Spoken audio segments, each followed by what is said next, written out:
economies that are currently dependent on oil and gas. And we know how to activate this path through openness to trade, labor and capital mobility, investing in knowledge, and enabling a strong business environment. We are already seeing the GCC countries willing to invest quickly in hydrogen and help move the entire industry down the cost curve.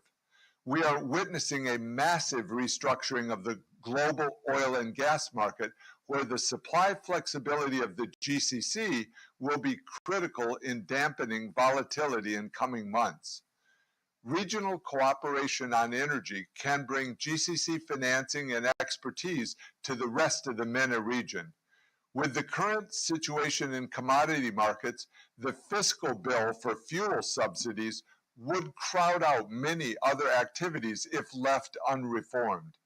The case to contain these subsidies while using cash transfers to protect the poor has never been stronger. The region can make major progress through efficiency gains in the transmission and use of energy, including in air conditioning. MENA countries also have endowments to become renewable energy powerhouses. The GCC region in particular is home to the lowest priced solar energy generation. Alternative energy sources have the potential to replace fossil fuels for the GCC's residential and industrial use, and eventually also in the transportation sector.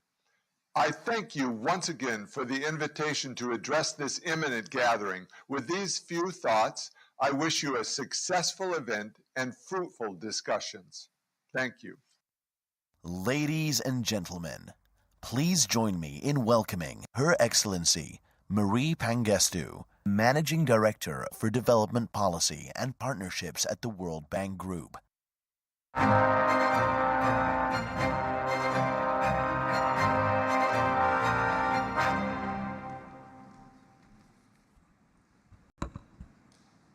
Excellencies, ladies and gentlemen, it's a great honor and pleasure to be with you today.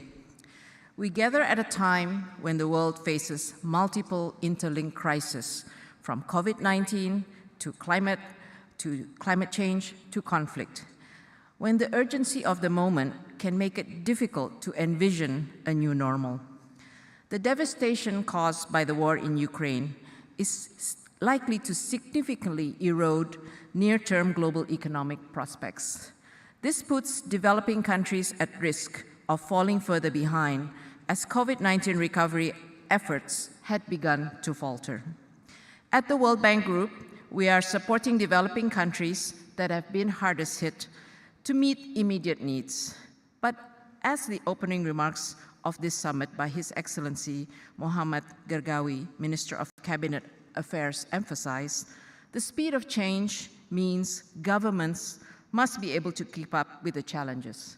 Governments and institutions must be fit for purpose and fit for the future to better prevent, prepare, and respond to shocks, as well as the challenges ahead.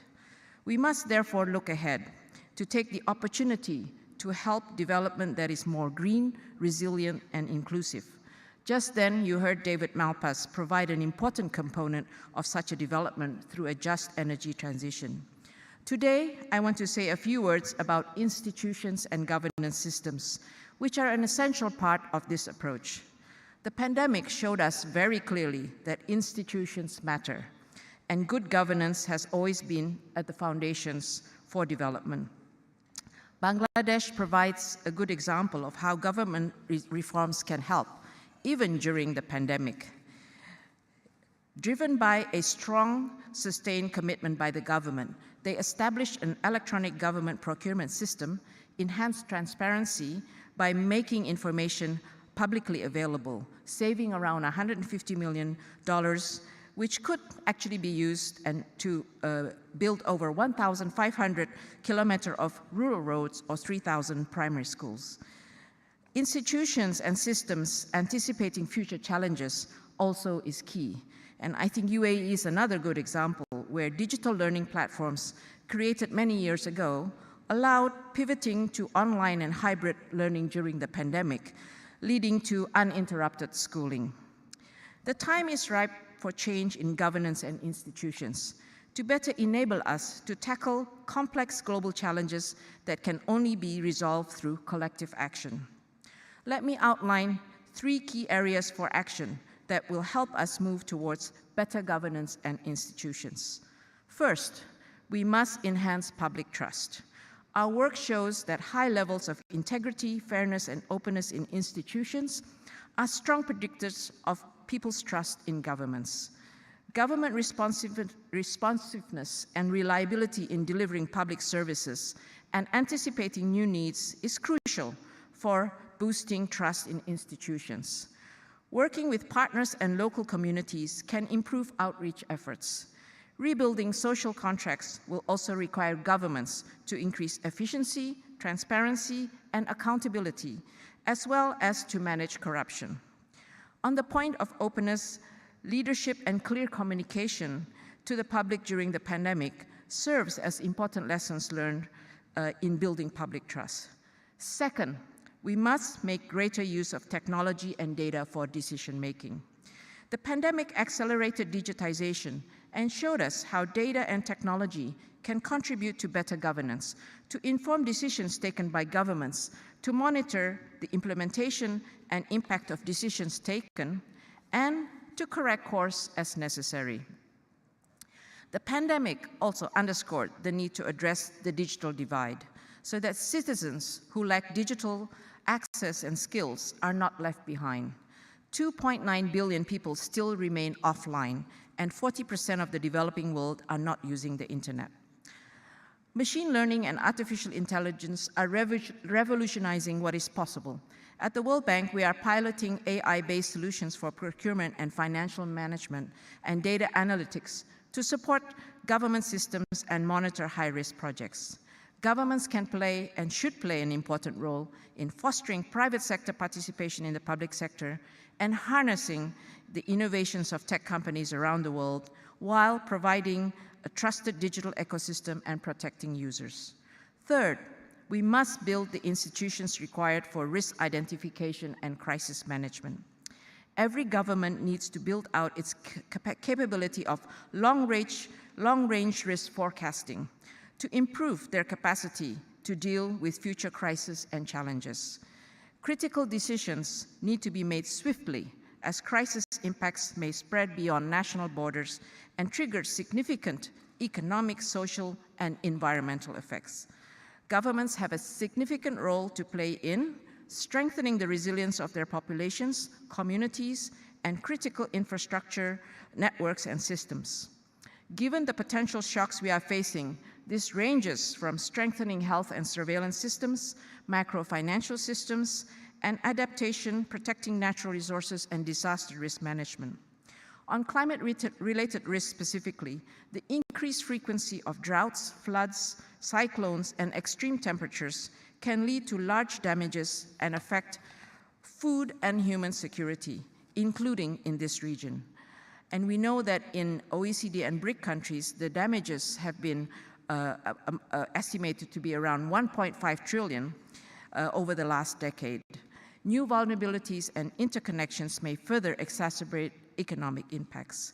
To tackle these challenges, we need a fundamental shift in risk management and move towards a whole-of-society effort. This means considering all actions that governments can take at all levels of government, in collaboration with the private sector, academic, think tanks, NGOs, and a citizen-based approach. I would just want to quote the Dubai 2020 Expo, one of its themes. It says, "Connecting minds, creating the future." This is what it's all about, so that we can better assess, prevent, respond, and recover from the effects of extreme events and the key challenges we are facing, as well as to take measures to build resilience. To conclude, resilient recovery and development is not possible in the new normal without, first, rebuilding trust in an increasing openness of governments, second, utilizing technology, and third, improving risk management to build resilient government systems to better prevent, prepare, and respond to crisis as well as challenges ahead. This involves reimagining the government. That's precisely why we launched the Future of Government initiative at the World Bank to help developing countries identify the various pathways for that transformation and to accompany them in the journey. Moving forward in these three areas will enable us to navigate the challenges ahead towards achieving green, resilient, and inclusive development, which will benefit the well-being of the peoples of the developing countries and meet the SDGs. I thank you, ladies and gentlemen and excellencies.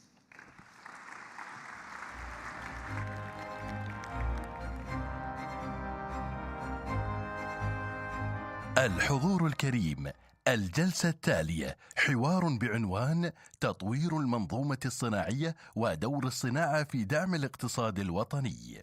نستضيف سمو الشيخ منصور بن زايد آل نهيان، نائب رئيس مجلس الوزراء وزير شؤون الرئاسة في دولة الإمارات العربية المتحدة.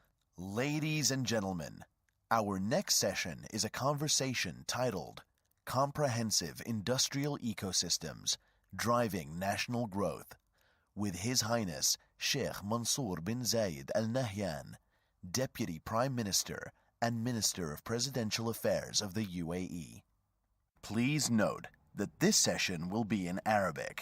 Please use your headset for instant interpretation. السلام عليكم ورحمة الله وبركاته. يشرفني أن أستضيف سمو الشيخ منصور بن زايد آل نهيان، نائب رئيس مجلس الوزراء وزير شؤون الرئاسة، في هذه الجلسة الحوارية ضمن جلسات الدورة الثامنة للقمة العالمية للحكومات، والتي تحمل عنوان مثل ما تعرف سموك تطوير المنظومة الصناعية ودور الصناعة في دعم الاقتصاد الوطني.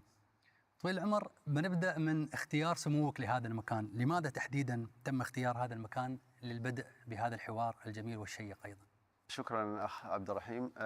أعتقد المكان هذا مهم أن الواحد يكون فيه على أساس ينقل رسائل واضحة وكثيرة للمشاهد واللي يتابعون الحوار هذا.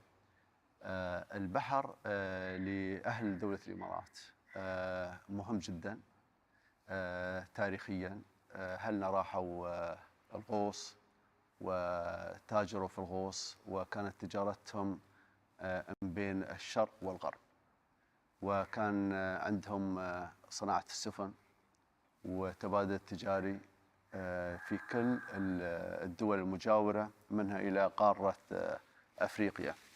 ولكن اللي يهمني في اللقاء اليوم، وليش اخترت القطاع الصناعي والتنمية الصناعية لحديثنا اليوم. اليوم نحن يجب أن نعرف شو الأشياء الأساسية اللي الدولة ترتكز عليها خلال السنوات القادمة. القطاع الصناعي أعتقد من الأشياء الأساسية للبلد. لما مرت علينا جائحة كورونا عرفنا مدى أهمية الصناعة في البلد عندنا، فبالتالي صار في ضغط على القطاع الصناعي المحلي. زاد الطلب، زاد الاعتماد على المنتج اللي في البلد، فبالتالي كنا غافلين عن القطاع الصناعي شوي، وبدأت المصانع اللي في الدولة تشتغل أكثر. نحن إذا منقارن الإيرادات أو نسبة مساهمة القطاع الصناعي في الناتج المحلي لدولة الإمارات قبل 10 سنوات كان تقريبا 8%. اليوم للأسف النمو عندنا في 10 سنوات فقط 1%، يعني وصلنا 9%، وهذا شيء بصراحة محزن ومخجل. إلا نحن يجب أن نركز على قطاعنا الصناعي أكثر، يجب أن ندعم قطاعاتنا الصناعية أكثر. عندنا مشاريع طموحة كثيرة، ولكن يجب أن بعد نحط أولوية القطاع الصناعي.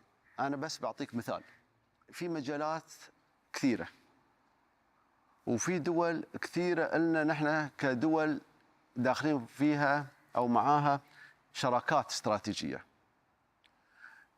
يجب أن نستفيد من تجارب، يجب أن نستفيد من تعاونهم، يجب نستفيد من ثقتهم فينا وثقتنا نحن في التزامهم. لأن اليوم لما تلتزم أنت كدولة مع دولة أخرى في مجال استثماري صناعي تجاري، يجب يكون اتفاق على مدى طويل، ويجب يكون على أسس واضحة، ويجب أن يكون في ثقة، ما تكون في أي مفاجآت، تغيير قوانين، تغيير أنظمة، إقحام السياسة في الاتفاقيات وتغييرها لمصالح معينة. لا، يجب أن يكون الاستثمار استثمار لمصالح متبادلة بين الدول، وتكون على ركائز قوية، أهمها ثقة الدولة بالدولة الأخرى، عدم تغيير الأنظمة والقواعد. اليوم أنا بس بحط الأولويات على بعض الدول اللي هي نعتبرها نحن مو بشريك استراتيجي كتبادل تجاري، ولكن كشريك استراتيجي لنقل تقنية ومعرفة الصناعة لدولة الإمارات. يهمنا نحن أن نركز على القطاع المحلي، كيف نقدر نخلق مواطن يقدر يكون مواطن منتج، يعمل بشكل محترف، المستثمر اللي يجي من الخارج يقدر يتكل عليه في الإنتاجية. فهذا يتطلب أن نرفع من مستوى التعليم، ثقافة المجتمع الإماراتي، انفتاح المجتمع الإماراتي للاستثمار الخارجي، للاستثمار الأجنبي. فأرجو أن الناس والأخوة المواطنين يساهمون في التنمية الصناعية في دولة الإمارات اللي بتكون مقبلة علينا خلال 10 و5 سنوات القادمة. بيئة دولة الإمارات بيئة جذب للتنافسية الصناعية، التنموية، التجارة، الاقتصاد، الاستثمار، وهذا نحن قاعدين نركز عليه على أساس نجذب بقدر الممكن من الاستثمارات، وبالأخص استثمارات تجينا من دول صديقة خليجية في من الدول مجلس التعاون أو الدول العربية. عندنا بعض المشاريع قمنا ويا بعض الدول، وفي مشاريع تنموية قائمة أو بتصير في خلال الفترة القريبة معهم. طويل العمر، حسب وجهة نظركم هل ممكن تسليط الضوء على بعض الأمثلة لقطاعات التركيز الأساسية في المجال الصناعي؟ أنا بس بعطيك الأولوية في القطاع الصناعي. الأولوية للقطاع الصناعي التركيز في الصناعة الغذائية مهمة جدا، الصناعة الدوائية مهمة جدا، والصناعة العسكرية مهمة جدا. الصناعة الغذائية عندنا شراكات مع دول مهمة، وبدأوا يحاولون المصانع ومعرفة وتقنية استخدام والعمل في المصانع هاي في دولة الإمارات. الصناعة الدوائية صارت مصانع، وخير التجربة لصناعة الفاكسين في دولة الإمارات، وفي أدوية كثيرة وفي مصانع كثيرة في دولة الإمارات، وفي لها جذب وفي لها طلب، مو فقط للسوق المحلي، ولكن نحن مركزين على تصدير المنتج المصنع في دولة الإمارات خارج الدولة للدول المجاورة والدول القريبة. وأيضا ثقة المستثمرين قاعدة تزيد من الخارج أنهم يستثمرون عندنا. طويل العمر، ربما هو السؤال الأخير، يعني مثل ما تفضلت رؤية شاملة متكاملة تنطلق من الجذور مرورا بالاعتماد على النفس وصولا إلى تحقيق أيضا مستقبل طموح، مستند أيضا كما ذكرت على خطط واستراتيجيات، أرقام وحقائق واضحة المعالم. شكرا سموك على هذا الحوار، لكن في النهاية أبغي من سموك رسالة تود أن توجهها لكل الحاضرين لأعمال القمة العالمية للحكومات، وخصوصا من يحضرنا من خارج دولة الإمارات. رسالتي الأولى لهم أن يجب أنهم يعرفون أن دولة الإمارات عندها شفافية كاملة، ودولة يقدرون يتكلون عليها ويعتمدون عليها. لن يجد أي مستثمر مخالفات قانونية ولن يجدوا أي مفاجآت تضر في استثماراتهم. نحن بندعم بيئة الاستثمار في دولة الإمارات بأي شكل من الأشكال. بيكون في تعاون بيننا وبين المستثمرين في دولة الإمارات بكل الأشكال. قوانين دولة الإمارات قوانين واضحة، إذا تحتاج تعديل سيتم تعديلها وإصلاح القوانين فيما يخدم مصلحة الدولة. رسالتي للمواطنين في دولة الإمارات مهم أنهم يجتهدون في التعليم ويتفائلون بالخير، ويعرفون أن قيادة دولة الإمارات على رأسهم صاحب سمو الشيخ خليفة بن زايد الله يحفظه مهتم كثير في دعم المواطنين والتركيز على إنتاجية المواطنين.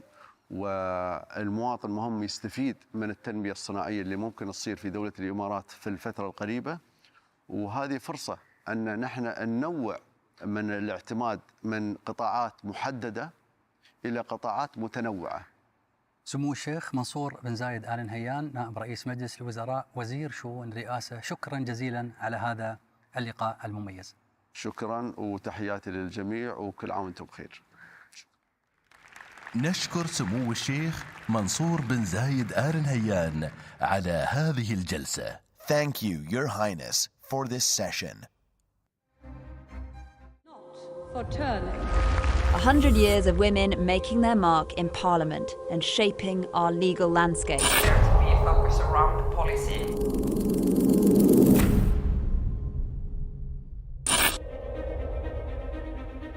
We simply cannot have a conversation about shaping a better future for the world without placing women at the center of this conversation. How do we tell the positive stories? And how do we use those to elevate and move into a future we want to see? Journeys that we all take as individuals. It's the diversity in that thought process and that triggering initial thought process that brings about results.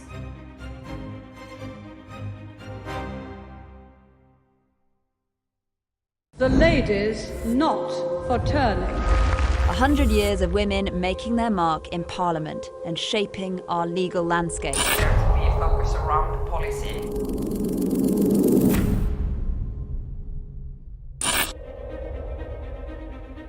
We simply cannot have a conversation about shaping a better future for the world without placing women at the center of this conversation. How do we tell the positive stories? And how do we use those to elevate and move into a future we want to see?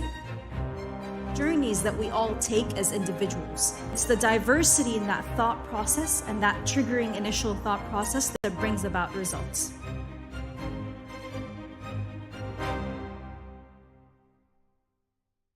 The ladies not for turning. 100 years of women making their mark in Parliament and shaping our legal landscape. There to be a focus around policy.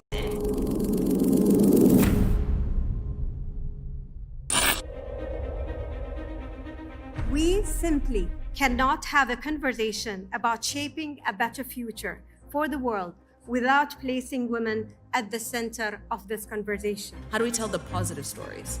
And how do we use those to elevate and move into a future we want to see? Journeys that we all take as individuals. It's the diversity in that thought process and that triggering initial thought process that brings about results.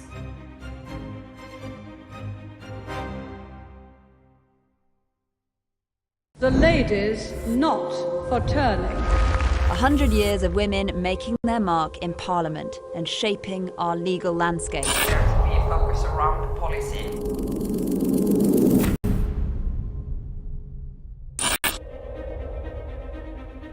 We simply cannot have a conversation about shaping a better future for the world without placing women at the center of this conversation. How do we tell the positive stories? And how do we use those to elevate and move into a future we want to see? Journeys that we all take as individuals. It's the diversity in that thought process and that triggering initial thought process that brings about results.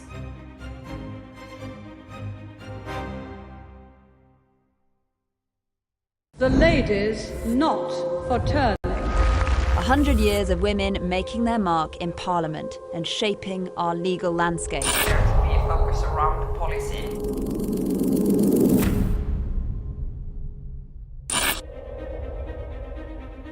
We simply cannot have a conversation about shaping a better future for the world without placing women at the center of this conversation. How do we tell the positive stories?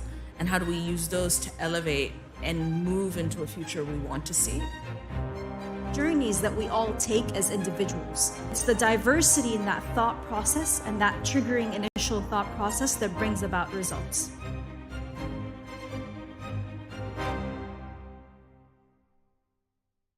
The ladies not for turning.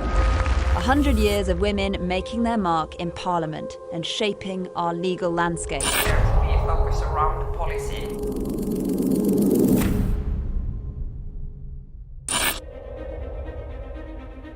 We simply cannot have a conversation about shaping a better future for the world without placing women at the center of this conversation. How do we tell the positive stories? And how do we use those to elevate and move into a future we want to see? Journeys that we all take as individuals. It's the diversity in that thought process and that triggering initial thought process that brings about results.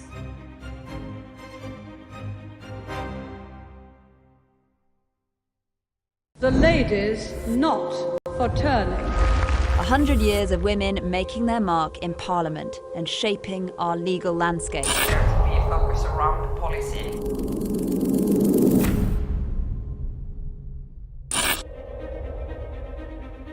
We simply cannot have a conversation about shaping a better future for the world without placing women at the center of this conversation. How do we tell the positive stories? And how do we use those to elevate and move into a future we want to see? Journeys that we all take as individuals. It's the diversity in that thought process and that triggering initial thought process that brings about results.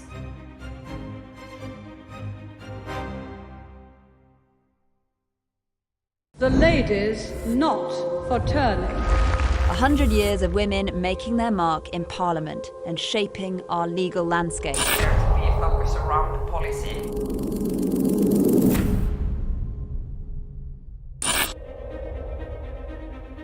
We simply cannot have a conversation about shaping a better future for the world without placing women at the center of this conversation. How do we tell the positive stories? And how do we use those to elevate and move into a future we want to see? Journeys that we all take as individuals. It's the diversity in that thought process and that triggering initial thought process that brings about results.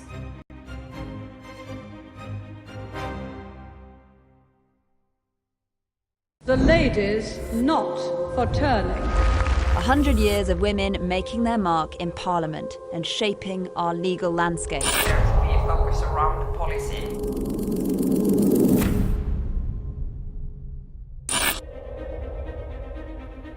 We simply cannot have a conversation about shaping a better future for the world without placing women at the center of this conversation. How do we tell the positive stories?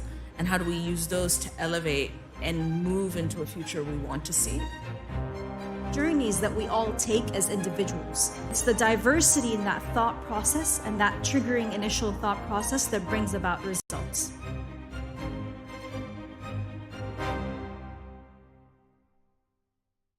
The ladies not for turning. 100 years of women making their mark in Parliament and shaping our legal landscape. We focus around policy.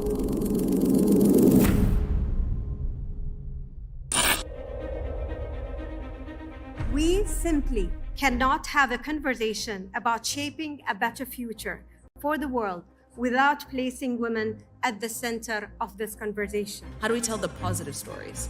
And how do we use those to elevate and move into a future we want to see? Journeys that we all take as individuals. It's the diversity in that thought process and that triggering initial thought process that brings about results.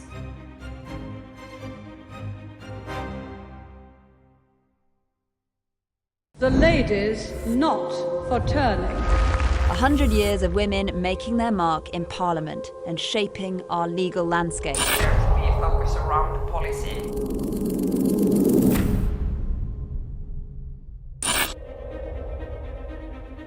We simply cannot have a conversation about shaping a better future for the world without placing women at the center of this conversation. How do we tell the positive stories? And how do we use those to elevate and move into a future we want to see? Journeys that we all take as individuals. It's the diversity in that thought process and that triggering initial thought process that brings about results.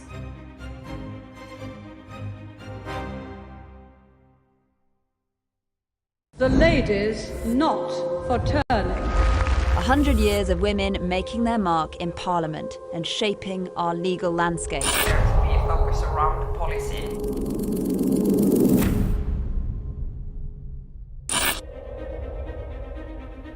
We simply cannot have a conversation about shaping a better future for the world without placing women at the center of this conversation. How do we tell the positive stories?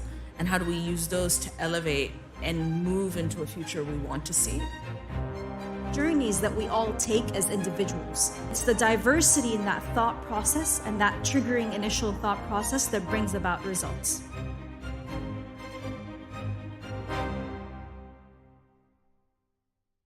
The ladies not for turning. 100 years of women making their mark in Parliament and shaping our legal landscape. We focus around policy.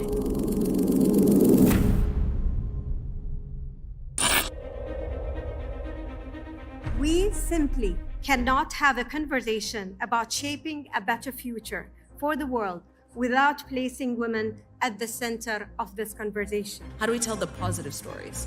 And how do we use those to elevate and move into a future we want to see? Journeys that we all take as individuals. It's the diversity in that thought process and that triggering initial thought process that brings about results.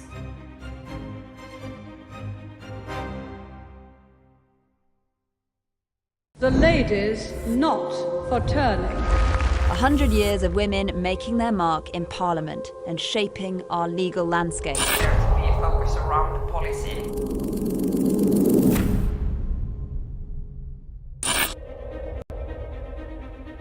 We simply cannot have a conversation about shaping a better future for the world without placing women at the center of this conversation. How do we tell the positive stories?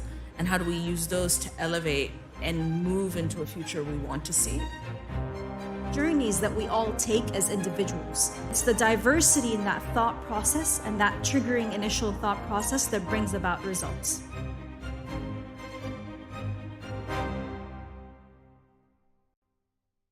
The ladies not for turning.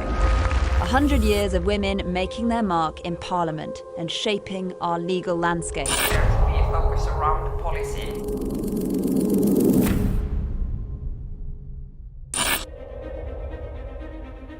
We simply cannot have a conversation about shaping a better future for the world without placing women at the center of this conversation. How do we tell the positive stories?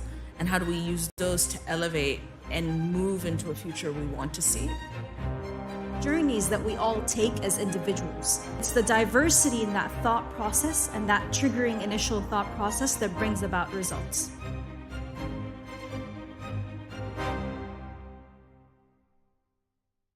The ladies not for turning. 100 years of women making their mark in Parliament and shaping our legal landscape. We focus around policy.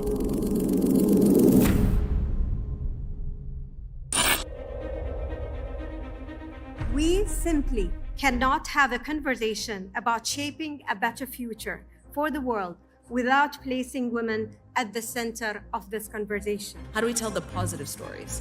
And how do we use those to elevate and move into a future we want to see? Journeys that we all take as individuals. It's the diversity in that thought process and that triggering initial thought process that brings about results.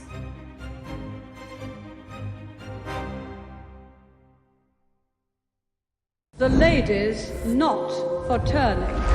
100 years of women making their mark in Parliament and shaping our legal landscape. We focus around policy.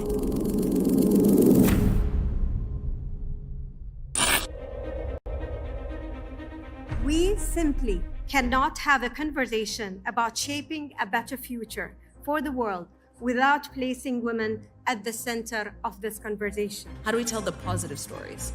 And how do we use those to elevate and move into a future we want to see? Journeys that we all take as individuals. It's the diversity in that thought process and that triggering initial thought process that brings about results.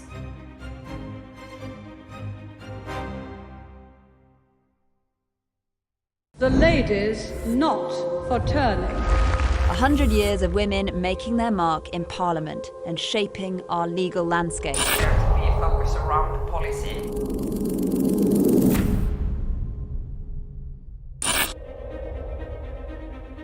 We simply cannot have a conversation about shaping a better future for the world without placing women at the center of this conversation. How do we tell the positive stories?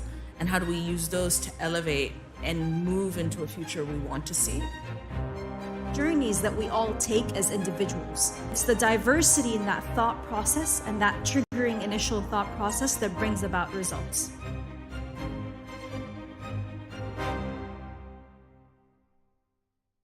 The ladies not for turning. 100 years of women making their mark in Parliament and shaping our legal landscape. We focus around policy.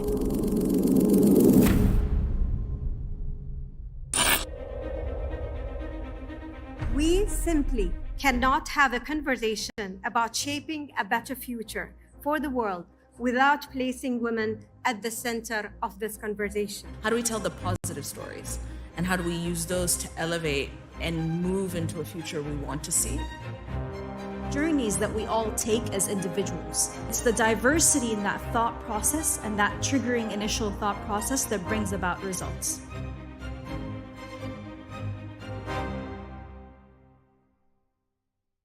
The ladies not for turning.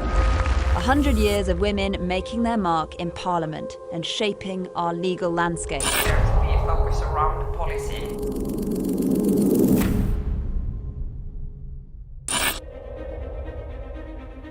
We simply cannot have a conversation about shaping a better future for the world without placing women at the center of this conversation. How do we tell the positive stories? And how do we use those to elevate and move into a future we want to see? Journeys that we all take as individuals. It's the diversity in that thought process and that triggering initial thought process that brings about results.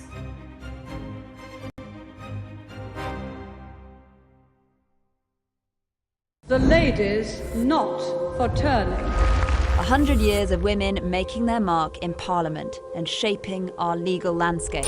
We focus around policy.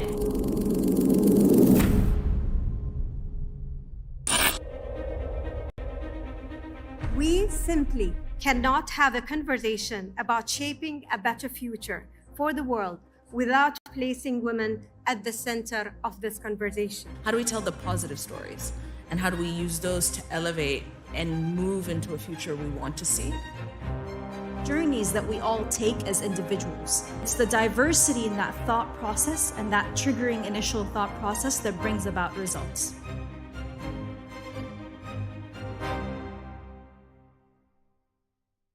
The ladies not for turning. 100 years of women making their mark in Parliament and shaping our legal landscape. We focus around policy.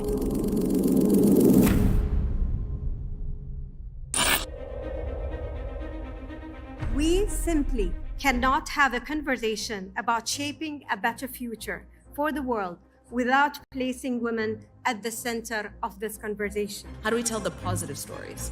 And how do we use those to elevate and move into a future we want to see?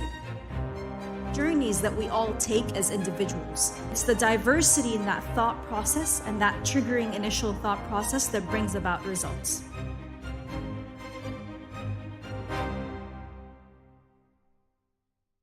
The ladies not for turning. 100 years of women making their mark in Parliament and shaping our legal landscape. We focus around policy.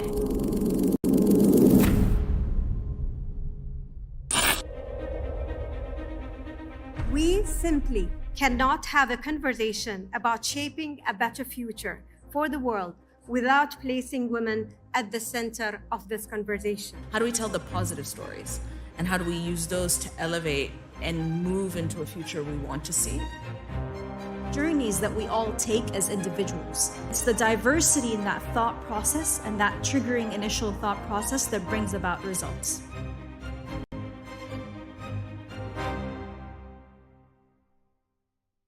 The ladies not for turning. 100 years of women making their mark in Parliament and shaping our legal landscape. We focus around policy.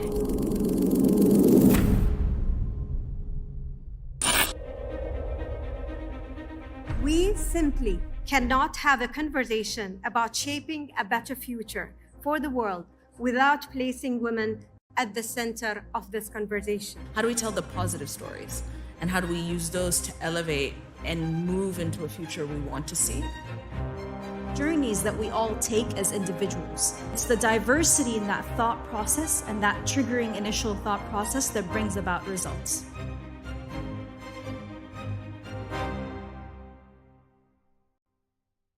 The ladies not for turning. 100 years of women making their mark in Parliament and shaping our legal landscape. We focus around policy.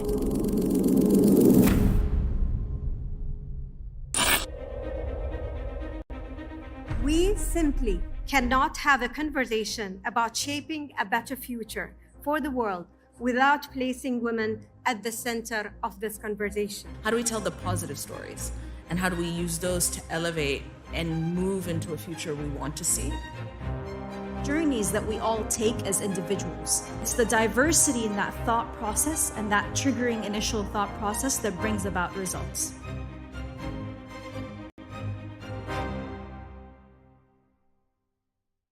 The ladies not for turning. 100 years of women making their mark in Parliament and shaping our legal landscape. We focus around policy.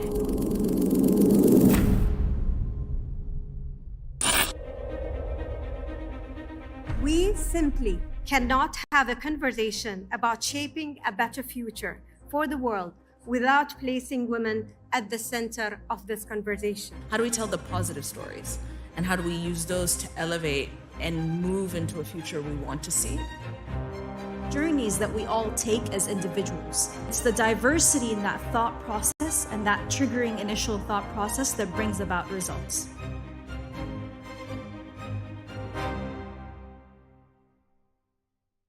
The ladies not for turning. 100 years of women making their mark in Parliament and shaping our legal landscape. We focus around policy.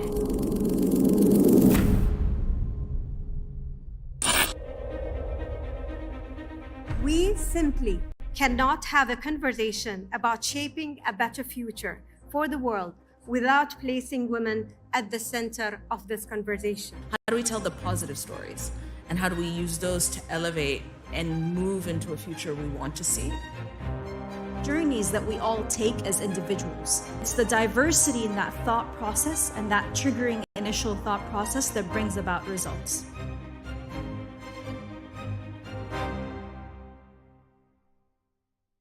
The ladies not for turning. 100 years of women making their mark in Parliament and shaping our legal landscape. We focus around policy.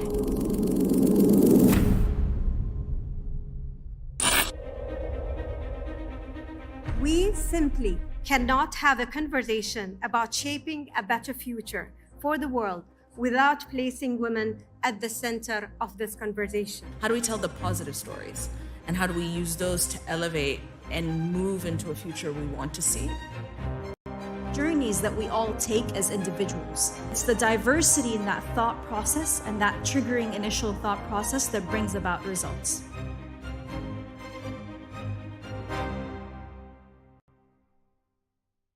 The ladies not for turning. 100 years of women making their mark in Parliament and shaping our legal landscape. We focus around policy.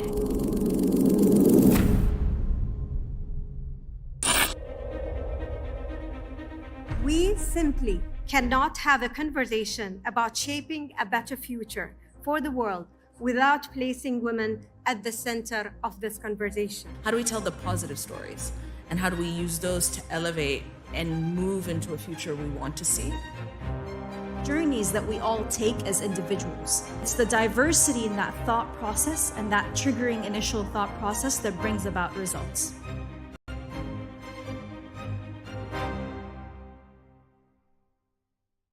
The ladies not for turning. 100 years of women making their mark in Parliament and shaping our legal landscape. We focus around policy.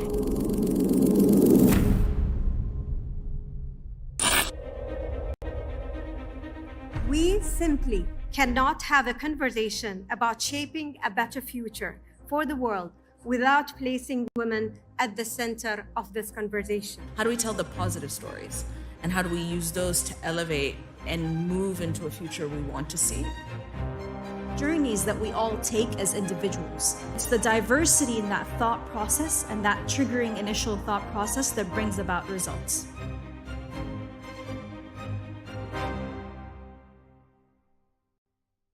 The ladies not for turning. 100 years of women making their mark in Parliament and shaping our legal landscape. We focus around policy.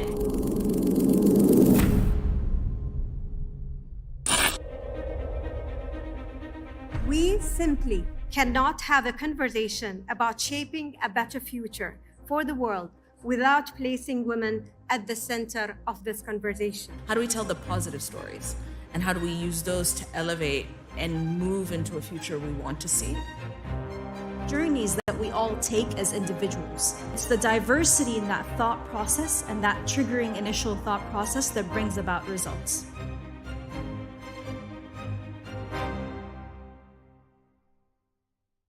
The ladies not for turning. 100 years of women making their mark in Parliament and shaping our legal landscape. We focus around policy.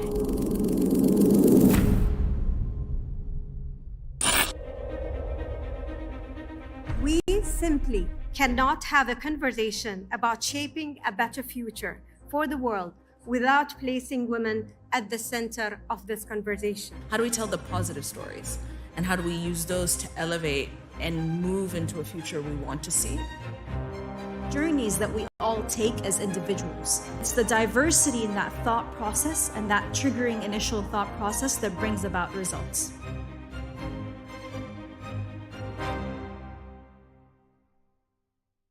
The ladies not for turning. 100 years of women making their mark in Parliament and shaping our legal landscape. We focus around policy.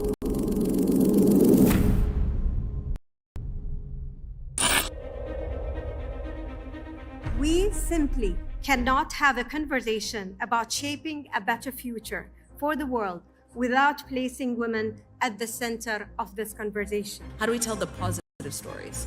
And how do we use those to elevate and move into a future we want to see?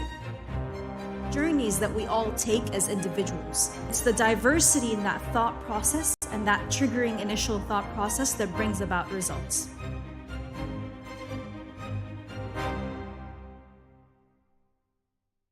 The ladies not for turning. 100 years of women making their mark in Parliament and shaping our legal landscape. We focus around policy.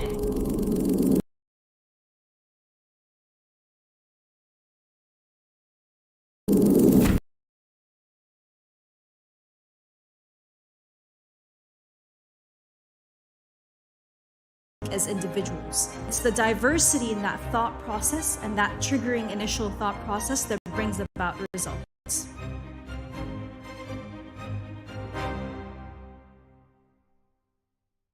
The ladies not for turning. 100 years of women making their mark in Parliament and shaping our legal landscape. We focus around policy.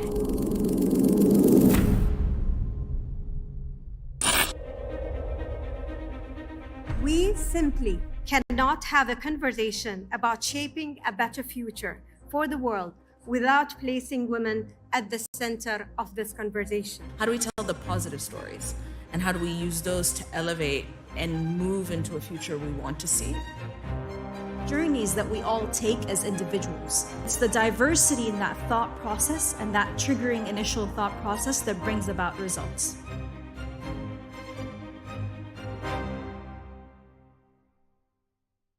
The ladies not for turning. 100 years of women making their mark in Parliament and shaping our legal landscape. There to be a focus around policy.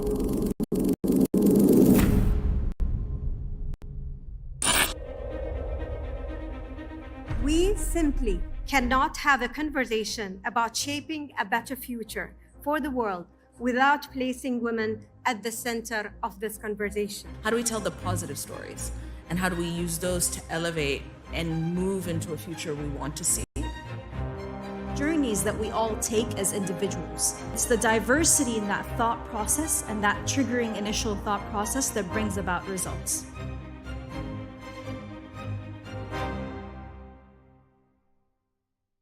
The ladies not for turning. 100 years of women making their mark in Parliament. معالي الدكتور محمد سليمان الجاسر رئيس مجموعة البنك الإسلامي للتنمية، فليتفضل معاليه مشكورا. Ladies and gentlemen, please join me in welcoming His Excellency Dr. Muhammad Sulaiman Al-Jasir, Chairman of the Islamic Development Bank Group.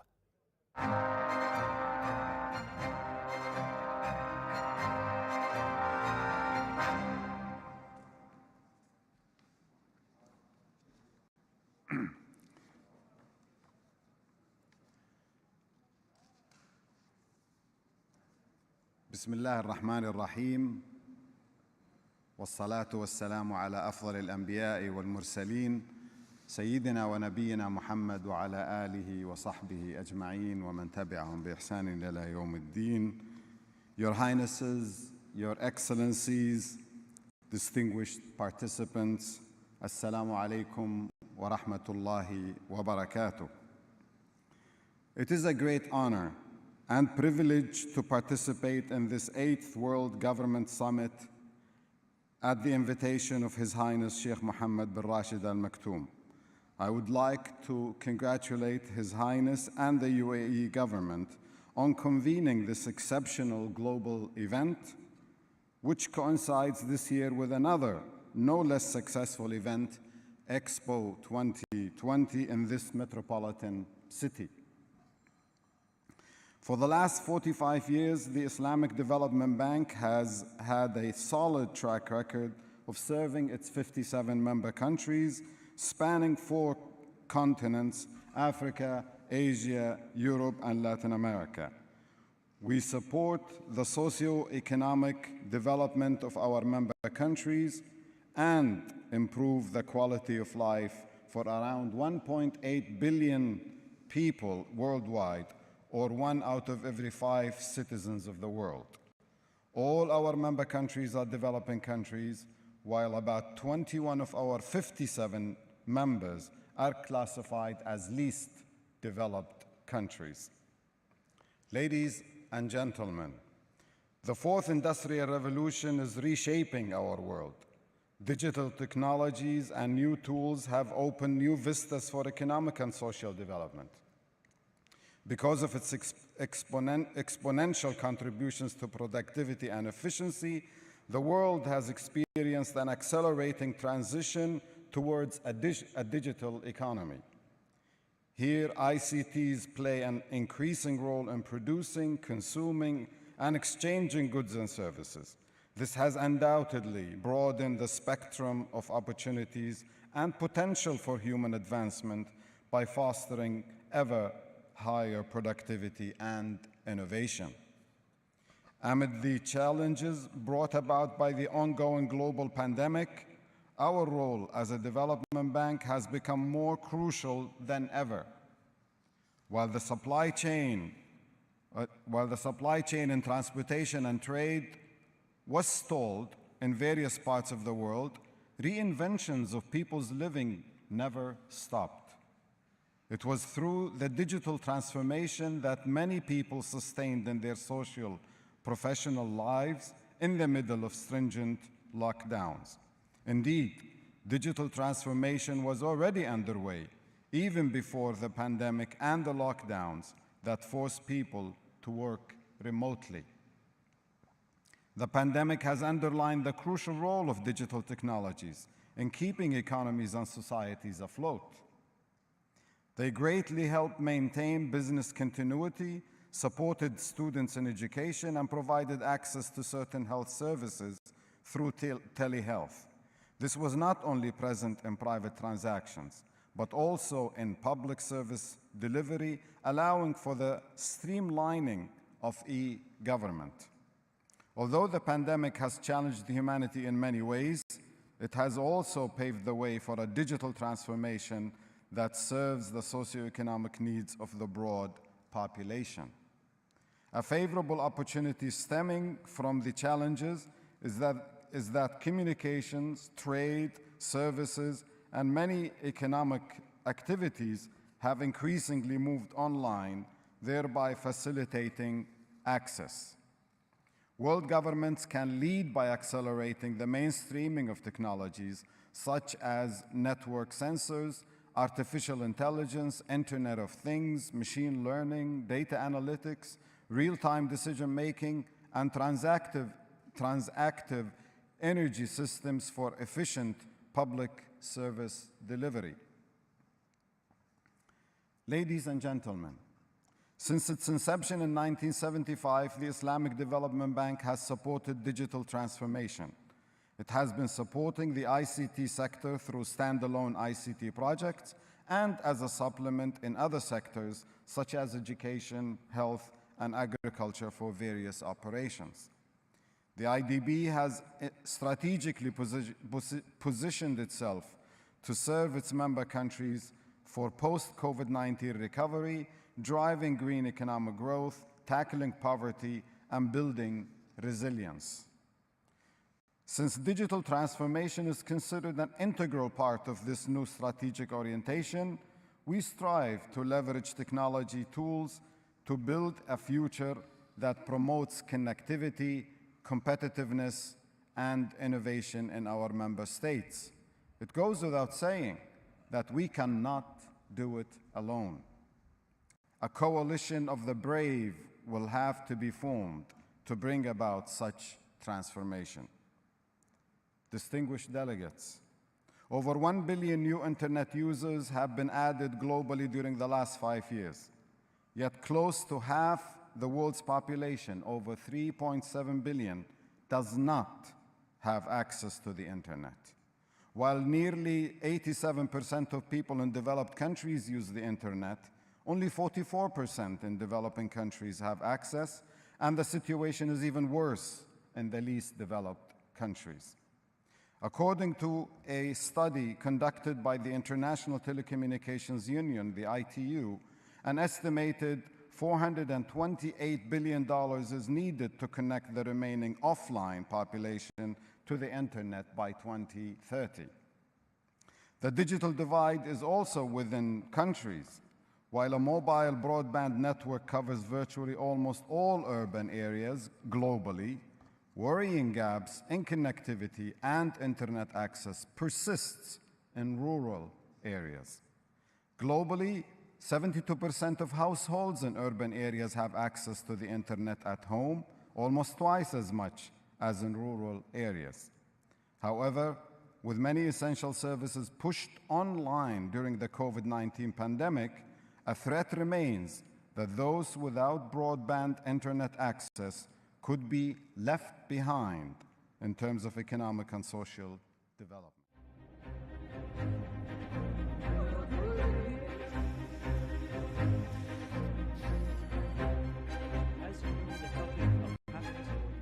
Before we proceed with our panel discussion, transformational leadership. Scaling new heights for the future of humanity is at the core of inclusive and sustainable development, for humanity to reach unprecedented heights.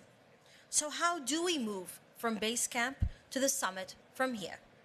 Please welcome Ms. Marie Elka Pangestu, Managing Director of Development Policy and Partnerships, World Bank, and former Minister of Tourism and Creative Economy of the Republic of Indonesia, to deliver a brief remark on transformational leadership. Ms. Pangestu, thank you.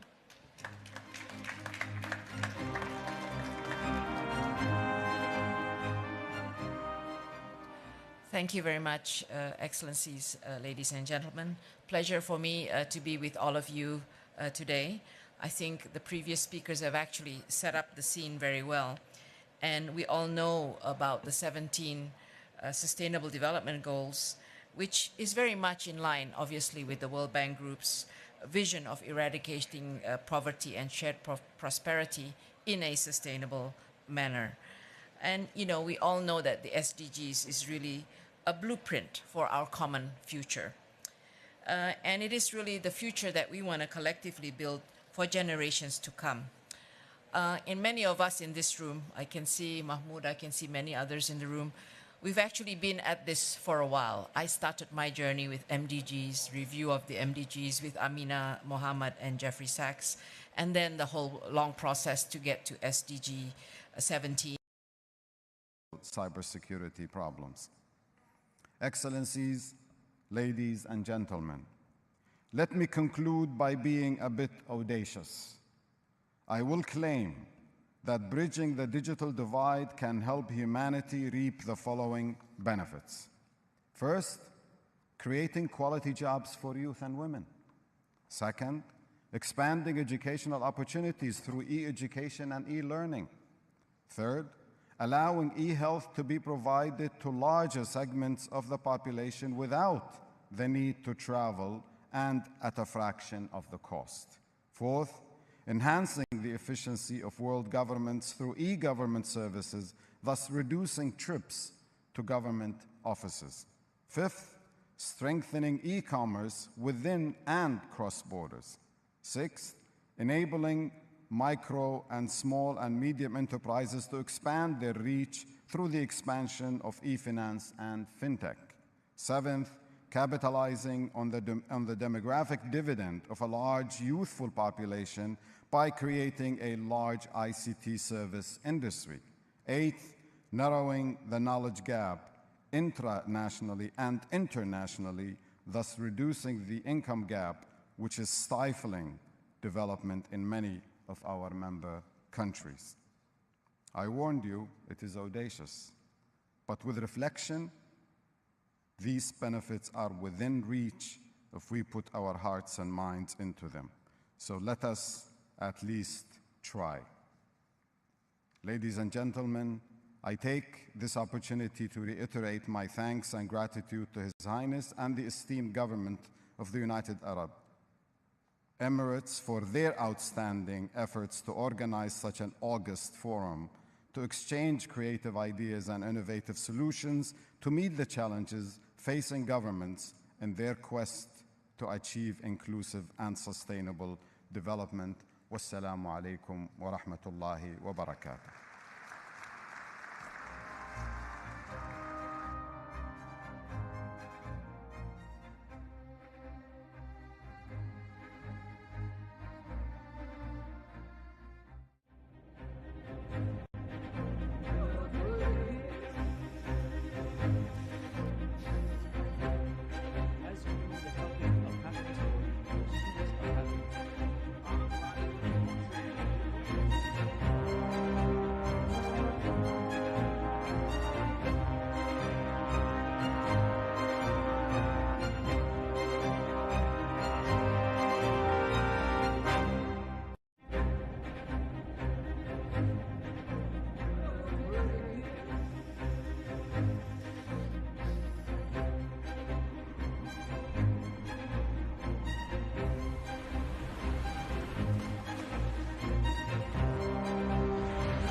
Look at it is, for instance, I just take education as an example, SDG 4, which is has a lot of sub-targets and targets and sub-targets. So I think Catherine Russell mentioned the learning poverty. So we focus on learning poverty as one indicator which governments can understand, which is the ability of a 10-year-old to read simple text. Right now, it's 63% of the world population. And then you can have different countries will have their measures using our human capital measures. So it gives you the entry point to the other targets, put it that way. But it's an easy way for you to interact with the government and then try to outline what are the policies that are needed. I think the second learning is that it has to be a concerted effort between governments, local and central governments, the business sector, academia, civil society, and the whole of society. So a citizen-based approach, which includes women, youth, and different parts of the society, it has to be inclusive, is really what it is about, to translate the development goals into strategic plans and operational activities. So you have to make it bottom up. You can't have it top down. I think this is something that we have been all understanding, and understand the differences between the people in your society. And really allowing citizens the chance to voice their opinion and get involved in the process will be much, much more effective than adopting a top-down approach. Leaders need to understand that their community, understand their communities, and allow for effective feedback loops, which will help to implement the SDGs. And I think listening is something that I've learned is, listening is listening, but listening and sensing and understanding what that community is feeling and is concerned about is something leaders really, actually, you have to work at it to really know what it is, the type of leadership that is inclusive, collaborative, and reflects a process that is deeply rooted in combining the local and global values and ethics to deliver what is needed. I'll give you a concrete example. As a Minister of Trade, one of my jobs was to revitalize the traditional markets. And prior to that, it was very much physical, rebuild, and it was rebuild it physically, cookie-cutter approach.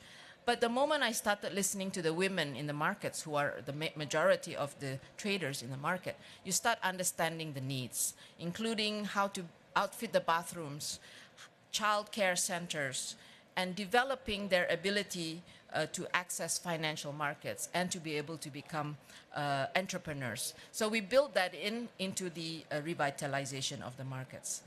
Another element that is important is trust. Trust has always been important in determining development outcomes. During the pandemic, we just saw how important it is to create trust between government and the people. To achieve the SDGs, leadership at both national and organizational levels must adopt a leadership style that engenders a sense of trust through open and honest two-way communication. And I think this is hopefully all skills that leaders really can learn and learn to listen, really listen, and that ability to correct course. I think sometimes you think the policy should be like this. Once you implement it, you find that it's actually not right. Then you have to be able to correct course. And I think finally, strong leadership is about a coherent implementation plan and engagement of all stakeholders to be able to achieve the development goals at national and international levels. And really, this is, I think, the approach that is being championed in the UAE. And I really want to thank the organizers for putting together this really inclusive panel to embody the new transformational leadership that will be required to deliver the SDGs. Let me just close on kind of the earlier point I made about the interrelationship and interconnectedness of the SDG goals, which requires you as a leader, when you are implementing policy, to think in an integrated way. Because it's just so many targets and goals. So, and as we are facing, responding to the crisis, think of the policies that you implement should be implemented in an integrated way to achieve more than one goal. I'll give you an example of mangroves, just because it was mentioned just then. Restoration of mangroves in my country, Indonesia, and I think in a number of countries, has been one of the programs as a fiscal stimulus to create cash for work for the people living in that area. A lot of them are fishermen or villages that are at the coastal area. It's a triple win. You provide cash for work, which improves the livelihood of the people who have been hit by the pandemic and slower growth coming out of it. Second, you are replanting mangroves to improve the ecosystem for future livelihood, whether it's the aquaculture or tourism. And third, you are addressing the climate issue as well. So it's a triple win. So this is the way that innovative policy making needs to happen. And for that, leadership needs to be on the ground, listen, understand, and look for opportunities, creative opportunities to deliver win-win for the people. I thank you, and I hope we will have an exciting panel upcoming.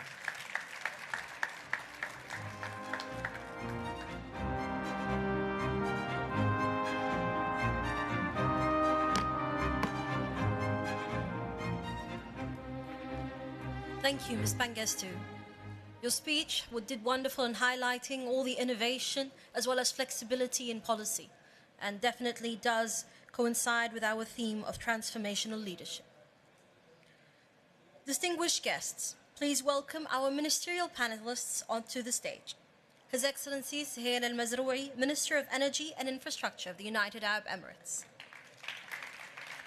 Her Excellency Rose-Marie Huare, Minister for Local Government and Community Affairs, the Republic of Seychelles. Dr. Mahmoud Muhyiddin, Executive Director of the IMF and UN Special Envoy on Financing SDGs. The moderator of the panel, Mr. Rodolphe Lomier, a partner at Kearney, where he leads Kearney's National Transformational Institutes and the International Affairs platform of our government and economic development practice. Thank you.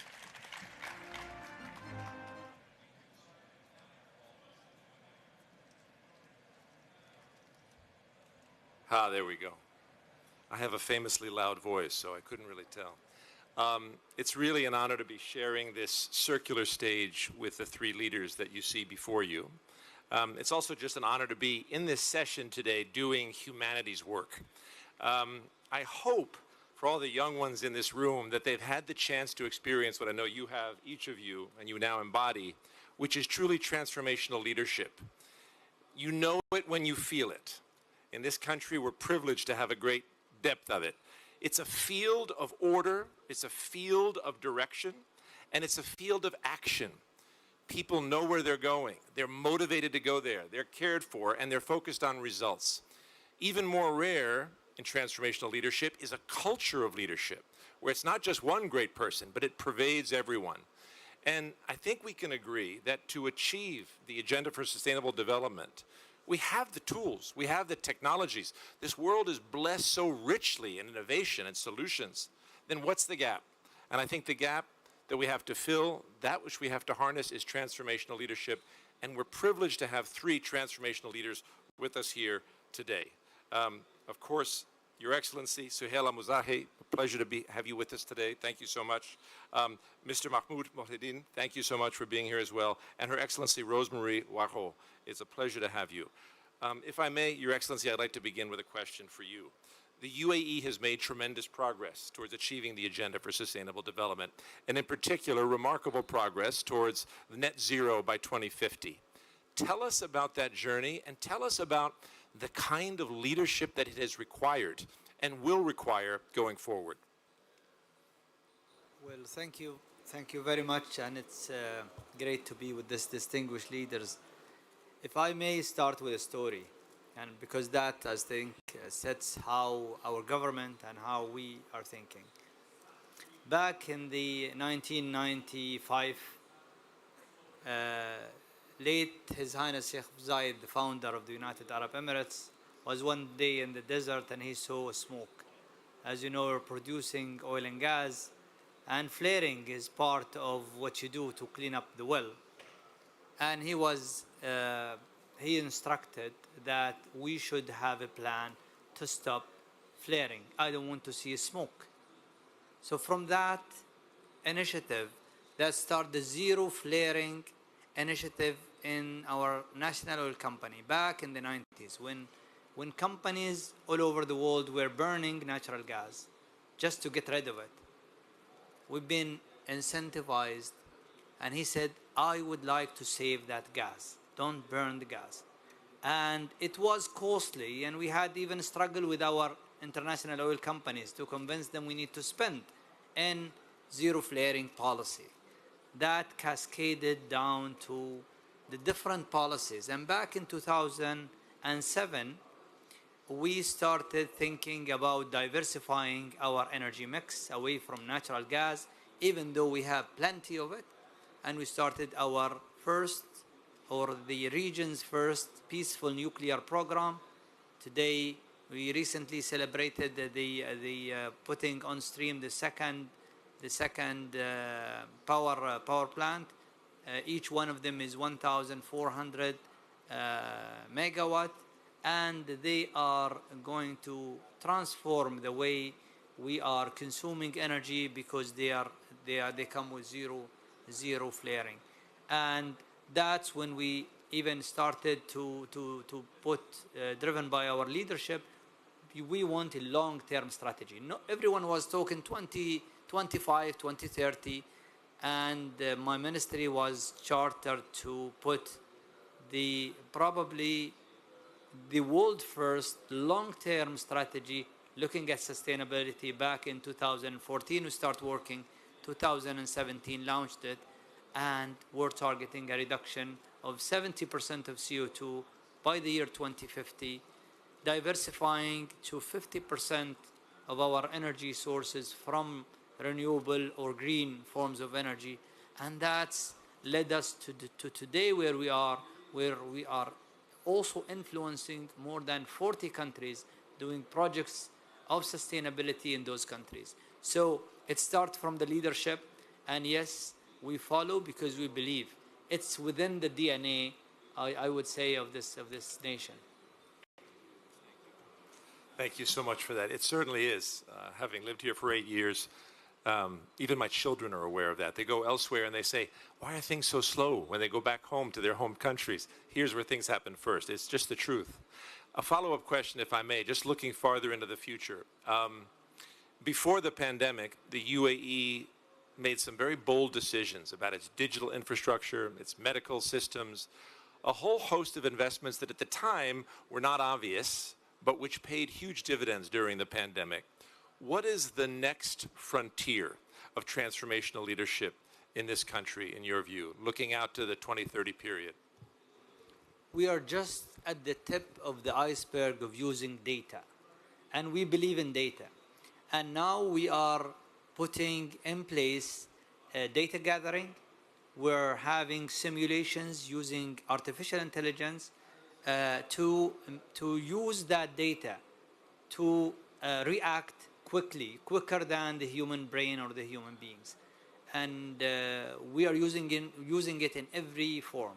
We have an aspiration to reduce, we're talking about the SDGs, and we have an aspiration within the country to reduce the consumption per capita and change and transform the way we build our cities in the future to save up to 50%, 40 to 50% of the water and electricity.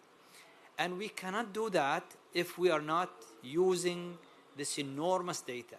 So what is coming is we will use more of that data, we will establish partnerships, and we are embarking on a journey of diversification of the lifestyle, I would say, not only diversification of energy.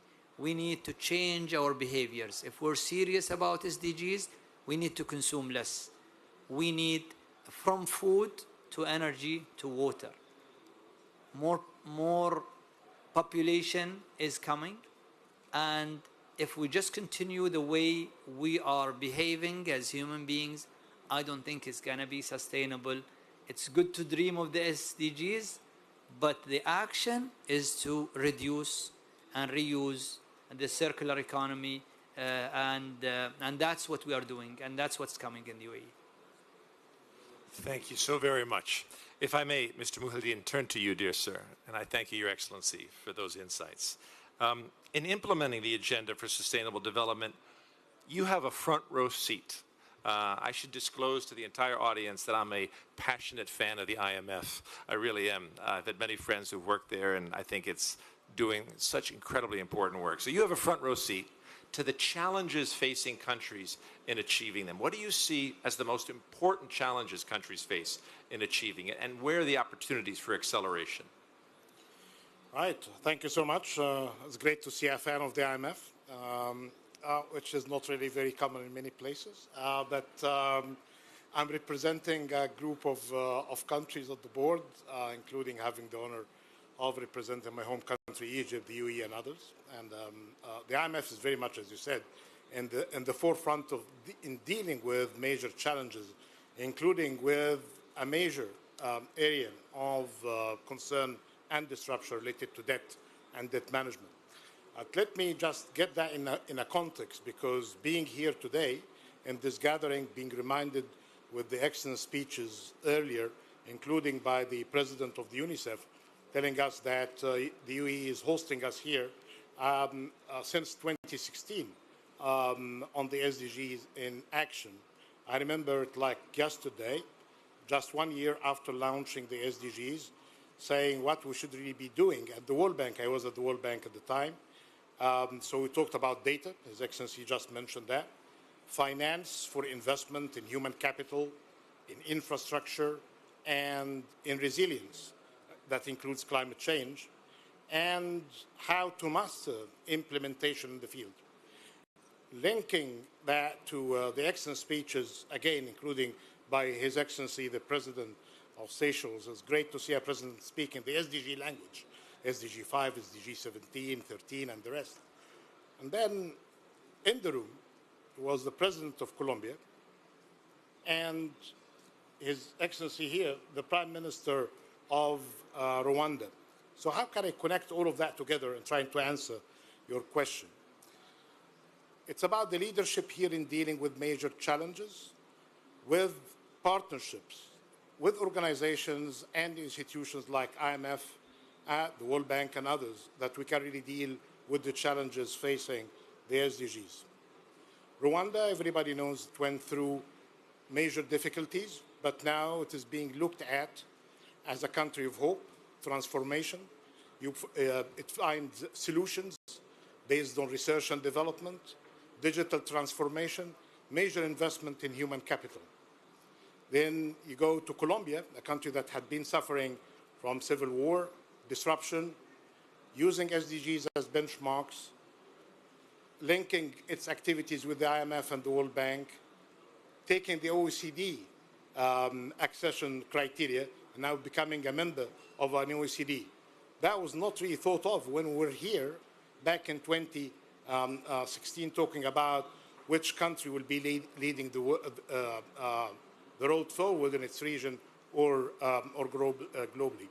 In Seychelles, I have been working hard with colleagues, trying to find solutions for dealing with investments and how to finance investments, especially that we are all facing debt challenges around the world. And that cannot really be blamed alone on COVID-19 and cannot be blamed alone on the recent hostilities in the Ukraine. It came actually through a report from the World Bank that in 2019 that the world is facing the fourth wave of debt challenges. And we know that the previous waves, each one of them ended with a crisis. So it's basically how to prevent a crisis, and this is the role of the IMF. Seychelles provided a very pioneering solution through one of the first debt-to-nature swaps. It's not very big in terms of size, but the model in how to protect the marine industry, how to protect the reefs, the nature, and basically bring the best minds from the country. It's really very much could be bold of me to speak in the presence of Excellency, the President and his ministers in the room. But we are taking the examples coming from Seychelles, from Belize, from Costa Rica, to tell many countries how they can really deal with the challenges financing the SDGs, how to deal with SDG 13. I've just been appointed a few weeks ago as a global champion for climate, representing COP27 leadership in Egypt.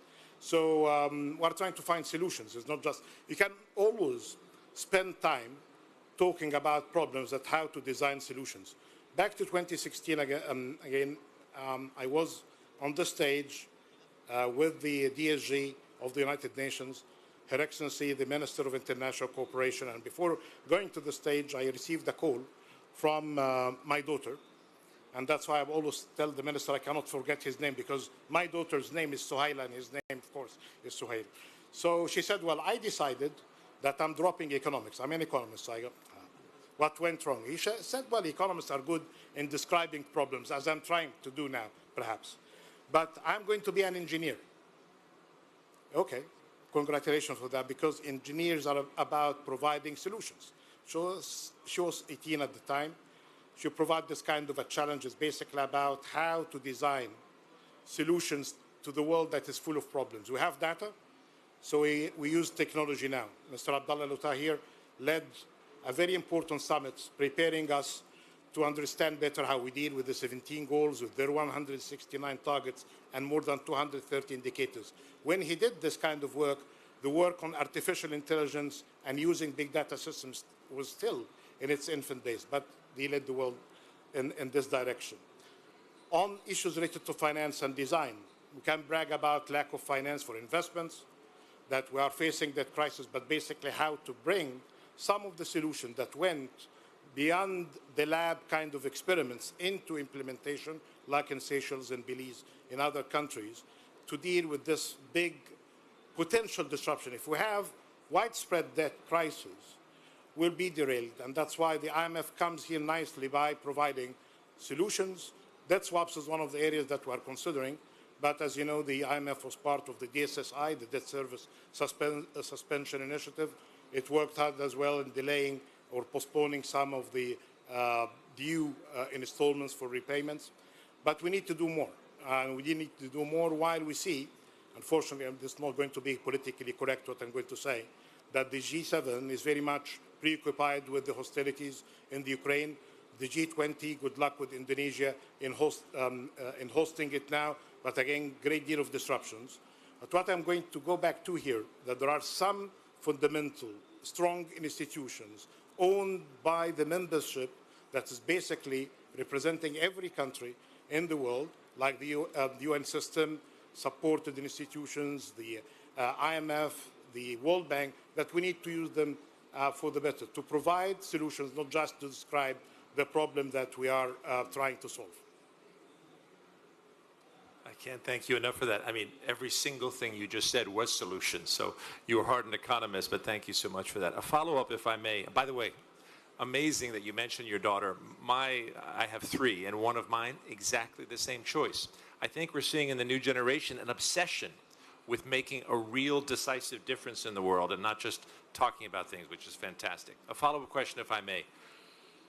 This is a challenging time in the global economy for many reasons. As you said, even preceding both of the crisis with respect to inflation, but the ongoing need to drive growth at the sort of incomplete, certainly uneven recovery. So the financial landscape is challenging.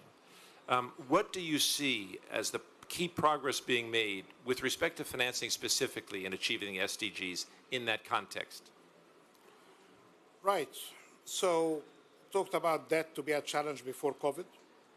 The impact of the Ukraine crisis on food, fuel, and financial challenges are huge. I would add, coming from farming background as well, the impact on fertilizers. So you don't please, to be inclusive, talk about 4 Fs, not just 3. Fuel, food, finance, and fertilizer. And here is basically about the long-term, possible long-term impact of this kind of disruption on agriculture production, on food, and the whole ecosystem related to that. One thing I can really see on the role of leadership, especially coming from the non-state axis, from the business community, from the local community, and it's great to have the minister responsible for that, because we see a great deal of transformational changes coming through localization of the SDGs. Here in the Emirates, we had a couple of workshops on issues related to localization, not just at the federal level, but how each of the Emirates could really have its own edge and its own comparative advantage realized and provide solutions. So when we can really get these kind of changes in such disrupted world, it's inevitable really that we need really to have some sort of immediate short-term kind of solutions. We cannot wait until 2030 to get SDGs fulfilled for each country, especially with the trend that we're talking about. Great that there are efforts towards the net zero in 2050, but again, many countries are not really achieving that kind of target if you see the continuation of the emissions, and we are deviating from the 2030 targets. But now to deal with the issues, I think here global solidarity, taking SDG 17 to its positive limits, that we need really to avoid a food crisis and famine challenges. The Horn of Africa is suffering from major problems, including 18 million people are facing hunger. So I think it could be really very much in our responsibility for those who can afford supporting the World Food Programme and the United Nations to deal with that, not to wait until some better farming crops are going to be with us. We need to deal, and there are great initiatives by the UAE in issues related to securing energy and supporting energy for those who need it. And then everybody, including with the IMF, and in a few weeks we'll be having the IMF and the World Bank spring meetings, we need to work together to prevent a debt crisis, because if we have a debt crisis of the magnitude that we saw before, all of what we're talking about today is going to be really redundant, because the business community with governments are going to be very much preoccupied by something else. Thank you so much. I've just gotten a note, Your Excellency, that you may need to depart quite soon. No surprise in the world we're living in. So I wanted to, if I may, Your Excellency Wahro, I'm going to come back to you in one moment. I'd like to just give you the chance, sir. I believe you have to go. Am I right? Have you gotten the same message? It's unfortunate to continue, but I'm grateful for everyone who is here focusing on the SDGs and helping us. We have learned a lot from this engagement, and we are adapting and changing our strategy, trying to tackle all of them. But I agree with what Mahmoud said. Food is becoming a security of either millions of people could die if the prices stays where they are. So we need now the priority is we need to think holistically, and all of the SDGs need to be tackled, but also we need to limit the crisis. We need to stop this crisis that is happening and incentivize the two parties to calm, because what's in stake is not only lives. What's in stake is raising the prices of everything. That is going to derail us from achieving the SDG goals. And with that, I will leave you. And apologies again. I would love to stay, but I have to go for another commitment. Thank you very much.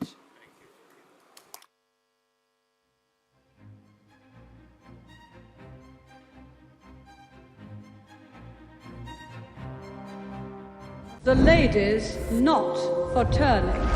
100 years of women making their mark in Parliament and shaping our legal landscape. There to be focus around policy.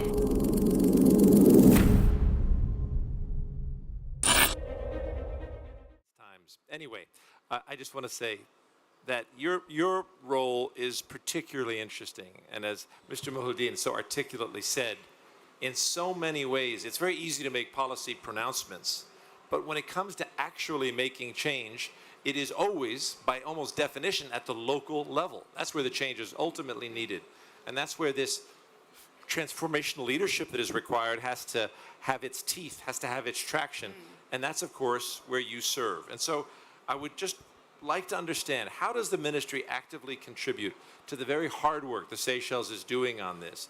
What is your role, the ministry's role within it, and the kind of leadership involved in that? Thank you. As my president said earlier on, we living on a small island, we are passionate about preserving our country, the environment. Because we are small, so it's in our DNA, and the way we've been brought up as well reflects that. How not to waste, how to keep places clean, how to be kind to the environment, etc. But when I became a minister 17 months ago,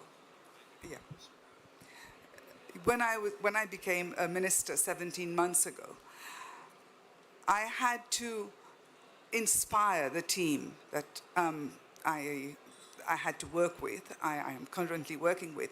I had to inspire the team, I had to empower them so that they would understand the plans of the new government in office, so that they would be on the same page as what we wanted to deliver.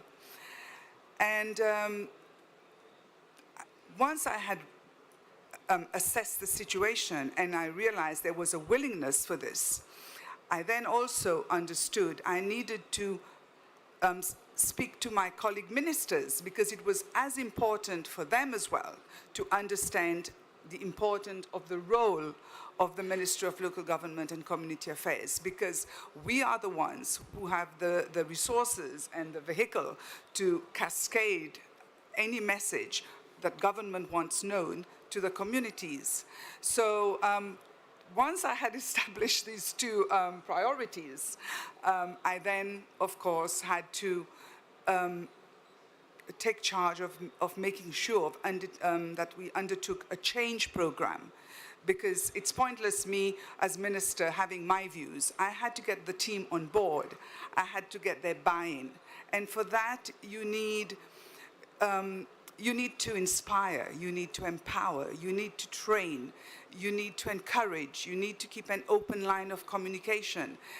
And when you do that, which is part of my leadership style, when you do that, you do get their buy-in, you do get their commitment. And because they themselves realize that if I'm better equipped, if I'm more motivated, if I'm committed, if there is a good change process, then they can deliver better at district level, because the Seychelles is small. I have 27 districts under my responsibility, scattered over 3 islands. So it takes a lot of effort and teamwork to keep everybody connected with the ministry. And the change was throughout, from the ministry to district level. And then once everybody is on the same page, then the work flows. And then when you earn the respect of your other colleague ministers and other agencies and departments, then everybody understands that this is the vehicle, this is the way that messages get through to communities and districts. So if I may give you a couple of examples. For example, the Ministry of Environment has always promoted protecting the environment, preserving the environment, etc. So when they came up with the idea of using a theme of using recycling material to decorate the districts for the Christmas period, we stepped in, because they had the idea, but we had the resources, you see. So together, we worked very closely with the Ministry of Environment. We went out into the communities, we shared this idea, we galvanized people together, the young, the old, the middle-aged, everybody. Artists came out to help, the youth, people with high-riser trucks came to put things up in the trees. But everything was recyclable. There was nothing bought new. It was basically making use of what was already in the environment. So that was one of the success stories. Sometimes as the Ministry for Local Government, we'd sit on both sides. For example, we work very closely with the Department of Risk Management, because we have the intelligence at local level that we can guide them with the potential dangers at district level, be it a tree, be it a boulder, be it a fire hazard, etc., etc. So we sit on the committees for the preventing of this, of disasters and risk management. But on the other hand, when in the unfortunate event that a disaster does happen, we are the frontliners as well. We are there to offer the safety net. We are there on the ground helping the victims whilst the other agencies get on with their work. If it's a fire, it's a fire brigade. If it's a boulder or trees falling over, then the contractors come in and do their thing.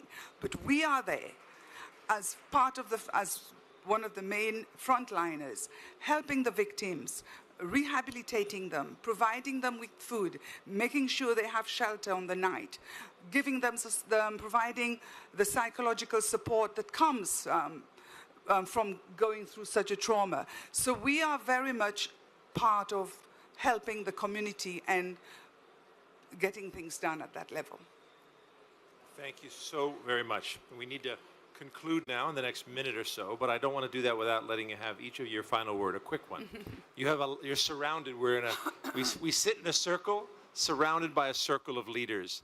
What is one takeaway you would really like them to keep in mind as we think about achieving the SDGs through 2030? From a leadership perspective, what is one thing you'd like to leave them with? Please, each of you, and then we'll close the session. Please, Mr. Muhaddin. Right, I'll be very quick, and again, thanking the UAE for this opportunity, not just to be here, but to represent a group of 15 leaders of knowledge, implementation, and leadership in their communities as well. They have been really doing great as leaders of SDG 1. This is the Sustainable Development Goal number 1. How I'm linking all of that to our work. I've been really asked to do something super fast, dealing with the two challenges of sustainability, climate change in particular, and the opportunities coming from digital transformation in order to provide solutions from now until COP27 that is going to be hosted in Egypt in November, and COP28 that's going to be hosted here in the UAE. And I'm happy that many of the ideas that we are trying to explore are coming really into issues of implementation, highlighting the importance of data solutions. How can we get the partnership between public and the private sector in the implementation? And as Her Excellency, the Minister just mentioned, how to deal with the challenges and opportunities as well in delivering in the last mile, as they say. So this is just a quick teaser of the more work coming, solutions-based, focused on ideas for implementation, and thanks to the excellent partnership that we have with the government of the UAE here. Thank you. Shukran. Thank you so much, sir. Your Excellency Waro, your final thought for the audience before we close. I can safely say the government of Seychelles is very committed on delivering on the SDGs. However, the government alone cannot do it. We need the support of the private sector. We need the support of non-government organizations, and obviously the goodwill of our people as well. But the government alone cannot do this. We will, however, carry on with the challenges that lay ahead and the successes. We build on them. We share good practices. And so I believe the future is in all the stakeholders coming together to be able to deliver on what we've promised to the next generation. Brilliant. Yep. There's indeed no other way. Please join me in thanking our esteemed panelists.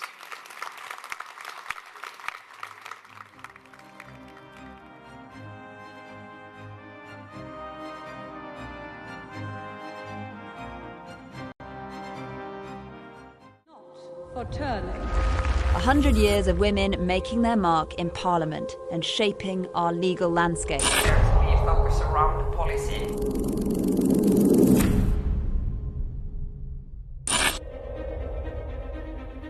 We simply cannot have a conversation about shaping a better future for the world without placing women at the center of this conversation. How do we tell the positive stories? And how do we use those to elevate and move into a future we want to see? Journeys that we all take as individuals. It's the diversity in that thought process and that triggering initial thought process that brings about results.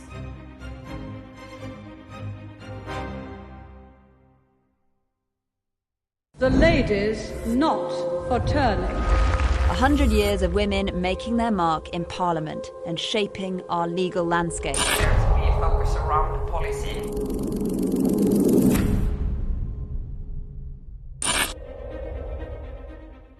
In 2022, the Expo 2020 Dubai reunited the world on the Global Goals thematic week that highlighted the midway point for the SDG, shifting to a higher gear to accelerate the successful implementation of the SDGs.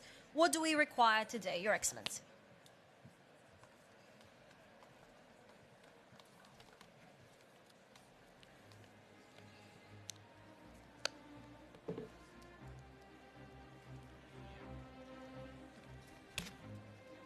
Distinguished delegates, dear colleagues, it is my pleasure to address this audience at the World Government Summit. I express my gratitude to the organizers of this annual event for the opportunity to discuss about the goals of the 2030 Agenda for Sustainable Development and the role of transformational leadership. Economy in 2022 is operating in a complex, uncertain, and constantly changing context, from digital transformation to the impact of the pandemic and the urgency to deliver a more inclusive and resilient society, to the vital need to preserve limited resources and to protect the environment. Leaders must deliver sustainable solutions for near, medium, and long term. At this moment when the global economy faces strong headwinds, there is an opportunity for leaders to not only accelerate growth to the near term, but to lay the foundation for a more resilient and sustainable economy for the years, as in February, the President of the World Economic Forum Board, Brande, said. This is indeed a challenging economic context. It is the right moment when leaders can put into practice policies that will revitalize economies in the near, medium, and long term, and also is the right time to fuel trust among people and to build resilience, the two ingredients for a healthy global economy now in the future. But how can we do this? We must ensure global growth is more inclusive by delivering sustainable investment to under-financed economies. Also, we must empower the digital transformation, and we need to foster affordable digital access to everyone by 2030. We also need to develop the green economy. This requires fundamentally transforming our economies and invest more in new zero-carbon solutions.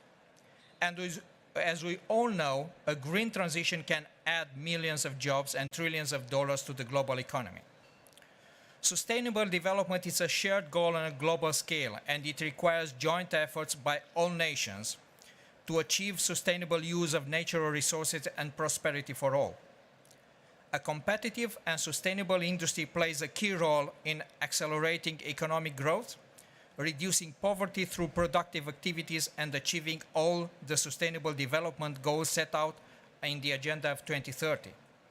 In this respect, it is necessary to support the strengthening of value chains and the implementation of best performing technologies, promoting the circular economy, competitiveness, encouraging industrial trade, and the development of the private sector. Today's approaches to leadership development are simply not delivering the leadership capabilities required for long-term economic success. An option is to rethink the leadership development strategies in order to meet the changing context. The governments and also the private sector need a new form of leadership development which will help us reframe our purpose and our strategies in order to achieve the 2030 Agenda goals. And I would challenge everybody to talk about transformational leadership, but also about renovation of the leadership culture in all sectors, both in private and in public, in order to preserve the good part of the leadership styles, what we have achieved so far, but also renovate in order to, let's say, bring the leadership style at the next level. We need to focus on promoting digital economy, strengthening scientific research, modernizing the technological capacities of industrial sectors, and most of all, encourage innovation in all sectors.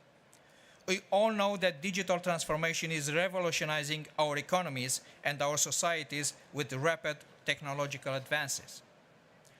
By accelerating the digital transformation and fostering innovation, we can achieve progress towards every single of the sustainable developments from 2030 agenda. Technology creates new jobs, enables resilient work and commerce, and stimulates wider social and economic development. Digital innovation framework helps countries, cities, and other communities and systems accelerate their digital transformation and stimulate innovative entrepreneurship. Digital technologies are suitable for producing widespread effects involving all aspects of sustainable development conditions, including global productivity, equality and inclusion, and environmental protection as well. As we all know, the digital transformation will not only depend on digital technologies, but also on principles and values as people at the center, solidarity and inclusion, freedom of choice, participation, safety and security, empowerment, and sustainability. The key to bringing the digital transformation to all nations, peoples, and communities is the development of public-private partnership. Thank you.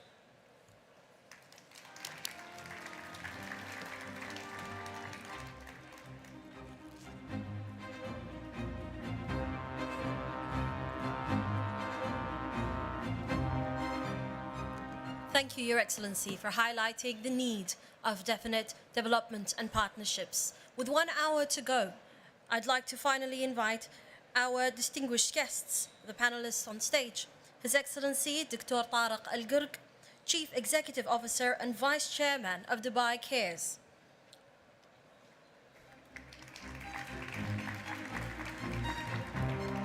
Dr. Manal Al-Taliya, Chief Executive Officer of the Primary Healthcare Sector at Dubai Health Authority and Chief Executive Officer and Board Member of Noor Dubai Foundation. Dr. Sonia bin Jafar, Chief Executive Officer of the Abdullah Al Ghareer Foundation for Education. And our moderator for this session, Ms. Elena Siegel, a partner at Kearney, where she works with companies and governments across a wide range of industries throughout the world to solve their most critical strategic issues. Being mindful of time. Thank you very much. Oh, sorry.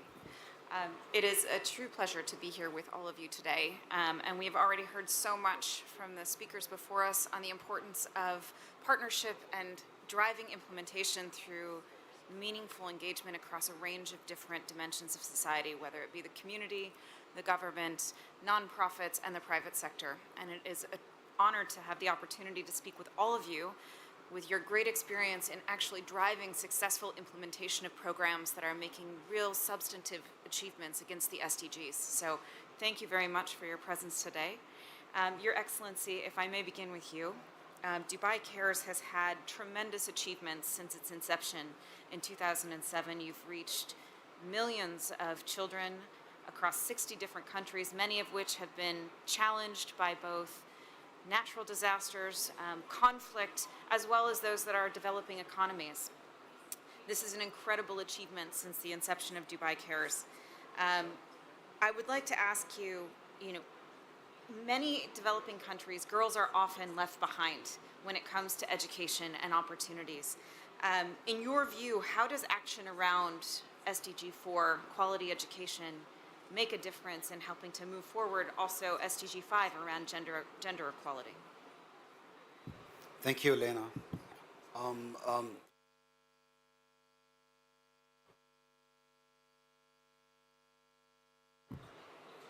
I would probably start by telling you what's happening in the world right now, especially post-COVID. We have around 250 million children who are out of school. we have 750 million children and youth who are not able to read and write. And if we keep everything the same in terms of financing and in terms of keeping exactly the same existing education system around the world, we will end up having 20% of the youth and 30% of the adults in 2030 not knowing how to read. That's the problem that we have. What we're talking about, that we will eventually, by 2050, will have a problem with 1.8 billion people, and that's through literacy.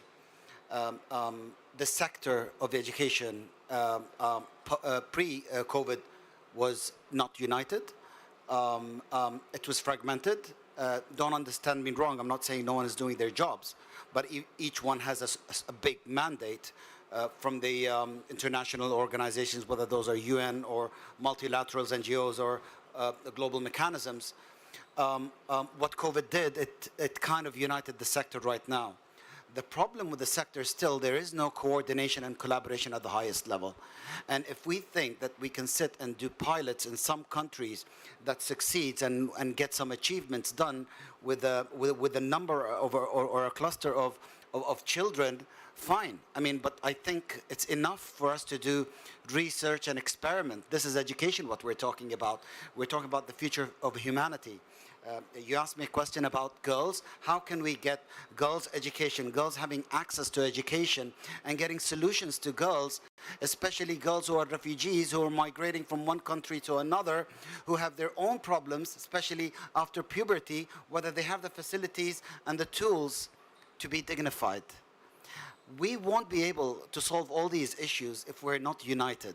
Now, luckily, as I mentioned, COVID started uniting the sector a bit, and you have UN agencies with global mechanisms such as the World Bank and some others are uniting in terms of strategy. Is a lot have been done? I will tell you not. Are we willing to do it? Yes. But if we don't work according to what we all want, according to one alignment, one strategy, to coordinate together towards one path that will eliminate all these obstacles, whether it's access to education, quality education, we will have these issues. Now, luckily, I'm not being biased, by the way, we found a solution as Dubai Cares, and that's why we did the Rewired Summit back in December here at Expo, and we united the sector, well, to an extent, to our outreach. But what we need, so we got everyone from academia to youth, to NGOs, to UN, to teachers, private sector for the first time being involved with the education sector. The problem is, do we have the power to go and have global advocacy? Can we convince governments for policy change? I would tell you no, we're no one. So we need an entity that can do that, a powerful entity. And we were blessed that the UN Secretary General Antonio Guterres announced the UN Summit on Transforming Education, and that's going to happen the next UN General Assembly in New York. Now that's a complementary role because they're going to work on advocacy, and we're supporting them, and we're working with them.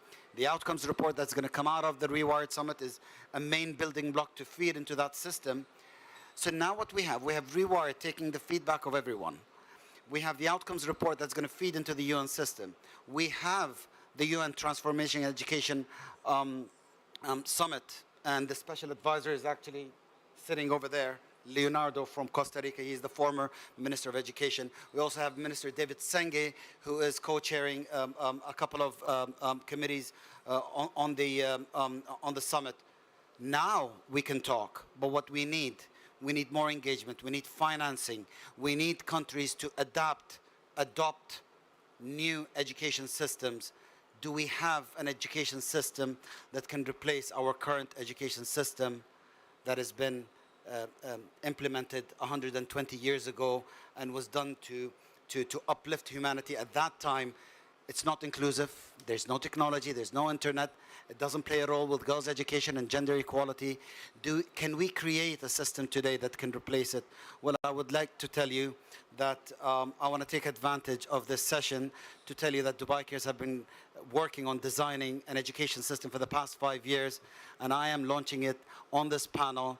I have a board with me, but I don't think anyone can give me 40 minutes to show you, but we have created the system. I have all the UN agencies, the World Bank, and the multilaterals approving it, and hopefully we will unveil it at the World. Thank you. We will unveil it at the UN General Assembly at the summit itself.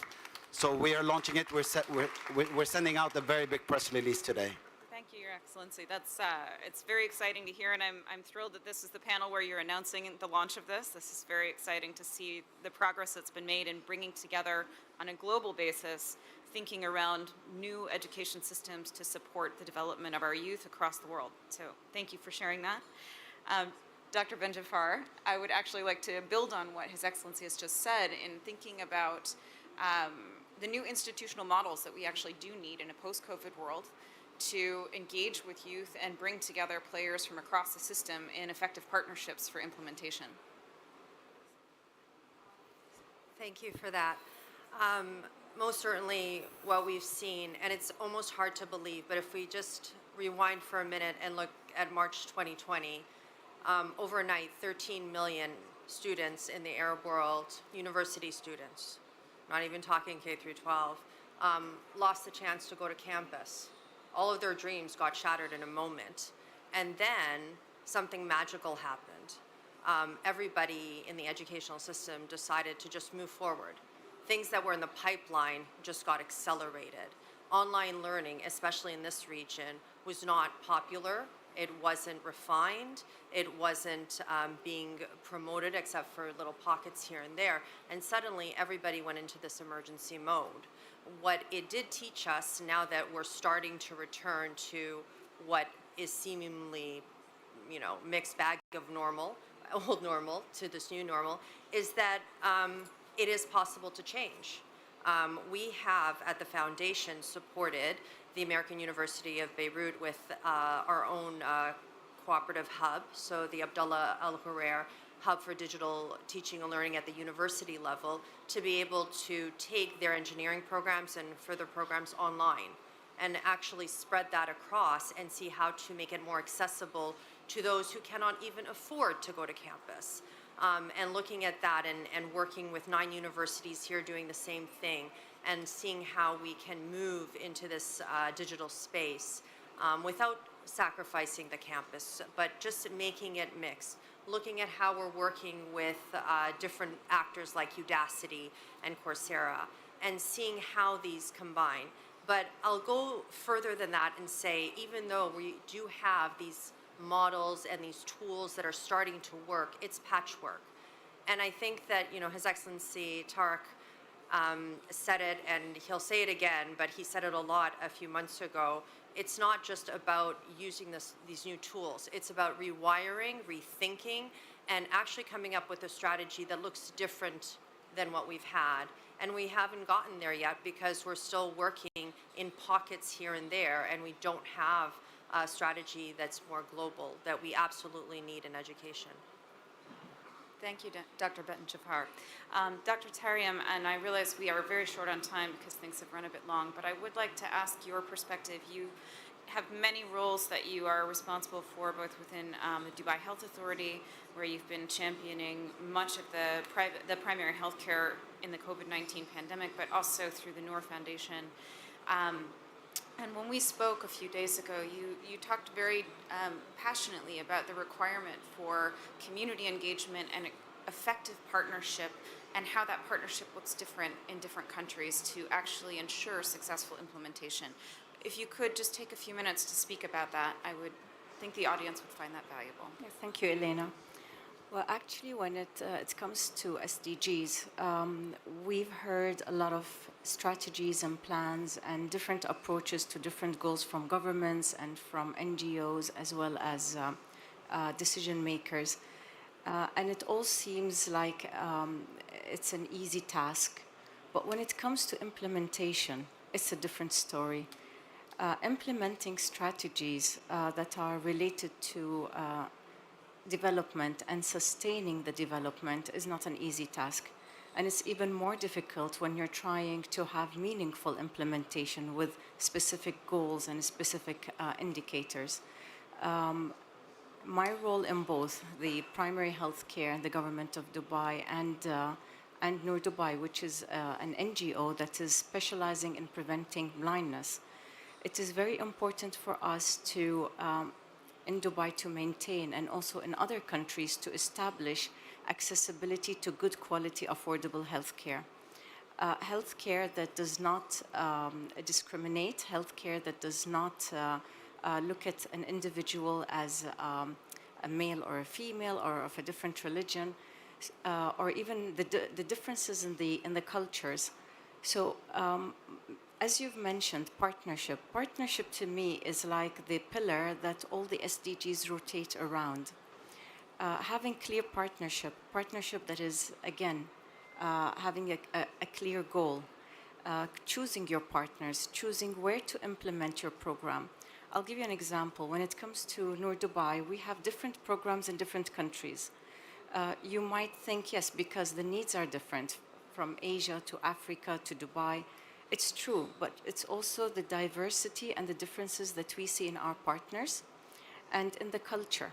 Because we're an NGO, as an outsider, we look different, we talk different, and we do things in a different way. When we go to another country or in another continent, it's very important to get the buy-in of the government, to get the people of that country engaged. That's the only way that you're going to have meaningful implementation of your program, and it's the only way that your program will be sustainable after we leave and we head to another destination to help.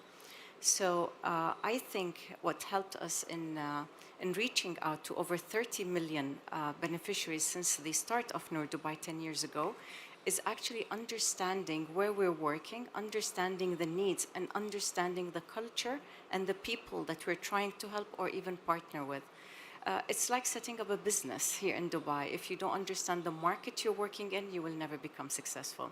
So I think having that integrated mixture of beneficiaries and stakeholders and commitments from different entities is the key to our success in implementing our programs. Thank you very much, Dr. Taryam.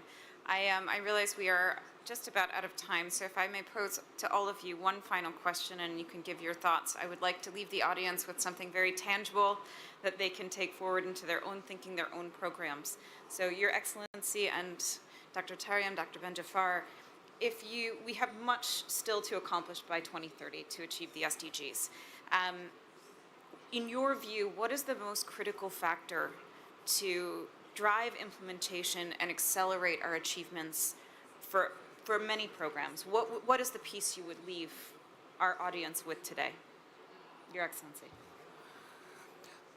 I would focus on SDG 4, and I would focus on the existing out-of-school youth, the 15-year-olds, 16, 17, 18, 19. What are we going to do with those?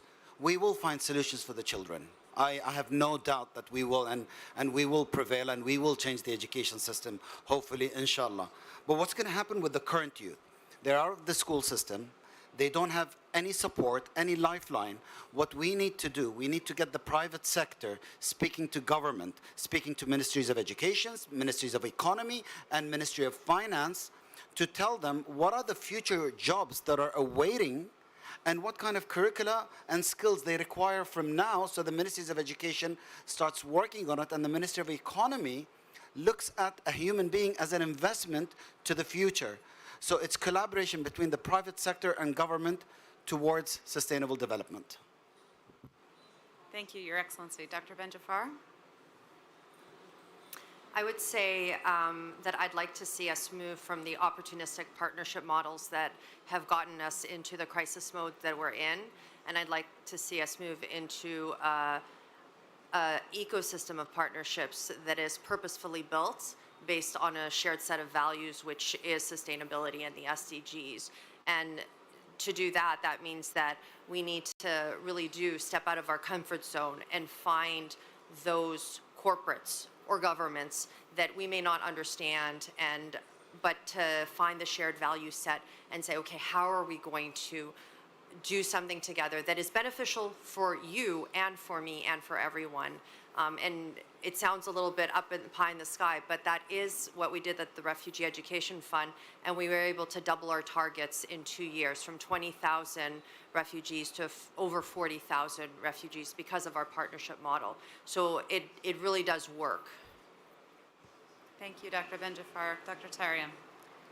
Well, I was very honored last year when I was invited to chair one of the global councils on SDG, and I was even more pleased when I found out that it's a nexus model. And the nexus model meaning that we develop programs that are still within the scope of preventing blindness, but we actually improve multiple goals, not just healthcare. And I think that's where we need to understand that no matter how specialized or how small the work you're doing is, you are actually influencing or impacting multiple goals, not just one. And that's where the beauty of partnership comes in. The other thing that's really important is that it's a learning journey.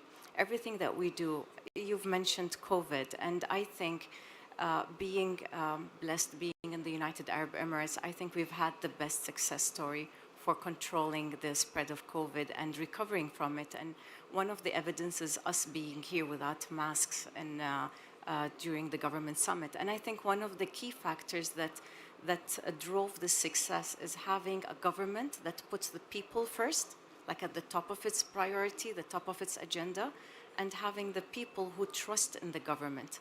And I think the synergy between those two was the driving force. We did have strategies, yes. We did have disruption. We did have a total change in the way we implement things. But it wouldn't have happened without as I mentioned, the synergy between the government and the people. And I think if we learn from that, and we can implement something similar in different countries, not only are we ready for the next crisis, but we're ready to spread what we have learned internationally. Thank you very much. If the audience would please join me in thanking our esteemed panelists for this lovely conversation.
Thank you, Your Excellencies, for the wonderful points that were addressed and were touched upon in light of humanity, and of course, nothing better than speaking about health and future of education. As inspired as we are, please welcome our next speaker to share a brief remark on change agents, weaving endless possibilities. Your Excellency, Ayman Tawfiq Al-Muayyid, the Minister of Youth and Sports Affairs of Bahrain, we look forward to be inspired by you.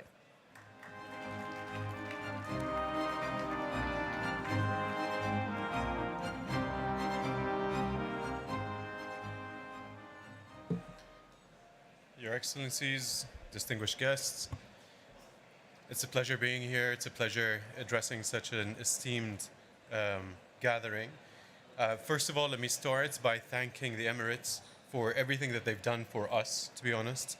It is an absolute pleasure to see so many familiar faces, and it's an absolute pleasure to learn from the sessions. I was asked to talk about change agents, and I was asked to talk about the SDGs and the implementation of the SDGs.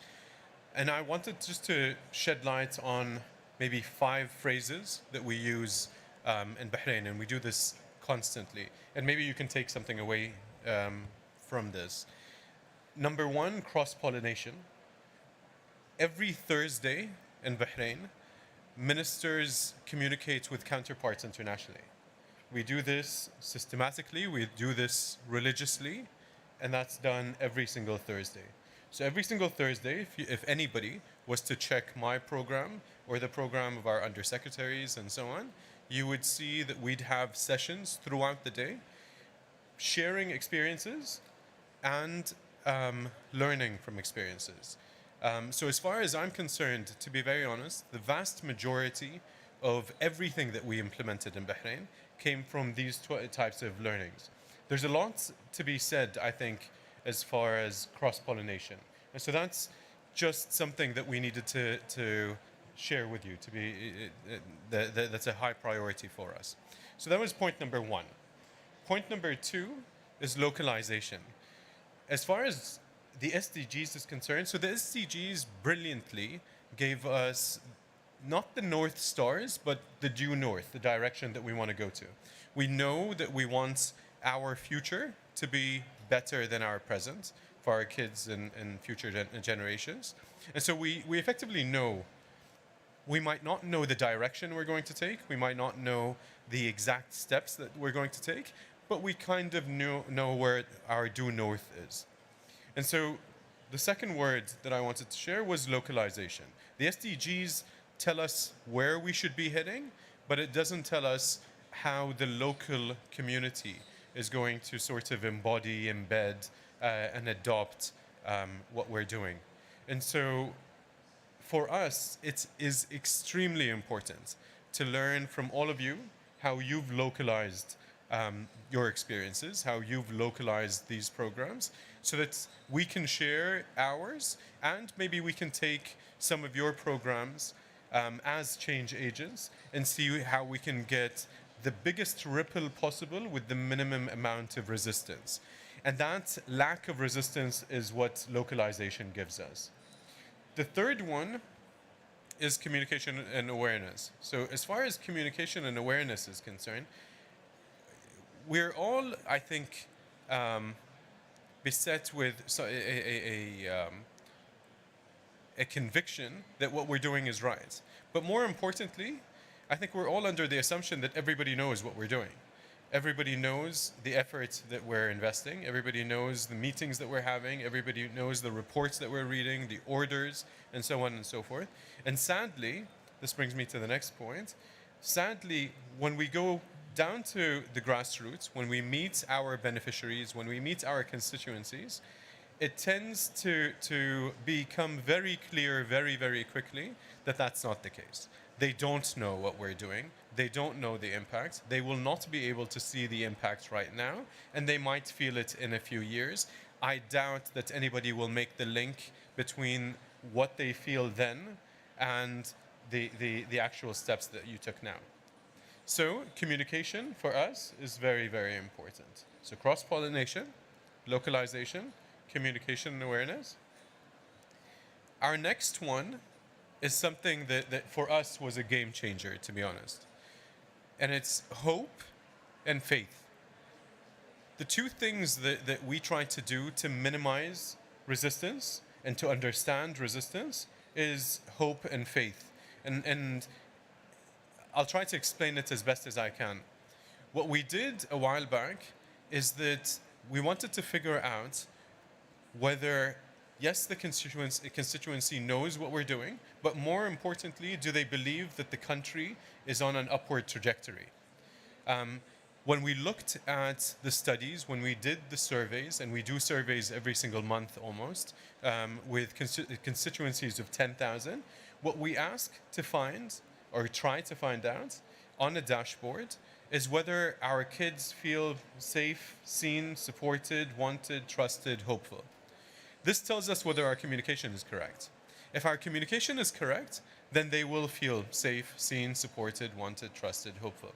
If our communication is correct, they will feel that the country is on an upward trajectory. If our communication is correct, they will help us be the change agents that we need. We don't need to be the change agents. We need to start the catalyst effectively, and they need to be the ripple. And so for us to turn them into, or for us to generate, synthesize the buy-in that we require, we need to make sure that they feel hopeful, and we need to make sure that they feel the faith. And when we say faith, again, it's not religious faith. What we're talking about is we need our constituencies to have the faith that we're doing absolutely everything that's within our powers to execute the programs that we have to make sure that they can benefit from it both now and in the future.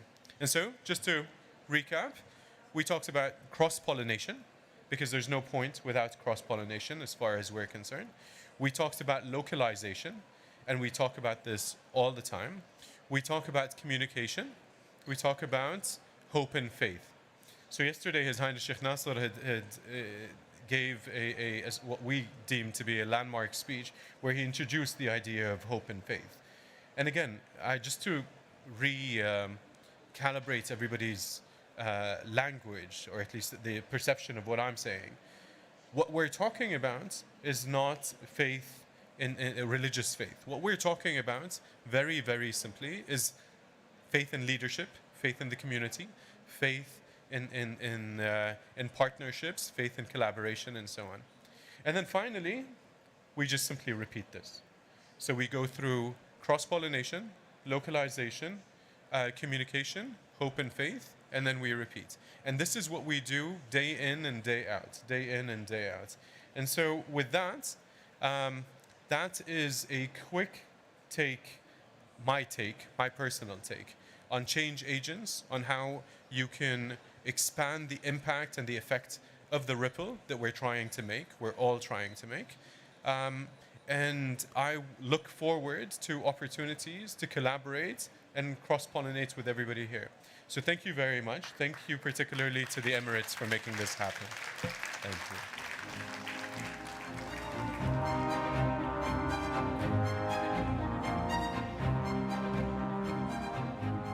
Thank you, Your Excellency Ayman Tawfiq Al-Muayyid of Bahrain.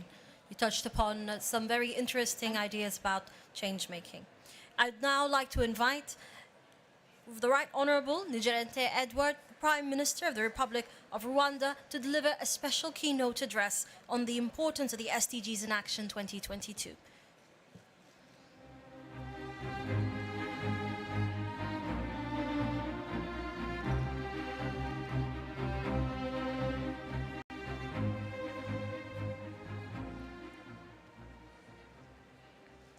Excellencies, distinguished guests, the world is able to gather physically today after over 2 years of the global COVID-19 pandemic. This is an evidence of what can be achieved when countries cooperate toward a common goal. The lessons learned from COVID-19 pandemic should be a foundation for all of us as we pursue strategies toward scaling new heights for the future of humanity. The UN 2030 Agenda provides a pathway to better livelihood. This agenda provides a universal goal and targets for all countries to deliver on a 3 dimensions covering economy, social, as well as environment. Our country's long-term aspiration, characterized by high quality of life for citizens, also mirrors the ambitions of the Agenda 2030. The SDGs have been fully integrated in our national development agenda through the National Long-Term Vision, the Vision 2050, the Medium-Term National Strategy for Transformation, and the related sector strategic plans.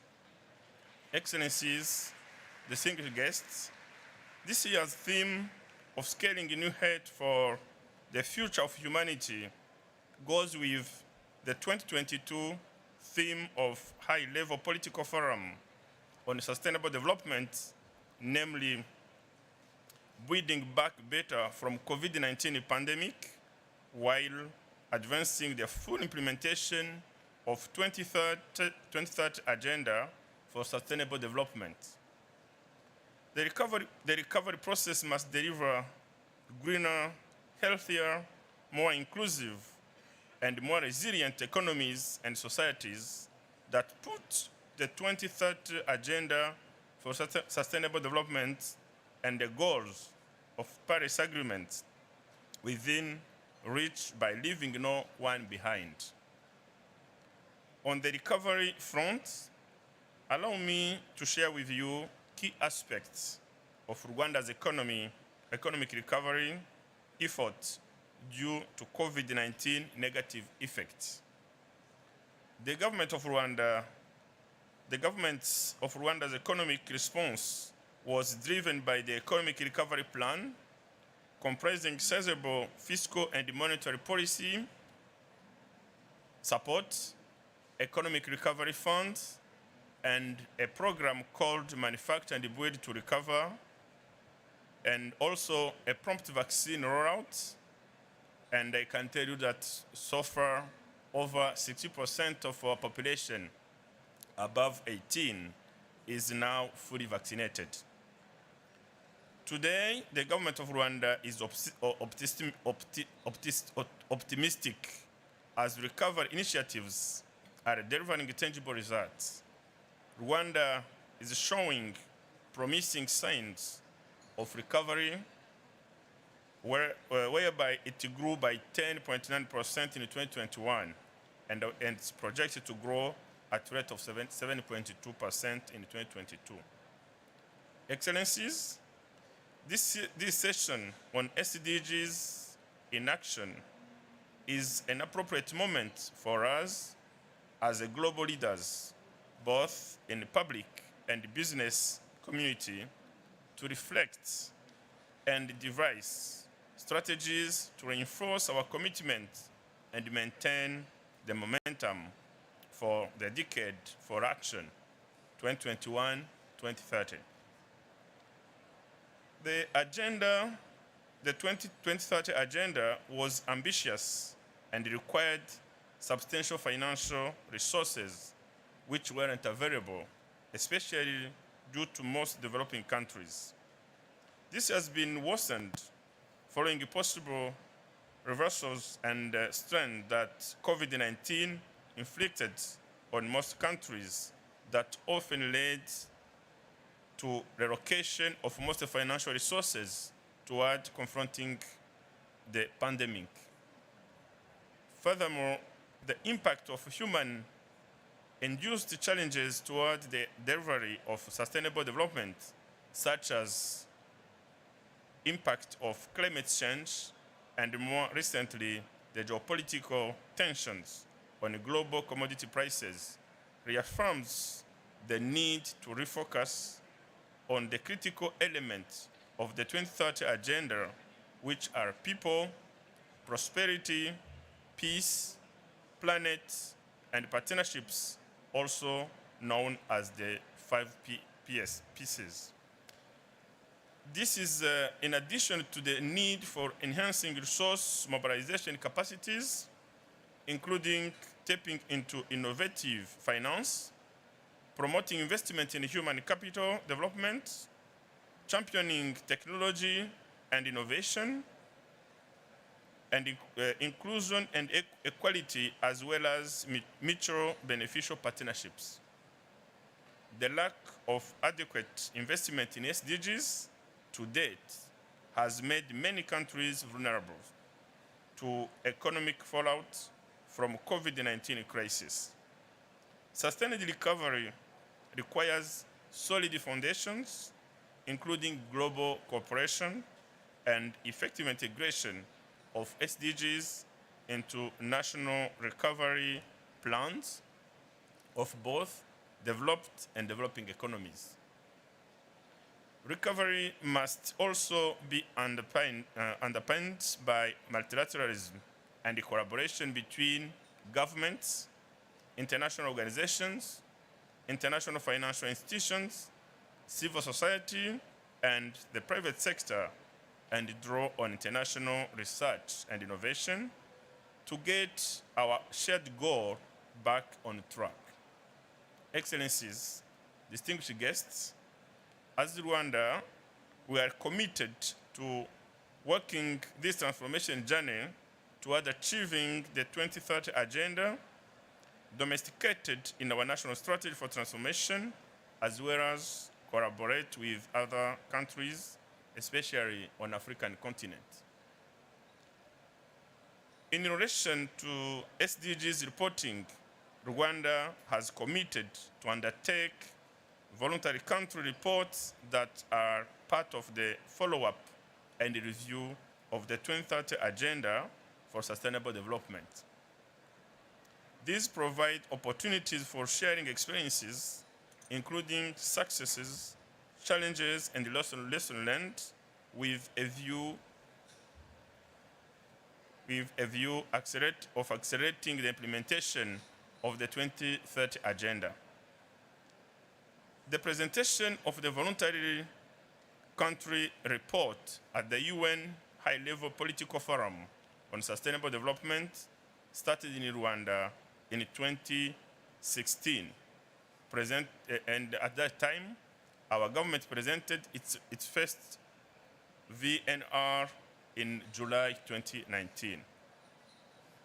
In this regard, since 2016, we are hosting the SDGs Center for Africa, an entity that aims at building capacities for all African countries to monitor and ensure they are on track in implementing SDGs. Rwanda is also actively promoting South-South cooperation and peer learning through the Rwanda Cooperation Initiative. In the same spirit, we are glad to host this year's 8th Africa Regional Forum on Sustainable Development in early March 2022 under the theme Building Forward Better, a Green, Inclusive, and Resilient Africa. The key messages entered in the outcome document, the Kigali Declaration, is a call for accelerated implementation of 2030 Agenda. Rwanda expresses gratitude for all the distinguished speakers of today for their forward-looking ideas. We also thank government and the people of the United Arab Emirates for the organization of this summit and for their warm hospitality. I thank you so much.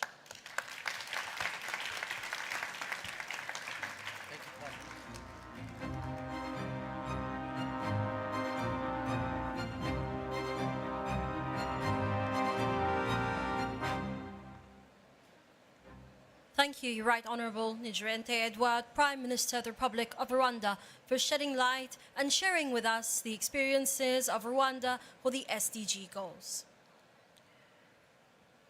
After the brief remarks shared by our Excellency Ayman Tawfiq Al-Muayyid, which has set the course for the change agents weaving endless possibilities, I'd like to welcome the distinguished guests for the Global Councils on SDGs, which have been inaugurated during the 28th edition of the SDGs in Action at the World Government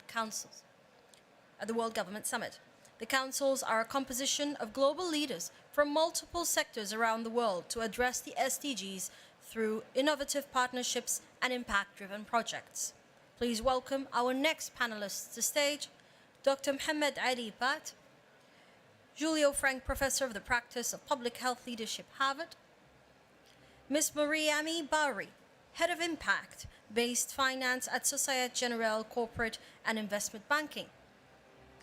Mr. Ibrahim Az-Zu'bi, Chief Sustainability Officer at the Majid Al Futtaim Holding, and Her Excellency Ms. Khawla Al Meheri, Executive Vice President of Strategy and Government Communications, Dubai Water and Electricity Authority. The moderator of the panel,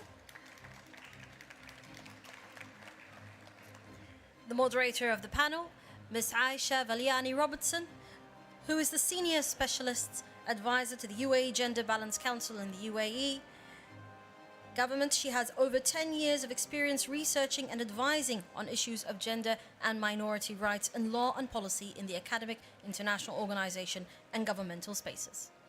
I'll leave it to you, Aisha. Please be mindful of time. Thank you. Your Excellencies, distinguished guests, distinguished panelists, good morning.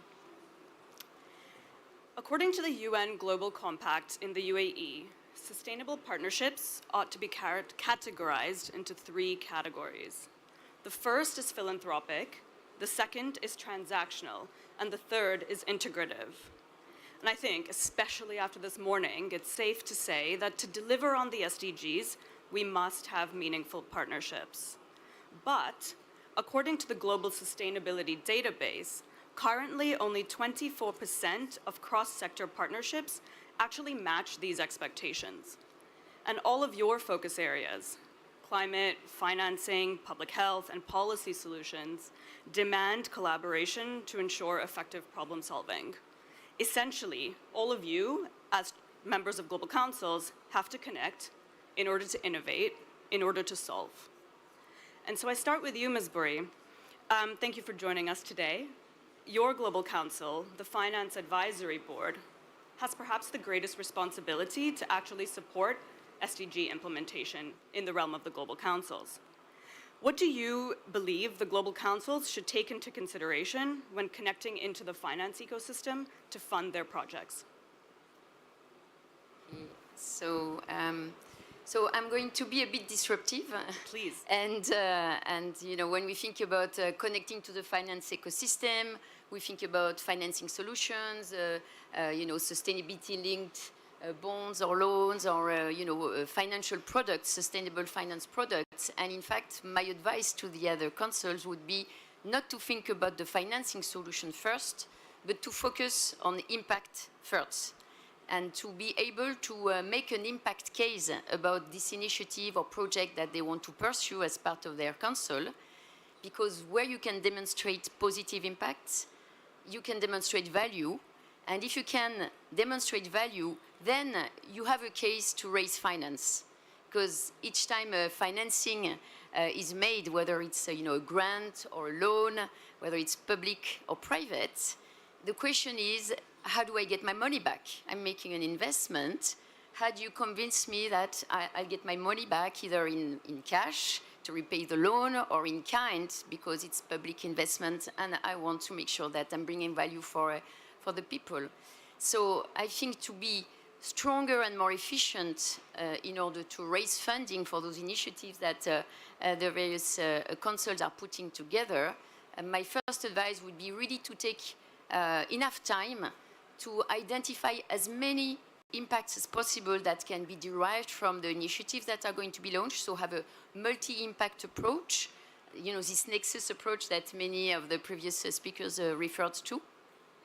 See how you can also reduce the costs, so make this investment the most efficient possibly, and this can be done by mutualizing solutions, by you know, building on existing initiatives rather than inventing another one that will do, you know, more or less the same as the previous one, but a bit differently. Why not build on what's done already and augment it with some new ideas, some new resources, and demonstrate what is the value that is created, because with this type of material, we are much better equipped to then identify who are the stakeholders, the interested parties that will recognize that value and are ready to invest so that you can, you know, deliver this value, deliver this impact. And with this basis, really, we are better armed to open out networks, because the Finance Advisory Board is really a a group of experts from philanthropy, investing, and financing community here to support the other councils, and we'll be more efficient at doing that if you can make the impact case of your initiatives, so we can mobilize the financing and other resources we have access to. Thank you for that. Continuing on with the thread of financing for impact, Mr. Al-Zubi, I turn to you. Majid Al-Futtaim and your Council on SDG 13 have a series of climate action programs. So I ask you, how do you maintain momentum and action in the private sector, not just to prioritize sustainability, but also to weave it into your overall business interests?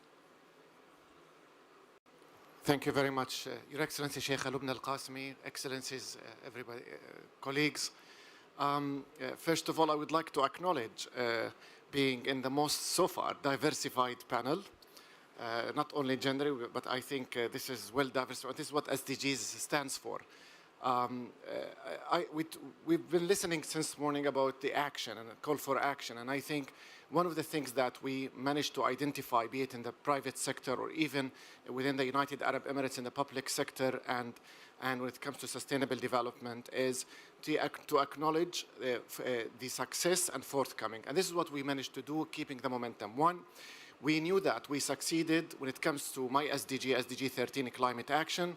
We managed to get the attention on the issue and the problem, which means the world, most of the world identified that there is an issue and there is a risk on the business, be it on the private sector and the resources when it comes to the climate issue. So we looked at it from normalizing the problem and normalizing the solution. So we looked thinking straight of the solution and getting ready for the next step, forecasting both the impact and try to monetize it and try to unify the language we need to use, be it in the private sector and the public sector.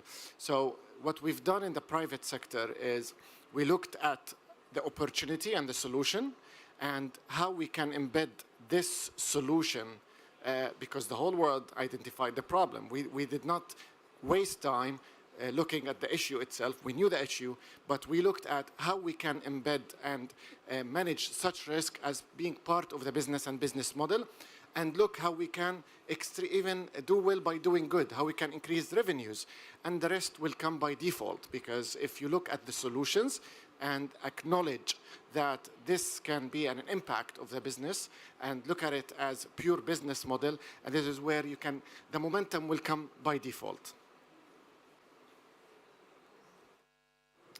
Thank you for that.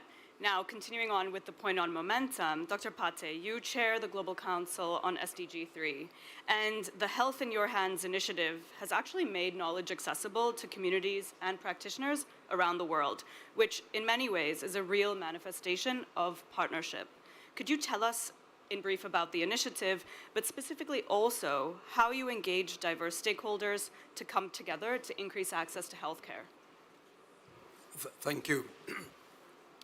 Health in Your Hands initiative is a legacy initiative in the first term of our Global Council, which we're building on now in the second term of the Council. The Council itself is an amazing multidisciplinary, multi-sector group of professionals, practitioners, academicians who've come together to really see how to catalyze momentum around SDG 3, but also linked to all the other SDGs. As we've seen with COVID, health is linked to all the SDGs, in fact. And how do we come together and think, organize, and catalyze impact? There are 4 domains that we would measure in terms of our success. The value add of this multi-stakeholder collaboration. What is it that we are uniquely positioned to contribute in this arena? Innovations, organizing them, harnessing them, and driving impact at the country level is one that we feel that this council can contribute in that direction. Secondly, the impact itself on at the country level, because I think Mary Amy mentioned that what is it that global partnerships exist, but they're only meaningful if they touch lives at the country level, at the local level. How do we reorient those innovations? The 50 that were harnessed in the previous term, and then the 10 that were selected as sort of the most impactful, and how do we advance them so that they touch the lives of people? Third, how do we leverage the resources and the capabilities existing between members of the council and the institutions that we represent so that we drive this agenda.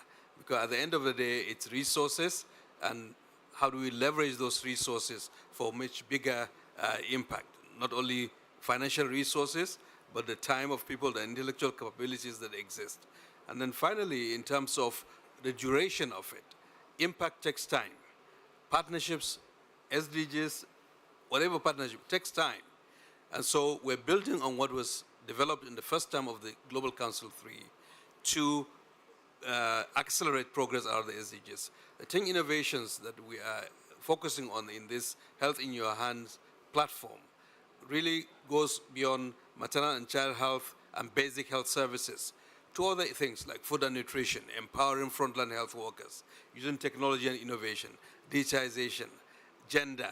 Those are all embedded in those core sub-select innovations. And there could be more, but at least it's a good start to see how we can move forward with them, not only in connecting them with the Financial Advisory Board for financing, but also in learning what are the structural constraints to innovators. There are many pilots out there. Every corner you'll find a pilot of an innovation, but what are the constraints to scale? The policy constraints, regulatory constraints, and the financing constraints. How do we learn from that, and how do we share that learning among ourselves and with others in developed countries, but also in developing countries? That's the approach that we're taking in our council. Thank you, Dr. Pate. I think it's interesting what you've mentioned because it speaks a lot to the kind of activity on the ground and as we mentioned, kind of spreading knowledge and resources.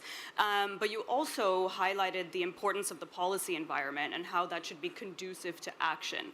So I turn to you, Your Excellency, Kaula Meheri, and I ask you, you're here today representing Dr. Tatiana Teplova, who is chairperson of Global Council 17. And as I understand it, the vision of your council is to strengthen implementation of the SDGs, specifically to enhance policy coherence for sustainable development. But in order to do that, you have to support policymakers in diverse governments, in diverse countries, not just at the federal or national level, but even at kind of local levels, to understand the SDGs and to embed them across their policy priorities. So how are you using digital technology to make this happen?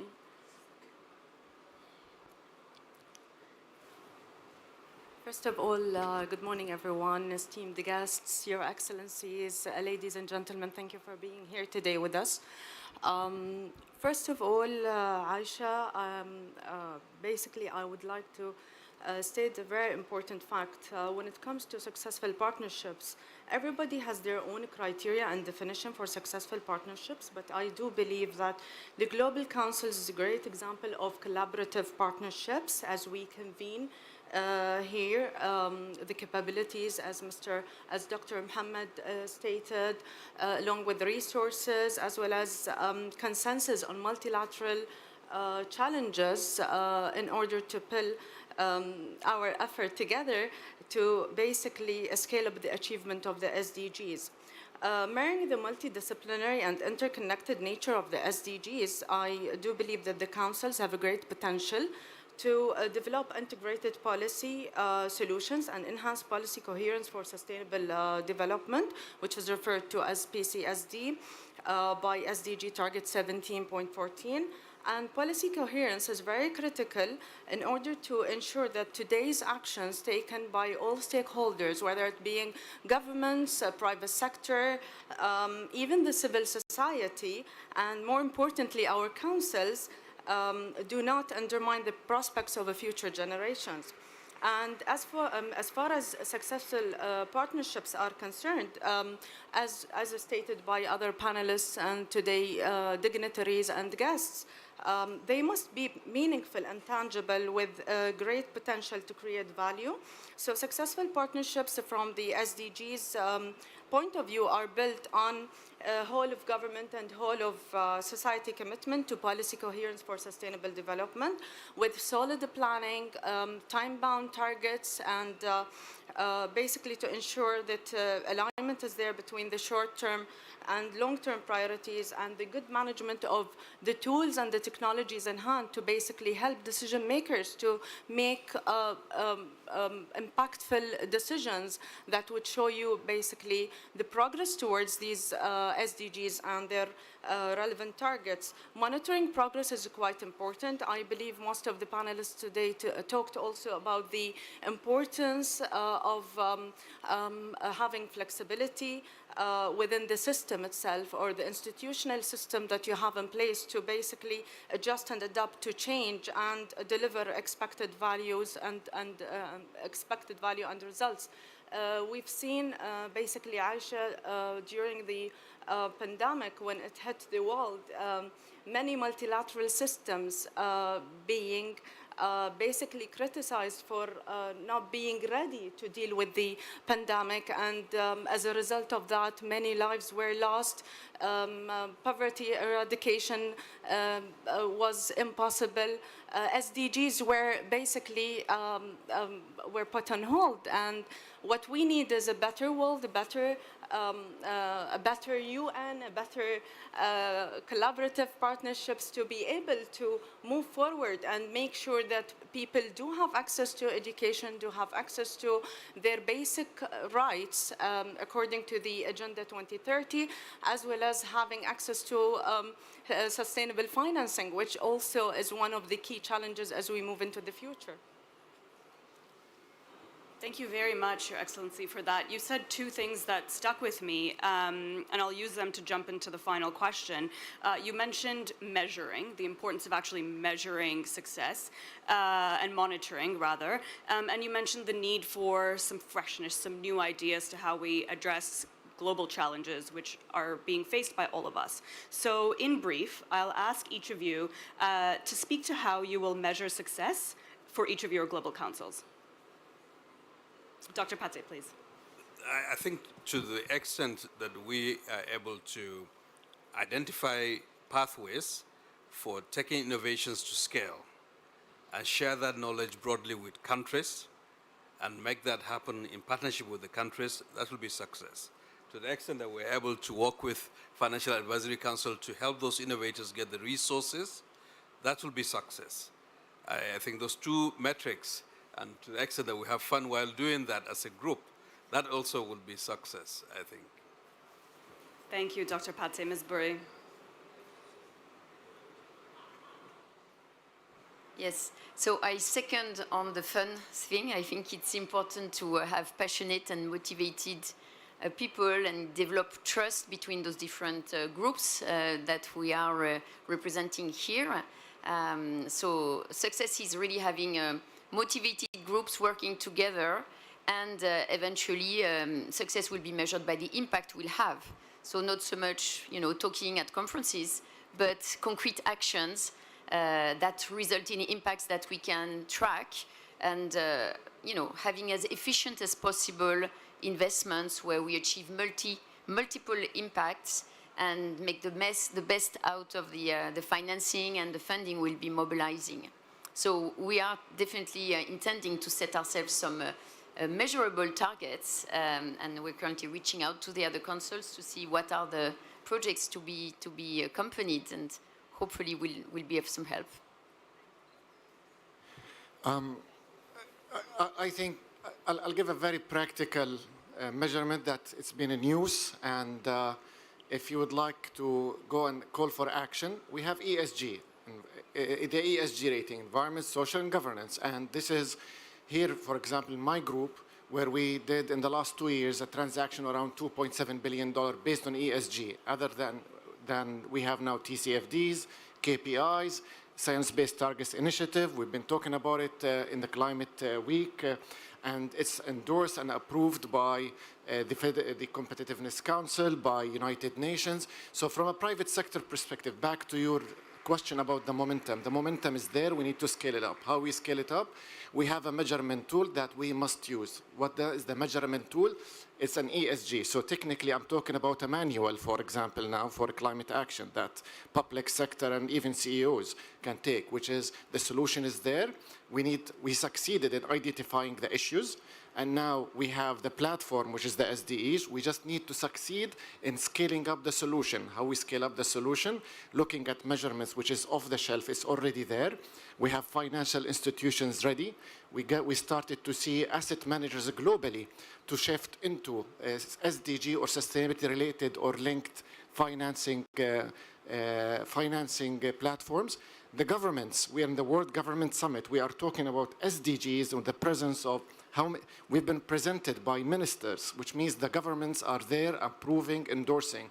We just need to scale up, and we need to start scaling up the solutions and action instead of talking about the main issue. We have solutions there. Just let's scale it up, let's work together, and this is, I think, what we succeeded. The SDG counts as the best example you can give globally for any solution. We work a lot together. We have a meeting after this, the two councils, for example, on how we can work together on sustainable finance, the partnerships.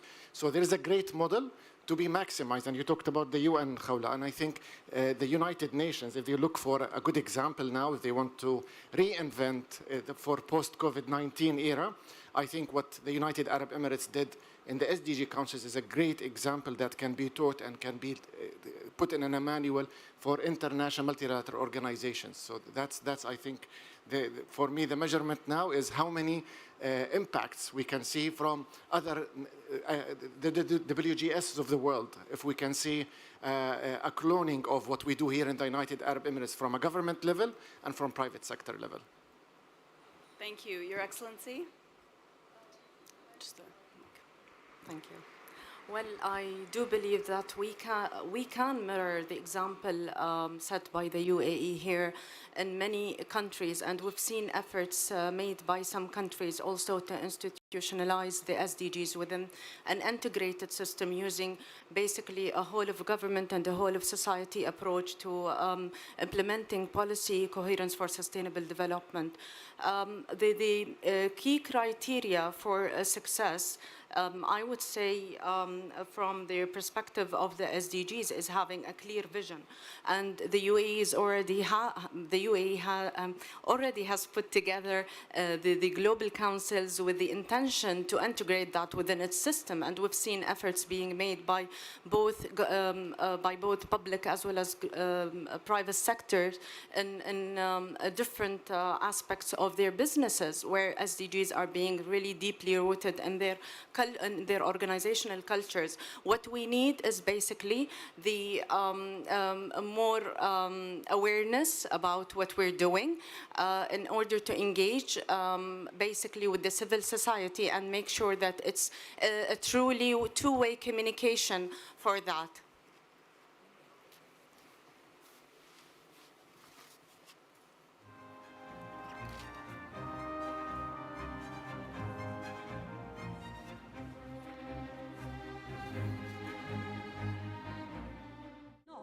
For turning. 100 years of women making their mark in Parliament and shaping our legal landscape. We focus around policy.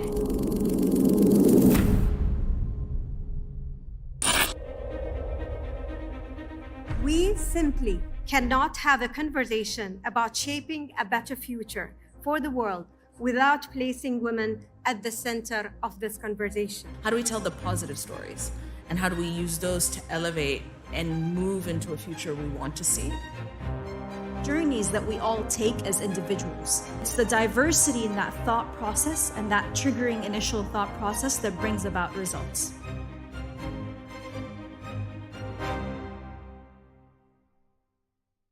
The ladies not for turning. 100 years of women making their mark in Parliament and shaping our legal landscape. We focus around policy.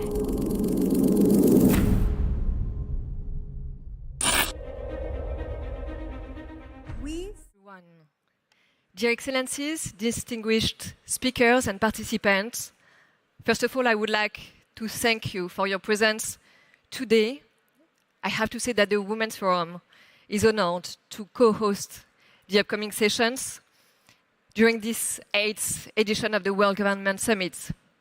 So it is the first edition with the participation of the Women's Forum. and in the face of a gender gap that will now take 135 years to close. So how is that for our timing? I'd say we'd better roll up our sleeves and get to work. As I see since the beginning of this forum, so many inspiring people here at the WGS, my feeling is that together, men and women, we are a force.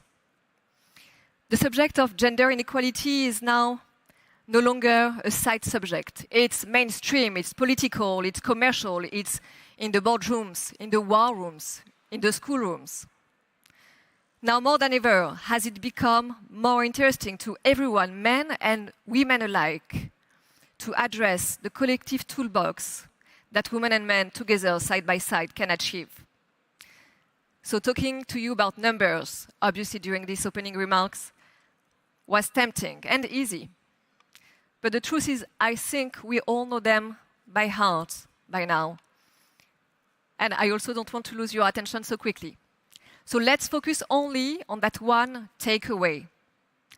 Women account today in 2022 for 70% of people living under $1 a day. $1 a day. And they represent 80% of the climate refugees. So yes, it's great, it's good. We have seen in the last century or in the last century and a half a serious opportunity for women, a strong pathway. But what's not good is that it's still too narrow. Too much at the top without giving ordinary women, I would say, the power of choice.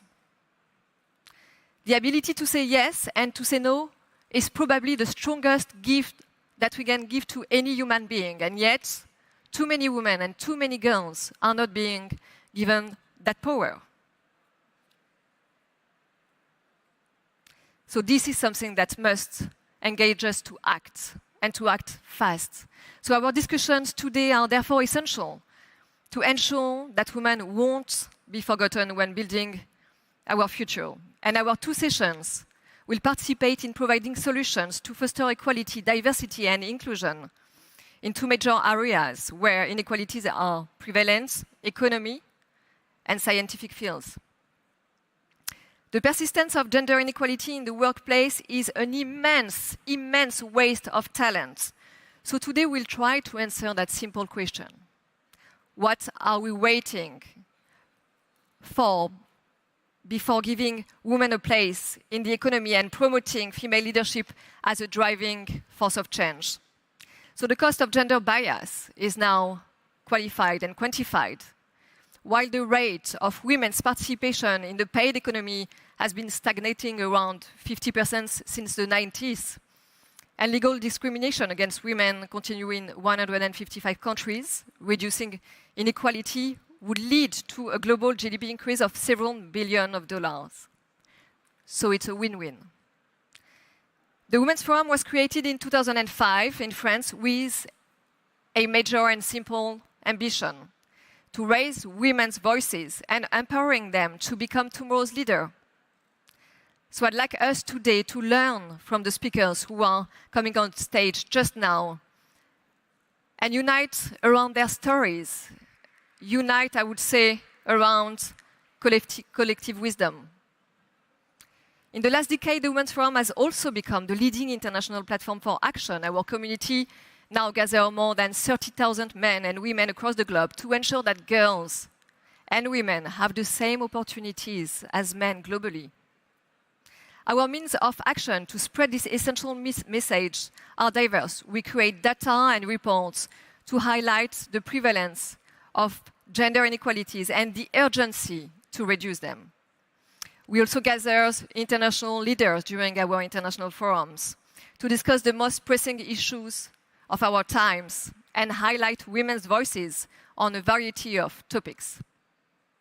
We call leaders from the public and private sectors to commit and to act, to foster gender equality and women's empowerment. Last year, we've published our annual barometer, comparing reality and perception on gender inequalities, which resulted in a striking way. although 84% of the G20 population believe that closing the gender gap is one of the most important issues of our time, 1 in 2 people only think that the gender equality will never be achieved globally. So you see the challenge we have. As much as our mission is to give them hope, at the current rate, no country will achieve gender equality this decade. So to accelerate the pace, we need to sit women at the decision table, at the heart of policies, at the heart of programs, at the heart of pandemic recoveries. And we can't do that without boys and without men. I'd finish by reminding ourselves that gender equality is, as everyone knows and recognize, a key factor to overcome crises and to stabilize states and governments that are weakened by conflict. So no, today we won't spend our time talking about women as victims, but rather as warriors and active change makers. So we'll not talk about how to strengthen women. They are already very strong, but we'll talk about their strengths. To do so, I will now give the floor to our amazing moderator, Isabel Neiva, who is, amongst many other great things, a partner at Kearney.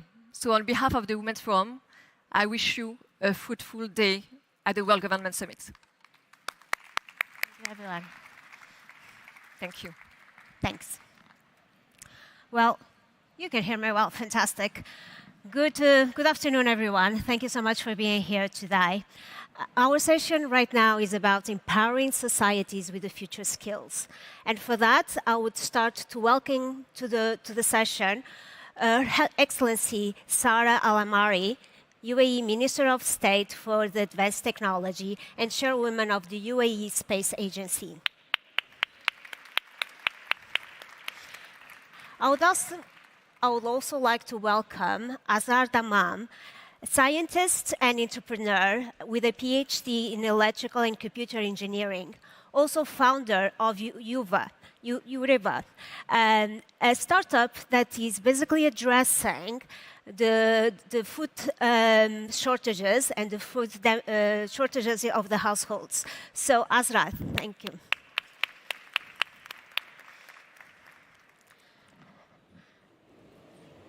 To put things a little bit into context, when we talk about future skills, we talk immediately about STEM. Science, technology, engineering, mathematics, and we think immediately if there is an equal gender representation or not. We can look at the glass half full. We have 2 fantastic examples and role models here today that we will have a very good conversation with.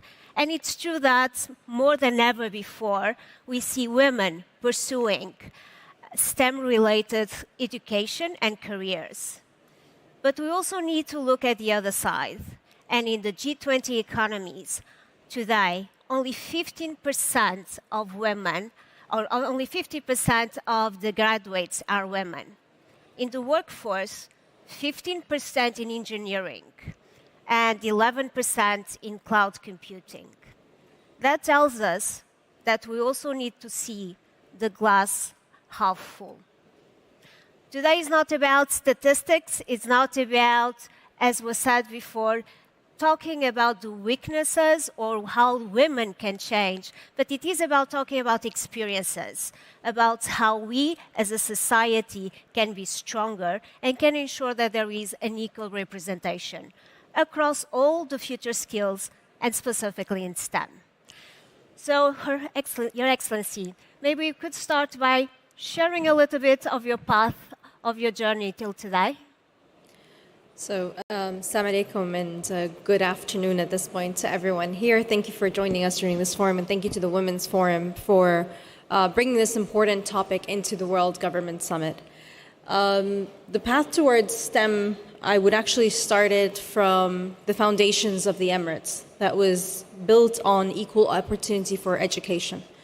And more than anything, I benefited on a group of trailblazers from the vision of our founding father that allowed for both women and men to find what they aspire to do, and sometimes even in fields that they never dreamed would be possible. And that was the culmination of my journey of going from a computer engineer into working as a computer engineer in the space sector and eventually working in government and policy making for science and technology. And this path of development for the Emirates, this path of creation of new opportunities is a lesson learned not only for women in STEM, but a lesson learned on creating opportunities for youth in STEM, empowering them at various levels, especially at the levels of development of new industries and creating new opportunities of development of new industries. And as we continue moving forward throughout the institutions, both at the Ministry of Industry and Advanced Technology, as well as the UAE Space Agency, our focus in creating new industries is in development of capabilities and know-how. And that's the first step towards opening a window of opportunity. That's what I've benefited from, gaining that knowledge, gaining that know-how, being able to interact with leaders in fields across the world at such a young age that has allowed us to have not only a space sector in the Emirates, and not only an advent now into new sectors, and one sector that you're talking about is food security, but also allowed us to create a large impact and utilize all of society. And when we talk about empowerment at large, we need to think of it from a macro lens. What are the various areas within a society that needs to be tackled? How do you tackle it, and how do you ensure that empowerment is comprehensive? And empowerment is not just a word, but it's about value creation, and it's about opportunity creation. Fantastic. And as you said, there is lots of playing parts that need to come together in order for empowerment at large to happen. Azra, maybe you can talk us a little bit about your journey to date and how you founded and are now the CEO of Uvira. Hello, everyone. Assalamu alaikum. Good afternoon. My journey in STEM actually started very early during high school. Okay. And during high school, I was selected for a Gifted Students Program, National Gifted Student Program in Saudi Arabia, where I got an intensive mentorship in science and technology. And I fall in love with physics and with mathematics. And that's what led me to choose electrical engineering for my bachelor's, my master's, and my PhD as well. I want to emphasize on that program, the program that I had in high school back in 2009, and how it shaped my future decisions, and how the government was also supporting. It's a governmental program, and how the government is creating opportunities for women to be more active in science and technology. My research was focused on the fabrication of silicon electronics for heart assistive devices. And that was my master research. But after that, I started shifting a little bit into the sustainability and the consumer products because I noticed a huge gap between research and businesses. And I wanted to fill in that gap.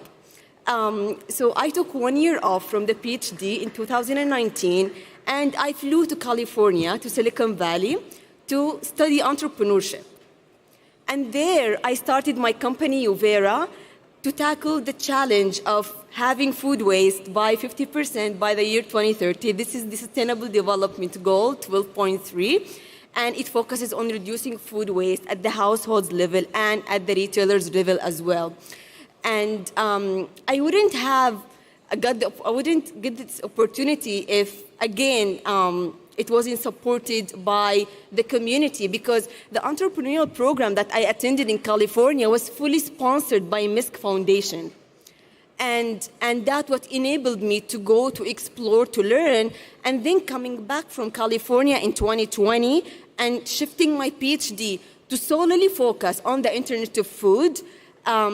And that's my new focus now. And that's how I see myself contributing to the economical development and also to sustainability through my research. Fantastic. Well, I can see some common themes there. The importance of education, obviously, the importance of empower the young generation when you are already in high school, opening doors. And I think my original question was going to be around the challenges that you have faced throughout the journey.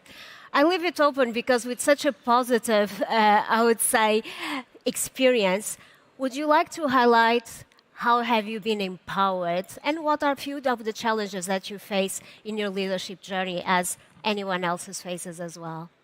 So if we go back to discussing the aspect of skills, discussing the aspect of how do you marry that with creation of opportunities and how do you marry that with, I wouldn't call it empowerment, but I'll call it leveling the playing field for opportunities where skills and competitiveness is based on who does something better and who creates the maximum impact and who capitalizes on an opportunity the most. Yep.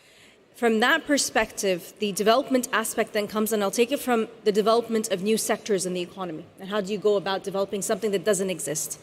If it's a new sector in the economy, it means the skills and the know-how and the capabilities to do it don't exist in a nation or in an economy or in a region or in an ecosystem.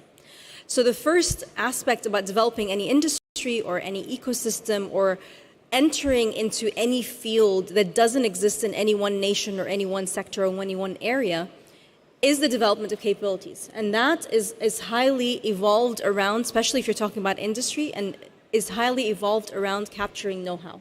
And therefore building the right programs to be able to gain, for people to gain experience from those that are experienced that don't particularly live in that country. So that's the first step in terms of the creation of opportunity. The second, if you're entering in a new field, there's massive risk associated with it, just due to lack of experience and due to the fact that you haven't done things right and haven't done things wrong. So it's a blank slate.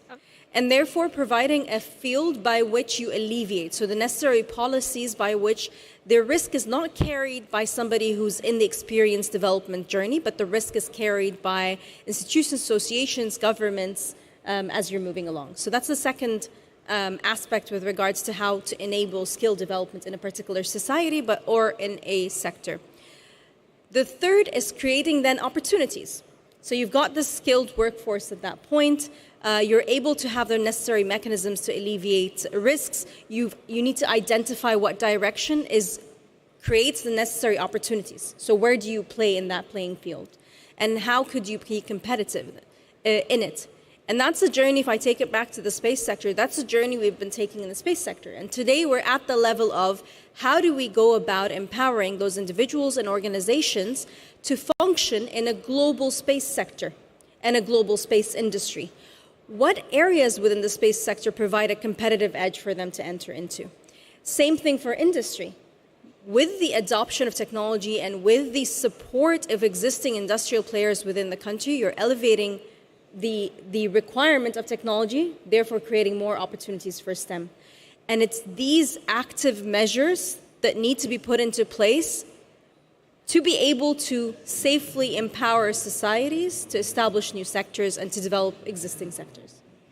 So from what I hear is a comprehensive framework with the policymakers, the private sector, but also the civil society that needs to, in a way, incentivize as well the pursuit of the new skills, of the new capabilities, and the risk-taking. Absolutely, and that, if we take that as a foundational element, at least for our nation, so if the first 5 decades was about building hard infrastructure, so everything you can visually see, the next few decades is about building the intangible infrastructure, which is the necessary ecosystems and the drivers behind it. Not only the local level ecosystems, but the global ecosystem.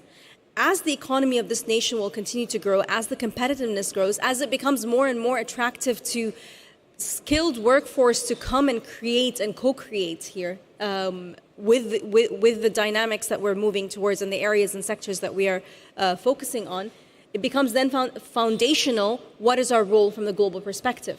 Across sectors, but also as individuals and as a nation that has a positive impact on the growth not only of the region but of the world.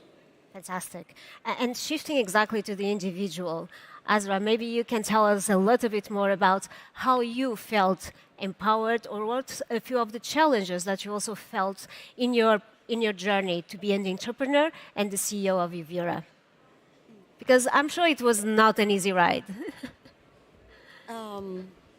For me personally, I feel so privileged to be born in an era of women empowerment, or to be specific, that I'm living my 20s in this era of women empowerment in Saudi Arabia. Yes, and I remember the change. I remember that there was a huge change in the employment of women in Saudi Arabia exactly in 2013. And that was led by King Abdullah. And now it's continued by King Salman and the Crown Prince Mohammed bin Salman. And so for me personally, I was empowered. As I mentioned earlier, I got a full scholarship to go to California to study entrepreneurship. And my master's and PhD are also scholarships from the Ministry of Education. My bachelor is also a scholarship. So there is huge support for women education. And I think the education is the essence of the development of a community. Because when you think about it, the essence of a household is the mother. And if the mothers are educated or are well educated, then that will influence the entire community.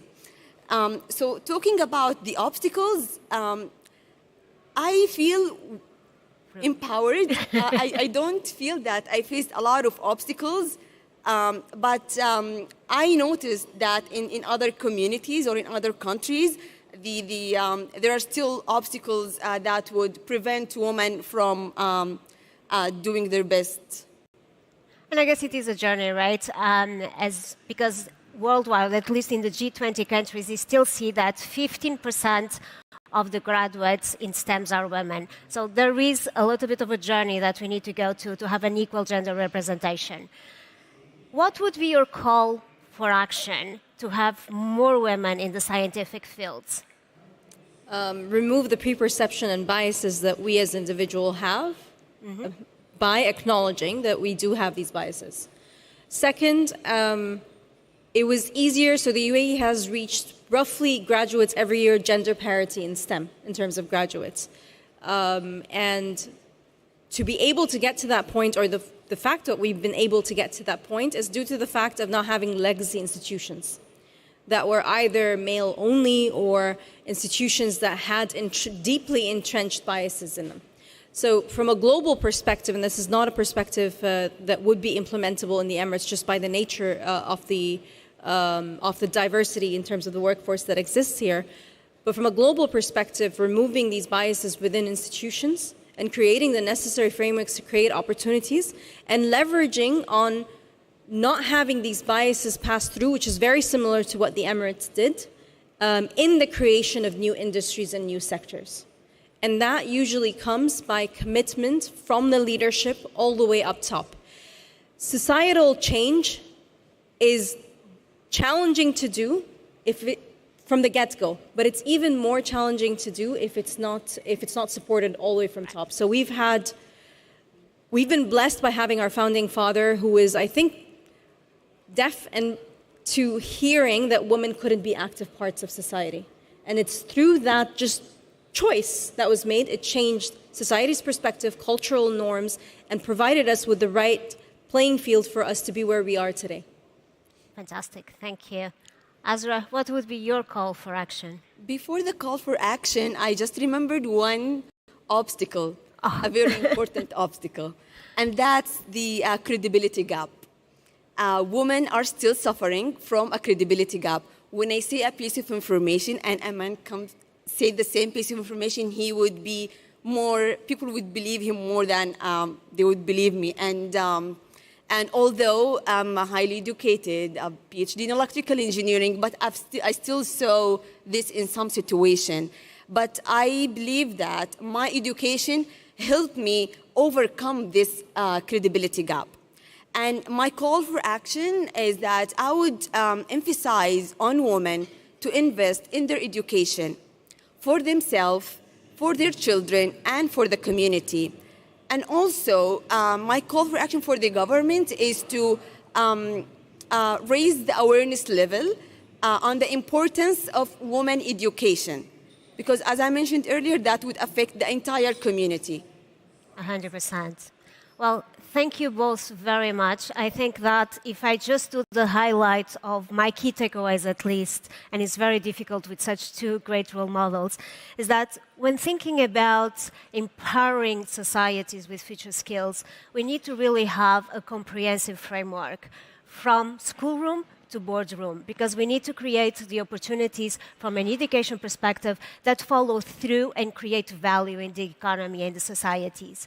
But we also need the active play of everyone involved. And when I say everyone, it's policymakers, it's the private sector, it's the civil society, and it's having more fantastic role models as we have Your Excellency and Azra here today. Well, thank you so much. Please join me in thanking. Thank you. Thank you. And now we'll, oh, sorry.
Organization, His Excellency, Dr. Tedros Adhanom Ghebreyesus. Excellencies, dear colleagues and friends, thank you for the opportunity of joining you today, albeit virtually. COVID-19 has demonstrated that a pandemic is so much more than a health crisis, with lives and livelihoods destroyed and societies and economies upended. More than 6 million people have died. Health systems have been disrupted. And for the first time this century, we have seen a rise in the number of people living in absolute poverty. While epidemics and pandemics are a fact of nature, they are exacerbated by urbanization, encroachment on habitats, the climate crisis, and insecurity. It's certain that COVID-19 won't be the last pandemic, but how likely is it to occur, and how much damage it causes when it does? Those are areas over which we have influence. We must learn the lessons of this pandemic. Let me offer 3. First, it's essential to strengthen local production of vaccines, particularly in low and middle-income countries, to increase their independence and foster autonomy. In many countries, vaccines have helped to turn the tide on the pandemic, saving lives and protecting health systems. But as we speak, more than 80% of the population of Africa is yet to receive a single dose of vaccine, and the gap in access to tests is even worse. It has become obvious that equity cannot be left to market forces, or the goodwill of donors, or shifting geopolitical currents. Expanding local production of vaccines and other health products is a high priority for WHO. Recently, we have established the WHO mRNA Technology Transfer Hub in South Africa, which has now developed its own vaccine candidate. So far, 13 low and middle-income countries are set to receive technology from the hub to produce their own mRNA vaccines. The second lesson is that a resilient health system is not the same thing as an advanced medical care system. Health systems have been badly disrupted, including services for reproductive, maternal, and newborn health services, as well as routine immunizations and care for non-communicable diseases. For too long, too many countries have invested heavily in sophisticated medical care, but too little in public health. As a result, their health systems were overwhelmed. The backbone of public health is robust primary health care for detecting outbreaks at the earliest possible stage, as well as for preventing disease and promoting health at the community level. The third lesson is that the world needs an enhanced global architecture for pandemic prevention, preparedness, and response. In the face of a global crisis, no single country, organization, or agency can go it alone. The pandemic has once again illustrated the value of multilateralism. Instead of confusion and incoherence, we need cooperation in the face of common threats, along with sufficient resources for strengthening global health security. And we need an empowered and sustainably financed WHO at its core, playing the coordinating and normative role on which so many countries and partners depend. WHO's member states are now negotiating an international accord towards a more harmonized global response to future pandemics and epidemics, including the equitable sharing of countermeasures. We're also working with our member states to put in place new systems and tools to prevent, detect, and respond rapidly to epidemics and pandemics.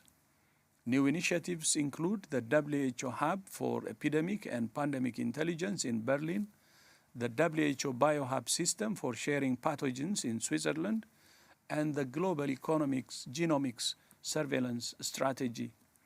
Above all, the pandemic has taught us that health is not simply an outcome of development, but the foundation of social, economic, and political stability.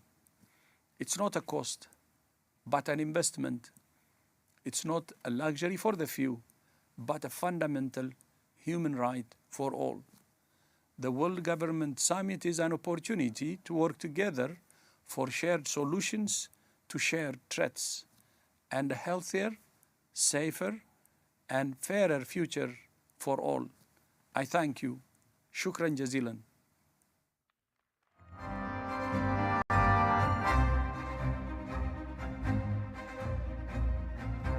Ladies and gentlemen, our next session is a main address by His Excellency Matthias Cormann, Secretary General of the Organization for Economic Cooperation and Development. Thank you for inviting me to speak at the World Government Summit. The OECD has supported this important forum since its inception. It is an honor to address you today. We're meeting at a very challenging time. as the world was starting to consolidate its recovery and after 2 difficult years marked by the COVID-19 pandemic was starting to get back to a new normal, we have been shocked and devastated by the pain and suffering caused by Russia's war against the people of Ukraine. It is a clear violation of international law and a serious threat to the rules-based international order. OECD member governments have condemned Russia's large-scale aggression against Ukraine in the strongest possible terms. The war in Ukraine is also self-evidently having a very negative impact on the global economic outlook. Growing energy insecurity, high energy prices give us even more incentives to succeed in the green energy transition. Climate change is accelerating and impacts are being felt now, already pushing natural and human systems under stress and reduced agricultural productivity. The COVID-19 pandemic has increased the share of people acutely affected by food insecurity from 6% of the region's population in 2019 to 20% in 2021. And climate change is expected to worsen this trend further. Recent climate commitments by many countries from around the world are very encouraging. Some 65 countries, covering 83% of global carbon emissions, have set net zero targets for the coming decades. These commitments now have to be translated into real actions and real outcomes, though. Urgent global action, urgent global outcomes are needed to reach net zero emissions by 2050, and we need to accelerate the necessary socio-economic and technological transformations. Reaching these objectives will require implementing the right policies and building effective governance mechanisms. This is at the center of OECD action, and I take this opportunity to invite all of you, policymakers, private sector leaders, experts and civil society actors, to join in this effort. Our work on building climate and economic resilience in the transition to a net zero low-carbon economy provides a common framework for understanding and enhancing country-specific net zero transition strategies.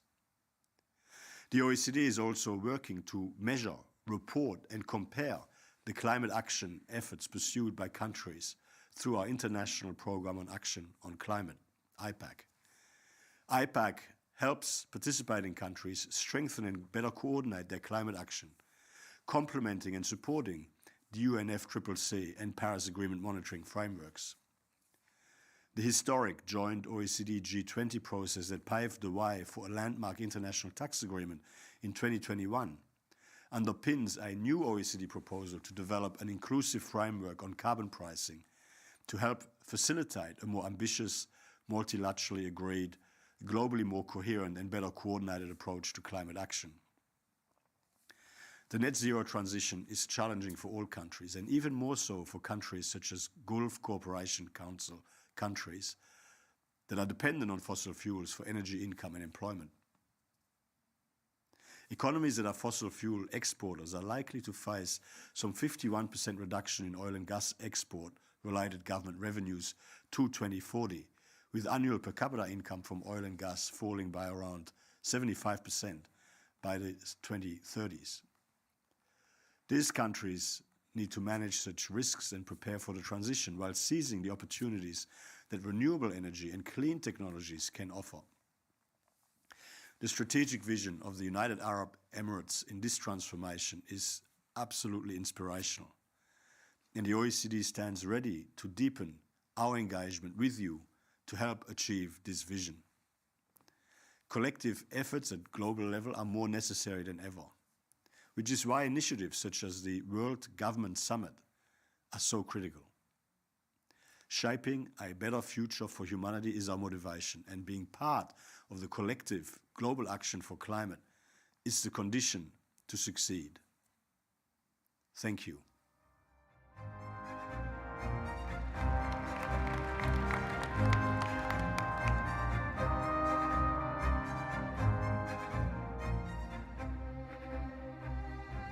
الحضور الكريم، سنستأنف الجلسة التالية بعد قليل. Ladies and gentlemen, we will resume our next session shortly.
أصحاب السمو، أيها الحضور الكريم، نستمع الآن لكلمة رئيسية يلقيها سمو الشيخ صباح الخالد الحمد الصباح، رئيس مجلس الوزراء لدولة الكويت، فليتفضل سموه مشكورا. Your Highnesses, ladies and gentlemen, please join me in welcoming His Highness Sheikh Sabah Al-Khalid Al-Hamad Al-Sabah, Prime Minister of Kuwait.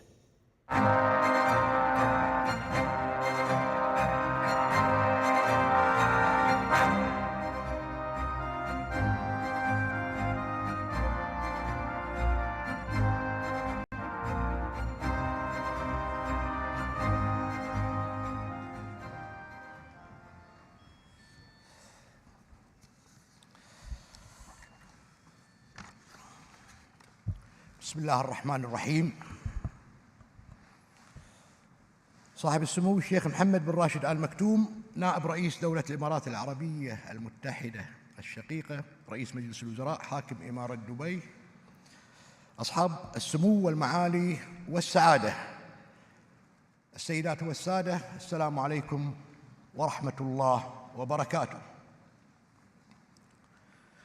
نجتمع اليوم في ظل عالم مليء بالتناقضات ما بين أزمات وصراعات وتحولات تسير بوتيرة متسارعة تقودها ابتكارات وإبداعات، ونمو مضطرد للاستخدام التكنولوجي والحلول الرقمية، والشبكات المتطورة القادرة على نقل البيانات والمعلومات بسرعة غير مسبوقة على نحو طور من أنماط حياة المجتمعات وأعمال المؤسسات بطرق استثنائية، لتشكل عالماً جديداً لا يشبه شيئاً مما مضى من حيث السرعة والتفاعل والترابط، الأمر الذي وضع حكومات العالم أمام خط المواجهة من واقع معرفي ورقمي يفوق خيالنا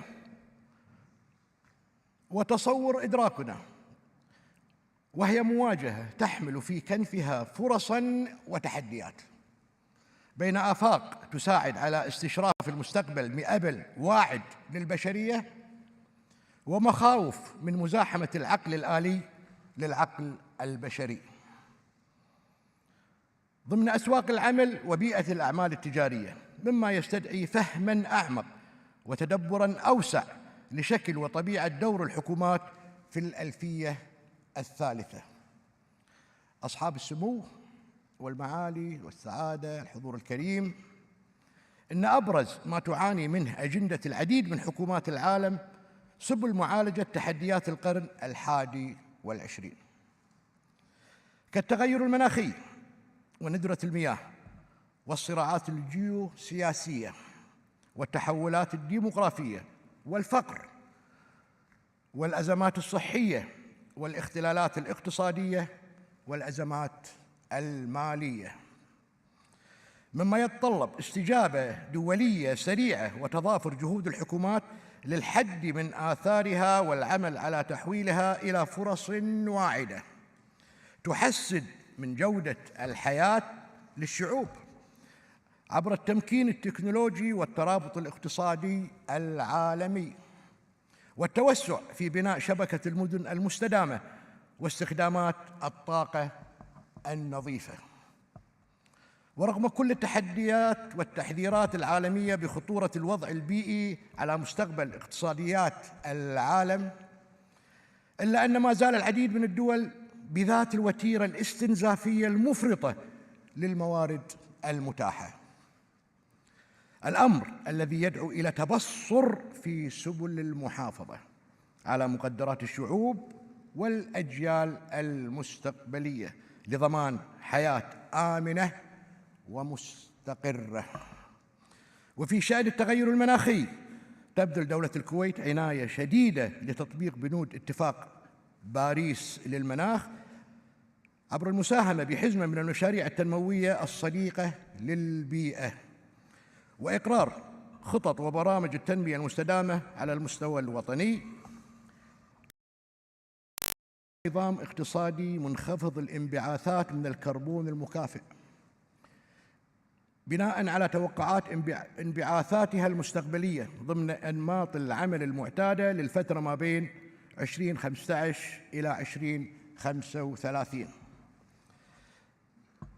كما خطت جهود الدولة بتنويع مصادر الطاقة عبر تبني حلول الطاقات المتجددة واستبدال الوقود الأحفوري بالغاز المسال، وبناء وتطوير مصافي التكرير النفط لإنتاج الوقود البيئي النظيف لضمان استدامة إمدادات الطاقة للأجيال القادمة. علاوة على سعي الدولة إلى تبني استراتيجية وطنية خفيضة الكربون حتى عام 2050 مبنية على مبادئ الاقتصاد الدائري للكربون، وذلك ضمن سياق استيفاء المتطلبات والالتزامات البيئية العالمية. أصحاب السمو والمعالي والسعادة، حضور الكريم، لقد شكلت هذه التحديات نواة القلق الإيجابي بشأن مستقبل شعوب العالم في القرن 21، وهو قلق يدفع الحكومات نحو المزيد من التطور وتبني الأفكار الإبداعية ووضع الخطط الاستباقية التي تساعد على استيعاب توجهات ومتطلبات القرن 21 وإدراك أدواته التنافسية القائمة على الاستخدام الكثيف للمعرفة والابتكار والتكنولوجيات المتطورة ضمن إطار من الشراكة الدولية وتحمل المسؤولية تجاه تنمية المجتمعات وتحسين جودة الحياة بما يحقق الرخاء والاستقرار في العالم. أصحاب السمو والمعالي والسعادة، حضور الكريم، في ظل مبادئ وتوجهات الألفية الثالثة بات للحكومات أدوار معاصرة تتعلق بمهام التمكين والتعزيز أكثر من التشغيل والإدارة، وهي أدوار تتسق ومرئيات العديد من دول العالم، ومبادئ وأهداف التنمية المستدامة 2030 التي تعول على استخدام الحلول الرقمية والتكنولوجيات المتطورة لتعزيز وتطوير بيئات الأعمال والهياكل الاقتصادية والاجتماعية والبيئية. وهذا يتطلب رؤية مشتركة للحكومات حول إعداد الخطط الاستراتيجية والتشريعات والسياسات وسبل تسخير التكنولوجيا المتقدمة لتحقيق أهداف التنمية المستدامة 2030. إن من مهام الحكومات المعاصرة السعي لبناء وتطوير نظام الاقتصاد المعرفي والاقتصاد الرقمي والبنى الابتكارية وشبكة مراكز البحث العلمي لتوظيف الإنتاج المعرفي الذي بات نفط القرن 21 في بناء رأس مال بشري وتمكينه تعليمياً وتأهيلياً وتدريبياً ليكون قادراً على مواكبة الاحتياجات المستقبلية. فالتعليم والتنمية صنوان متلازمان ووسيلة الدول للتحول نحو مجتمع المعرفة، وهو استثمار أصيل يشكل الدعامة الأساسية للبنى الاقتصادية والاجتماعية والتكنولوجية، وركيزة محورية للنهوض بمستوى حياة الفرد وتطوير المجتمع. أصحاب السمو والمعالي والسعادة، الحضور الكريم، ساهمت الثورة الرقمية والمعلومات في تشكيل تفضيلات شعوب الألفية الثالثة التي تتطلع إلى نماذج حكومية معاصرة قادرة على مواجهة التحديات وتلبية متطلبات الألفية الثالثة وتحسين جودة الحياة على نحو يعزز من ثقة الشعوب بالحكومات، وهي نماذج قائمة على مبادئ تعزيز كفاءة الخدمات العامة لتلبية احتياجات أفراد المجتمع وتعزيز ونشر قيمة النزاهة والحريات ضمن أطر القوانين المنظمة لها. وفي هذا الشأن أولت دولة الكويت اهتماماً كبيراً ضمن برنامج عمل الحكومة في رسم خارطة طريق لإعادة هيكلة الجهاز الحكومي ليكون أكثر اتساقاً مع متطلبات تعزيز النزاهة والتحول الرقمي. إن النماذج الحكومية كالإلكترونية والرقمية والذكية ما هي إلا تعبير عن درجة التطور الفكري والإداري والتشغيلي السائد في الدولة، ومؤشر لقياس سرعة الاستجابة والمواءمة مع المتغيرات العالمية، وإشارة إلى مستوى التطور والنمو والازدهار ضمن منظومات الخدمات الحكومية التي شهدت تحولات بارزة خلال العقدين الماضيين.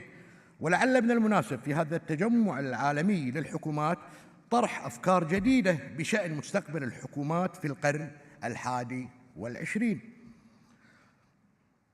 ومنها نموذج الحكومات المعرفية الذي يشير في جوهره إلى شكل الإدارة المستقبلية التي تجسد معاني التغيير العميق ضمن جوانبها القيادية والإدارية والتشغيلية، على نحو تكون المعرفة فيه إنتاجاً واستغلالاً مقصدها الاستراتيجي لتحقيق رؤيتها المستقبلية وتحسين جودة حياة شعوبها.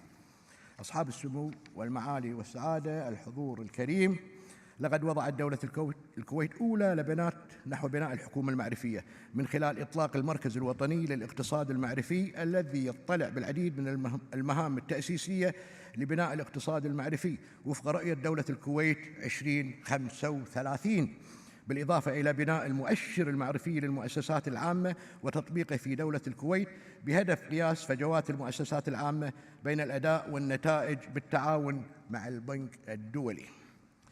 وإذ يسعدني أن نطرح هذه المؤشر كمبادرة كويتية ومسؤولية معرفية نتشارك فيها مع الدول بخبراتها وقدراتها لتعزيز وتحسين أداء الحكومات وأجهزتها ومؤسساتها بما يتسق ومتطلبات الألفية الثالثة وأهداف التنمية المستدامة 2030 وتلبية لطموحات الشعوب.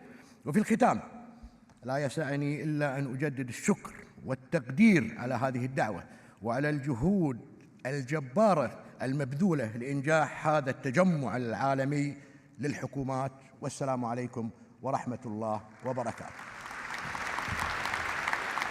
نشكر سمو الشيخ صباح الخالد الحمد الصباح على هذه الكلمة الرئيسية. Thank you, Your Highness, for this main address.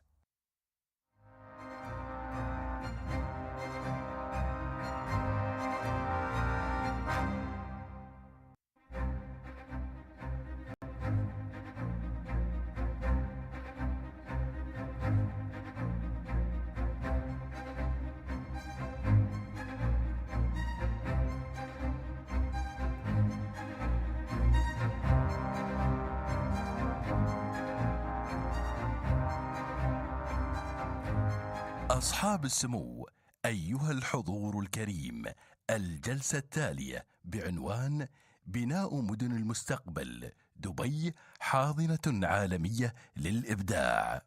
نستضيف سمو الشيخة لطيفة بنت محمد بن راشد آل مكتوم، رئيسة هيئة الثقافة والفنون في دبي، فلتتفضل سموها مشكورة. Your Highnesses, ladies and gentlemen, our next session is titled Building Cities of the Future, Dubai's Ambition for a Global Creative Metropolis.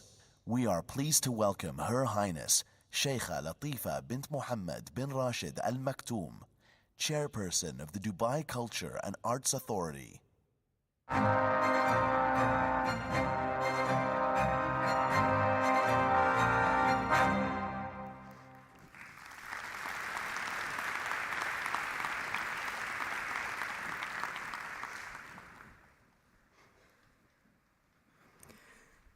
Your Highnesses, Your Excellencies, distinguished guests, Assalamu alaikum. I'm proud to address you all today in what could be the biggest cultural gathering in the world, Expo 2020 Dubai, about the role of creativity and culture and Dubai's ambition to create a global creative metropolis. 50 years ago, this gathering could have happened in my grandfather's majlis, or possibly in a large tent in the heart of the desert. We would invite you to sit on carpets rolled out on the sand. Make yourself comfortable on handmade cushions. We would welcome you with Arabic coffee and dates. We would celebrate our culture and tradition through songs and poetry. We would tell stories of the desert and the tribes that roamed its dunes. And although you're all seated indoors today, with everything that technology and innovation has to offer, we welcome you the same way we always have and always will, with open arms, generosity, and the warmth of the Arabian hospitality. I remember attending majlises as a child in my family home. A majlis is a forum where people gather to socialize, exchange knowledge and ideas, share stories and current events, and greet guests. People from all walks of life are welcome in a majlis, and from all over the world. They're a very important part of our Bedouin heritage and Emirati culture. I'm very proud to address you today in one of the world's biggest majlises, the World Government Summit. As the chairperson of the Dubai Culture and Arts Authority, I've been entrusted with the vision to transform Dubai into a global creative metropolis. And I've learned through my work in the industry that the fastest way to do this is through open collaboration, teamwork, and enabling and supporting the sector. Today, I'm going to take you all on the journey that we're on and where we stand to date. I've been working at the Dubai Culture and Arts Authority since before its launch in 2008. In 2014, I was appointed vice chairman of the board of directors. And in one afternoon, in September of 2019, I received a notification on my phone. It was a tweet by my father, His Highness Sheikh Mohammed bin Rashid Al Maktoum. In his tweet, he appointed me chairwoman of the Dubai Culture and Arts Authority. He said he wanted Dubai to become a global cultural center, just like it is a global business center. He wished me and my team the best of luck, and he said he wanted to see the new direction of the authority within a month. Now, there are two things that happened in that moment. One, I was appointed chairwoman through a tweet, and two, I knew I had to hit the ground running. Now, I don't think that this happens anywhere else in the world. If this isn't a sign of a forward-thinking, progressive, flexible government, I don't know what is. So the next day, I buckled down with my team at the office. It was a weekend, so it wasn't the great first impression. And we started working on the new direction of the authority. 2 weeks later, we presented it to my father, and he gave us the blessing to commence. 6 months after I was appointed, COVID hit, and the entire world went into lockdown. Talk about a challenge. I had to make sure we supported the industry. These were unprecedented times we were all going through. It was a time for collaboration and coming together. During the lockdown, we held a series of online workshops just to understand what the industry is going through and what they needed to survive the lockdown. Once the lockdown ended, we conducted a series of majlises with many creatives within the sector. I sat with the artists, the designers, the writers, filmmakers, animators, and even game developers. This was a new reality we were all navigating together. I wanted to have an open and honest discussion with them and know what their concerns are and what the challenges they're facing are, and know what they need, not only to get through the pandemic, but to survive and thrive after it. For me, this was a chance to apply foresight and proactivity, just as my father taught us. It was a time to take advantage of the circumstances and look at it as an opportunity to innovate, and not as a predicament we had to overcome. It was a time to rewrite what was possible for the industry and lay the foundation for it to progress to the next level. In July 2021, we launched the Dubai Culture and Arts 6-year strategy. Now, the first thing I told my team was that they no longer work for the Dubai Culture and Arts Authority. They now worked for the creative and cultural industry in Dubai. And this created a mind shift within the team. We now started looking at sectorial progress and goals as opposed to organizational goals. And this was our first sectorial strategy that measured the progress of the sector. One tweet set the vision for an entire industry. And the feedback from our majlises were crucial in forming all our strategies. Now we had to ask ourselves, how did Dubai become a global center for business? And the answer was very clear.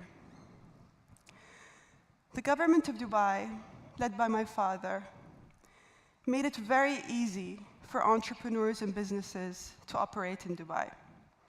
They did this through economic zones, incentives, and easier regulations.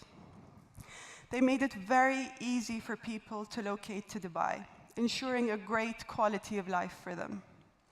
Now, this was already a successful model that we had to replicate and adapt for our industry. Fortunately, during the past 2 decades, the government of Dubai worked on systematically strengthening different sectors within Dubai, starting with the e-government to the mobile government, strengthening healthcare and education, creating economic zones, creating industry clusters, and synergies between sectors in finance, hospitality, technology, media, entertainment, among others. We now already had the right infrastructure for a creative industry to flourish. We needed to create the right ecosystem for it to thrive. Now, as we all have seen, the pandemic has proved to us, beyond its huge economic impact, culture and creativity is what makes us human. It is what we need in the face of adversity. A creative city is a resilient one. So we now have a very ambitious vision for Dubai. How do we expect to achieve it? Through our work and through our conversations with the sector, we've identified 5 targets. The first is supporting talent. The second is making culture and creativity accessible to everyone and everywhere. The third is focusing on Dubai's creative economy. The fourth is enhancing cultural experiences to reach a global audience. And the final target is ensuring our national heritage is preserved, passed on, and globally recognized. One of the most important commitments the government of the UAE has made towards the creative sector is creating the world's first 10-year cultural visa. And I'm happy to say today that 5,000 creatives in Dubai hold that visa. Now, as I mentioned earlier, the outcomes of the majlises were crucial in informing all our strategies. They were also integral in putting together the Dubai Creative Economy Strategy that my father launched in April 2021. The first part of this strategy is establishing a creative zone in the heart of Dubai's industrial area, Al Goz. Now, this is an area that grew organically into a creative community. So it made sense that it had a lot of potential to grow into a creative zone with the right support. For this project to succeed, we had to work with so many partners from the public and private sector. And in the spirit of teamwork and collaboration, we formed the higher committee of the Algoz Creative Zone. Now, having all the heads of entities working on these projects on one table made it very clear that all these leaders in the Dubai government are now invested in the success of this project. They're now invested in the success of the creative sector. We've been able to move very fast with implementing changes within the cultural industry, within these initiatives, thanks to Dubai's very flexible government system. It's a government system that listens, takes our recommendations on board, and is quick to make the changes that we need. Those changes are crucial to support the sector in growing and to ease operations for them. This allowed us to look at the legal framework in the industry and amend and improve what we needed. Another lesson I learned from my father: laws are in place to make people's lives easier. If they don't, we change them. Some of these things, some of the initiatives we were able to create with this flexible government system was that we worked on creating a one-stop shop for creatives on the Invest in Dubai website. Creatives can now go online, apply for all the necessary approvals, and obtain a creative license in 7 minutes. We worked on flexible freelancing licenses. We worked on changing the land use within the Algoz area to allow for mixed-use buildings to emerge. And we're now working on many more changes. The reason we're able to work on such huge, ambitious projects that span sectors is because everyone in the government of Dubai is led by one altruistic vision. This vision has been instilled in us by our government, and it is that everything we do and everything we work on has to lead to the happiness of the people of Dubai. Now you can ask yourself, why is the creative sector important, especially in these volatile times? While it's hard to argue against the value of culture and creativity, it's also hard to quantify. But because this is Dubai, let's talk business. Today we have around 14,700 cultural institutions and businesses established in Dubai, employing over 100,000 creative talents. The creative sector in Dubai contributes 4% to the GDP. And I have to mention, this is 1 point higher than the global statistic. Before the pandemic, the creative industry contributed annual global revenues of $2,250 billion. That's 3% of the global GDP. This sector also employs more young people than any other sector. Now, turning Dubai into the next global creative metropolis is not a dream. Dubai already cemented itself as a leader in the region, and is now growing steadily into an international cultural platform. We have Art Dubai, the biggest art fair in the region, and a global cornerstone in the art calendar. We have Dubai Art Season and Dubai Design Week, which are two of the most prominent creative festivals in the region. We have Downtown Design, the region's largest design fair. And we have Emirates Airlines Festival of Literature, which is a favorite among writers worldwide.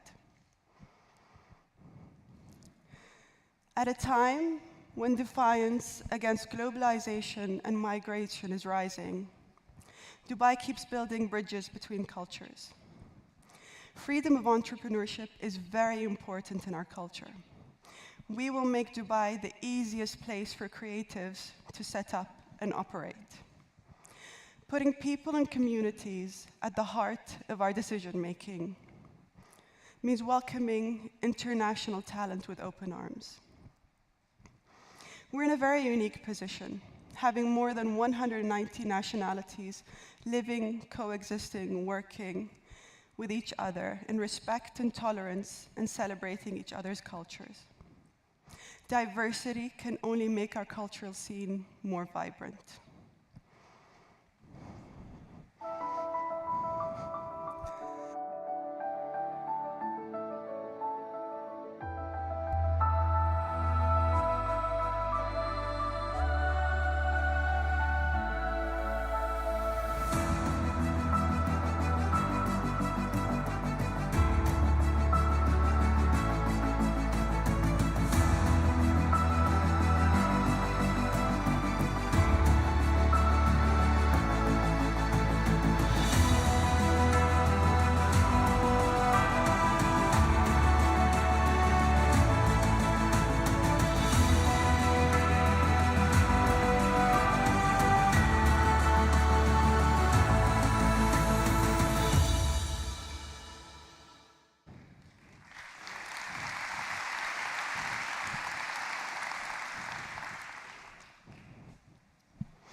We often hear that culture is soft power.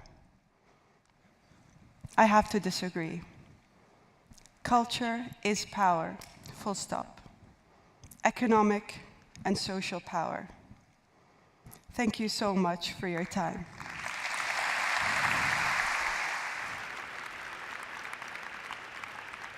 نشكر سمو الشيخة لطيفة بنت محمد بن راشد آل مكتوم على هذه الكلمة الملهمة. Thank you, Your Highness. Doubt that humans are heating up the oceans, land and sea by burning fossil fuels. The world has to overcome not only the damage done to our economies and our societies by COVID-19, it also has to confront the repercussions.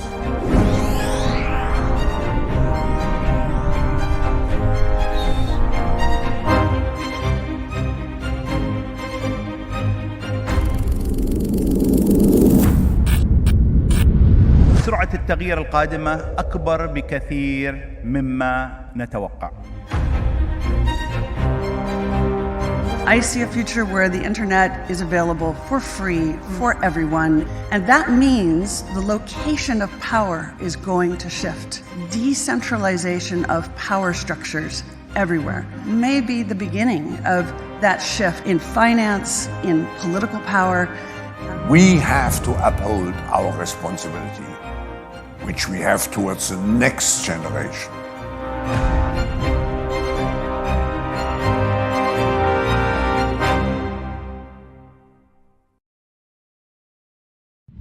There's no longer any doubt that humans are heating up the oceans, land and sea by burning fossil fuels.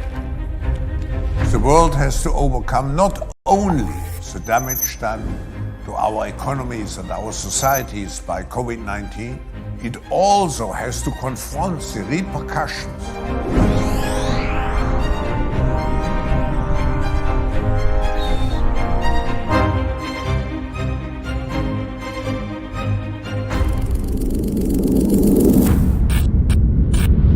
سرعة التغيير القادمة أكبر بكثير مما نتوقع.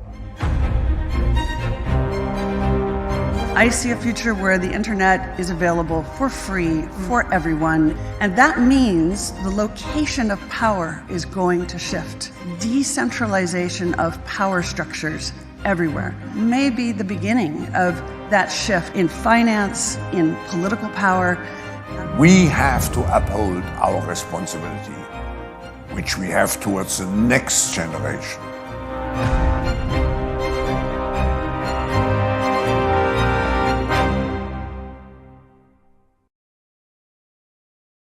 There's no longer any doubt that humans are heating up the oceans, land and sea by burning fossil fuels. The world has to overcome not only the damage done to our economies and our societies by COVID-19, it also has to confront the repercussions.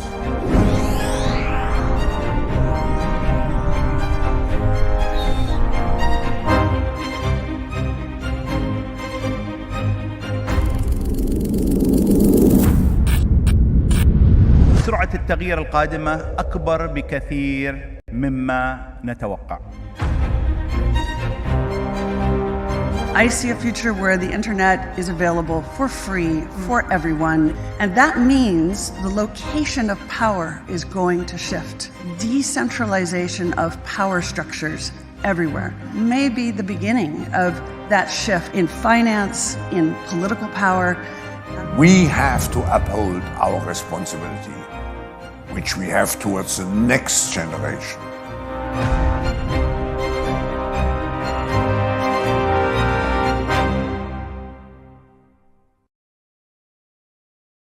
There's no longer any doubt that humans are heating up the oceans, land, and sea by burning fossil fuels.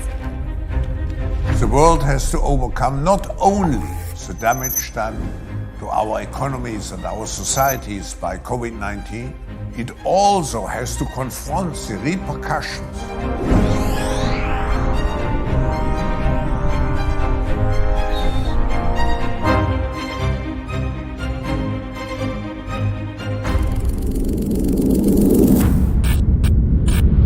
سرعة التغيير القادمة أكبر بكثير مما نتوقع.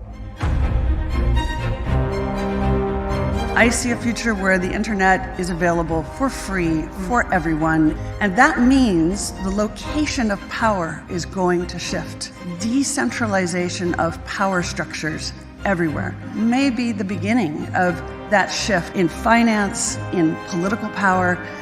We have to uphold our responsibility, which we have towards the next generation.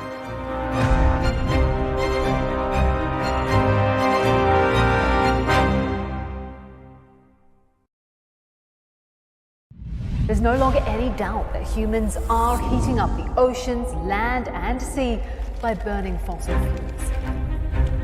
The world has to overcome not only the damage done to our economies and our societies by COVID-19, it also has to confront the repercussions.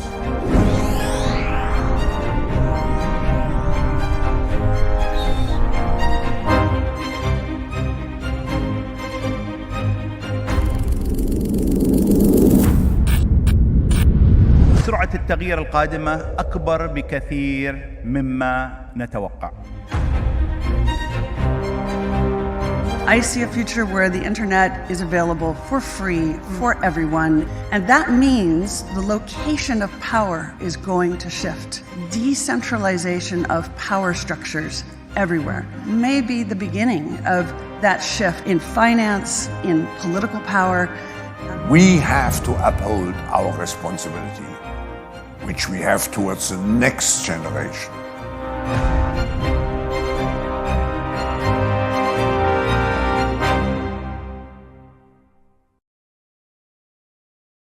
There's no longer any doubt that humans are heating up the oceans, land, and sea by burning fossil fuels. The world has to overcome not only the damage done to our economies and our societies by COVID-19, it also has to confront the repercussions.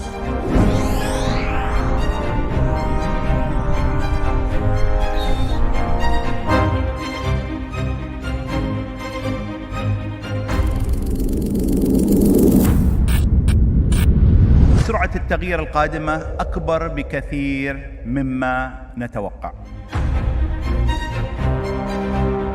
I see a future where the internet is available for free for everyone, and that means the location of power is going to shift. Decentralization of power structures everywhere may be the beginning of that shift in finance, in political power. We have to uphold our responsibility, which we have towards the next generation.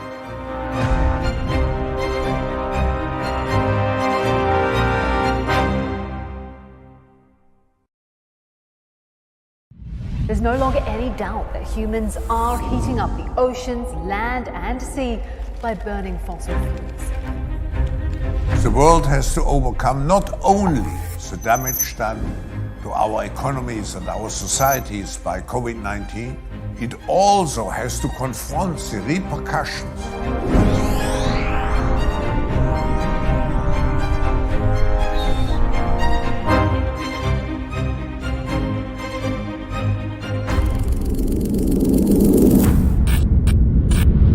سرعة التغيير القادمة أكبر بكثير مما نتوقع.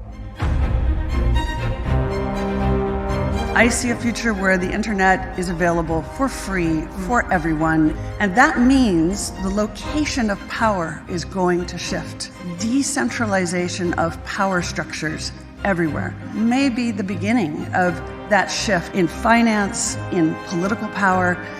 We have to uphold our responsibility, which we have towards the next generation.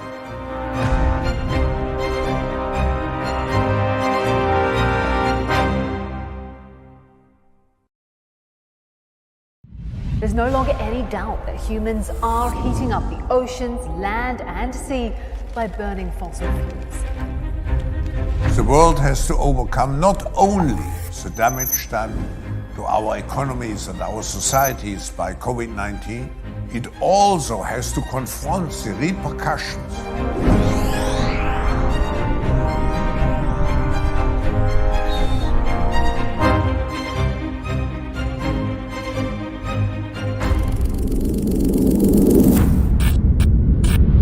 سرعة التغيير القادمة أكبر بكثير مما نتوقع.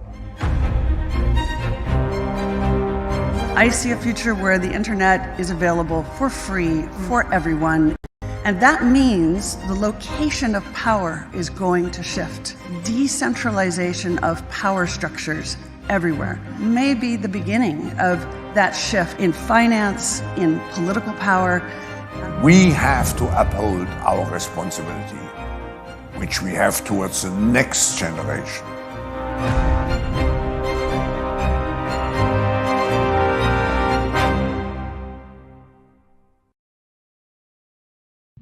There's no longer any doubt that humans are heating up the oceans, land, and sea by burning fossil fuels.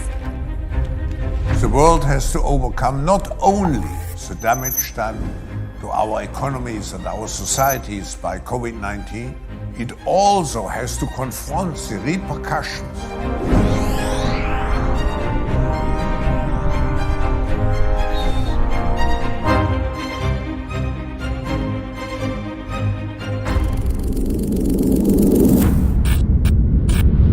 سرعة التغيير القادمة أكبر بكثير مما نتوقع.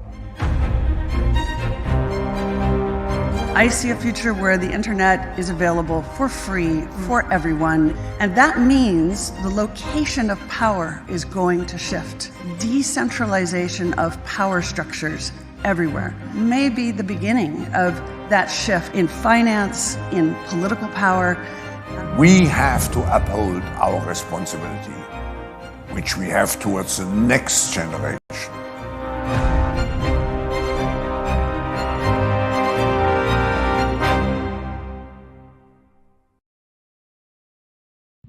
There's no longer any doubt that humans are heating up the oceans, land, and sea by burning fossil fuels. The world has to overcome not only the damage done to our economies and our societies by COVID-19, it also has to confront the repercussions.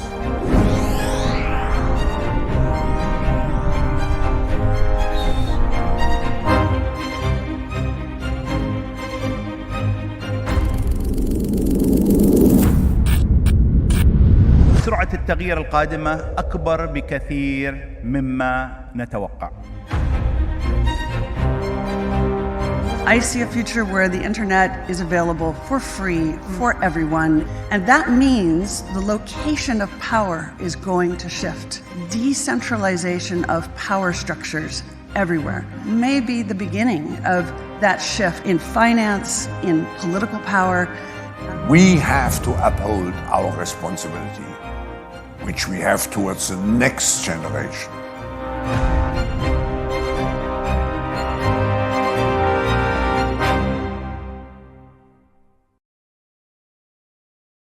There's no longer any doubt that humans are heating up the oceans, land, and sea by burning fossil fuels. The world has to overcome not only the damage done to our economies and our societies by COVID-19, it also has to confront the repercussions.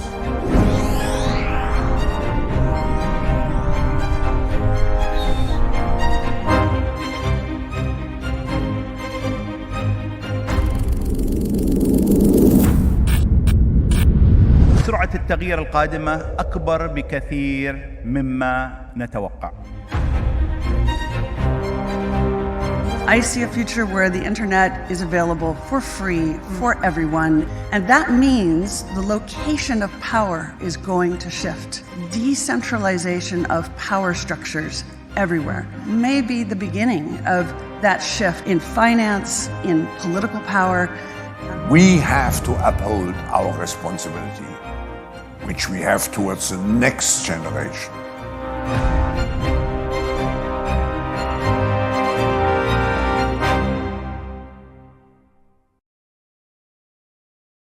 There's no longer any doubt that humans are heating up the oceans, land, and sea by burning fossil fuels. The world has to overcome not only the damage done to our economies and our societies by COVID-19, it also has to confront the repercussions.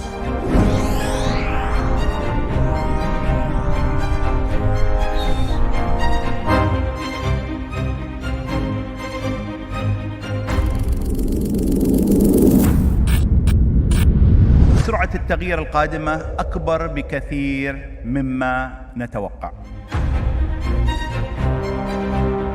I see a future where the internet is available for free for everyone, and that means the location of power is going to shift. Decentralization of power structures everywhere may be the beginning of that shift in finance, in political power. We have to uphold our responsibility, which we have towards the next generation.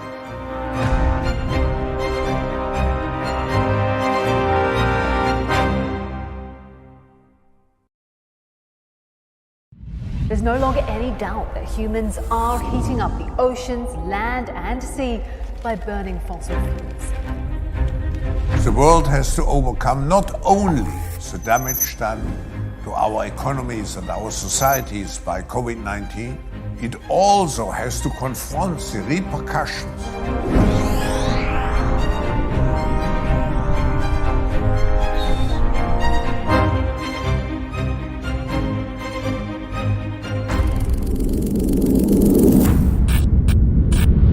سرعة التغيير القادمة أكبر بكثير مما نتوقع.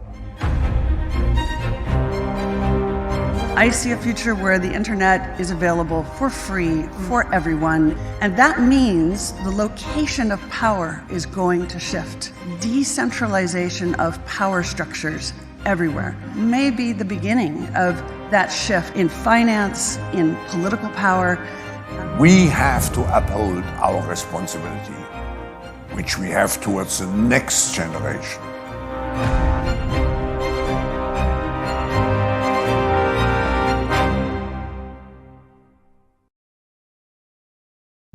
There's no longer any doubt that humans are heating up the oceans, land, and sea by burning fossil fuels.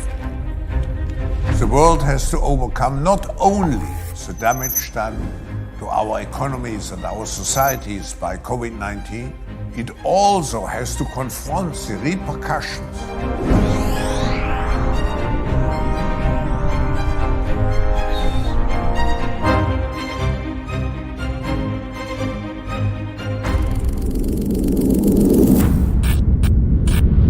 سرعة التغيير القادمة أكبر بكثير مما نتوقع.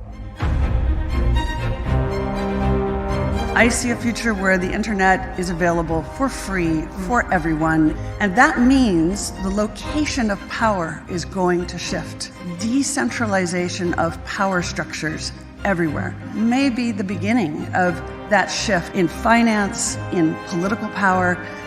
We have to uphold our responsibility, which we have towards the next generation.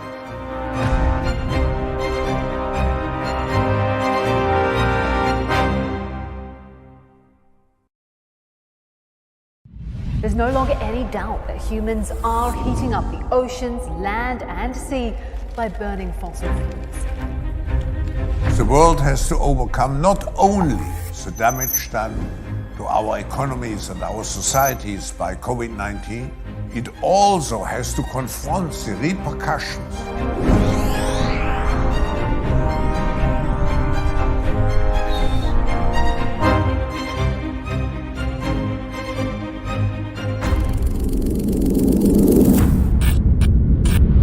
سرعة التغيير القادمة أكبر بكثير مما نتوقع. I see a future where the internet is available for free for everyone, and that means the location of power is going to shift. Decentralization of power structures everywhere may be the beginning of that shift in finance, in political power. We have to uphold our responsibility, which we have towards the next generation.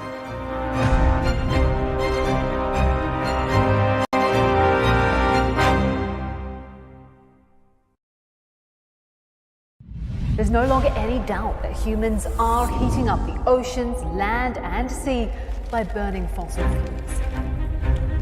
The world has to overcome not only the damage done to our economies and our societies by COVID-19, it also has to confront the repercussions.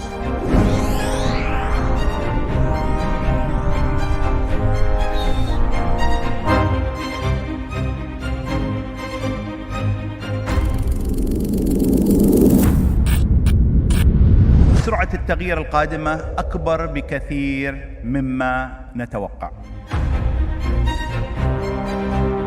I see a future where the internet is available for free for everyone, and that means the location of power is going to shift. Decentralization of power structures everywhere may be the beginning of that shift in finance, in political power. We have to uphold our responsibility, which we have towards the next generation.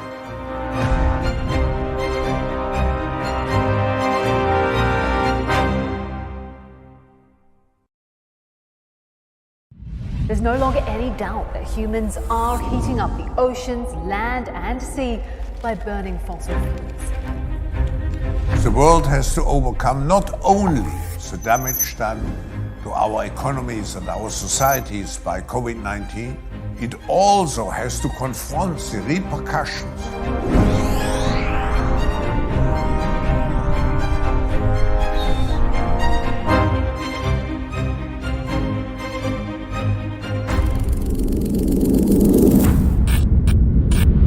سرعة التغيير القادمة أكبر بكثير مما نتوقع.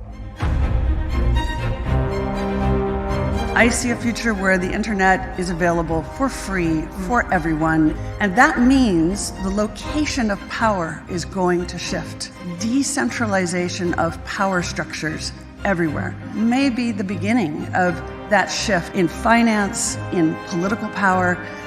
We have to uphold our responsibility, which we have towards the next generation.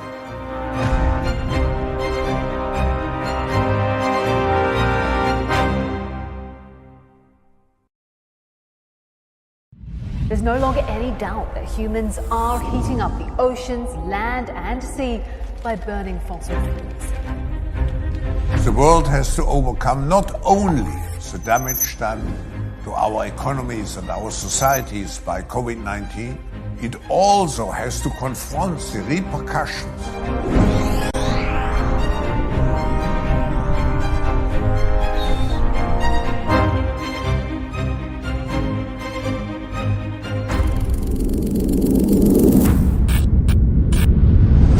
التغيير القادمة أكبر بكثير مما نتوقع. I see a future where the internet is available for free for everyone, and that means the location of power is going to shift. Decentralization of power structures everywhere may be the beginning of that shift in finance, in political power. We have to uphold our responsibility, which we have towards the next generation.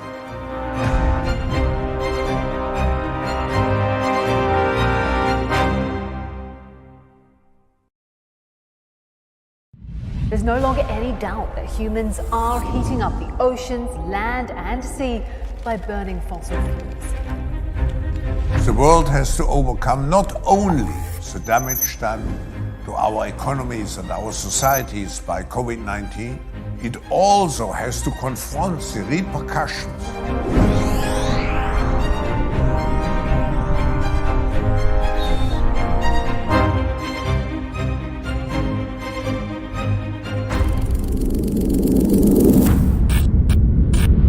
سرعة التغيير القادمة أكبر بكثير مما نتوقع.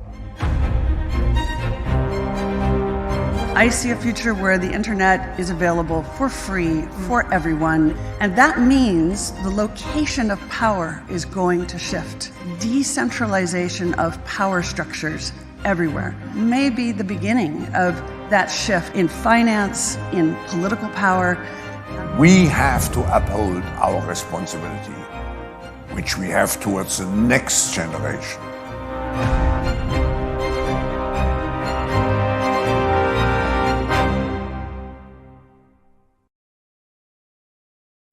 There's no longer any doubt that humans are heating up the oceans, land, and sea by burning fossil fuels. The world has to overcome not only the damage done to our economies and our societies by COVID-19, it also has to confront the repercussions.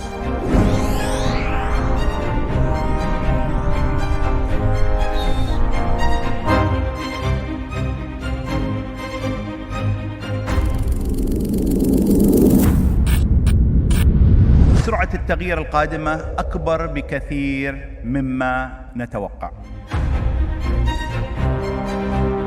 I see a future where the internet is available for free for everyone, and that means the location of power is going to shift. Decentralization of power structures everywhere may be the beginning of that shift in finance, in political power. We have to uphold our responsibility, which we have towards the next generation.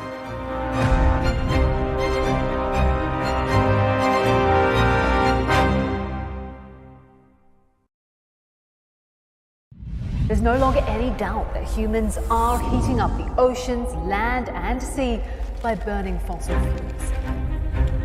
The world has to overcome not only the damage done to our economies and our societies by COVID-19, it also has to confront the repercussions.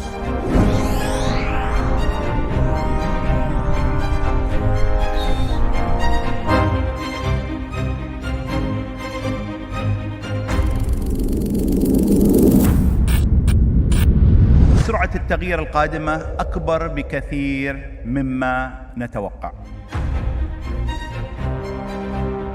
I see a future where the internet is available for free for everyone, and that means the location of power is going to shift. Decentralization of power structures everywhere may be the beginning of that shift in finance, in political power.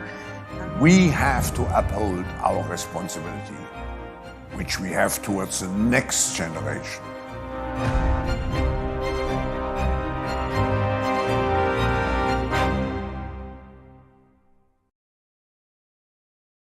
There's no longer any doubt that humans are heating up the oceans, land, and sea by burning fossil fuels.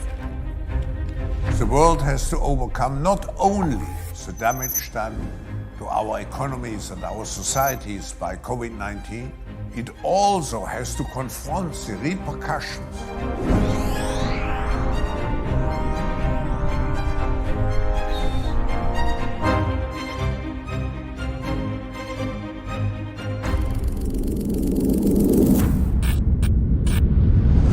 التغيير القادمة أكبر بكثير مما نتوقع. I see a future where the internet is available for free for everyone, and that means the location of power is going to shift. Decentralization of power structures everywhere may be the beginning of that shift in finance, in political power. We have to uphold our responsibility, which we have towards the next generation.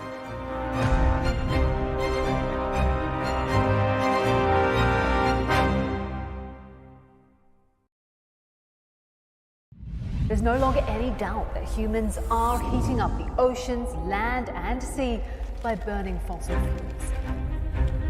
The world has to overcome not only the damage done to our economies and our societies by COVID-19, it also has to confront the repercussions.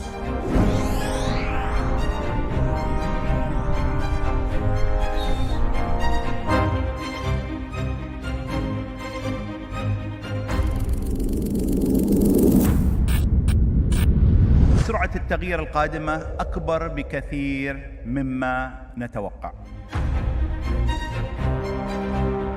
I see a future where the internet is available for free for everyone, and that means the location of power is going to shift. Decentralization of power structures everywhere may be the beginning of that shift in finance, in political power. We have to uphold our responsibility, which we have towards the next generation.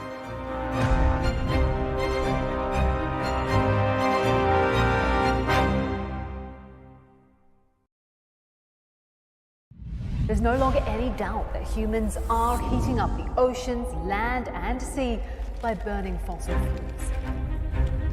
The world has to overcome not only the damage done to our economies and our societies by COVID-19, it also has to confront the repercussions.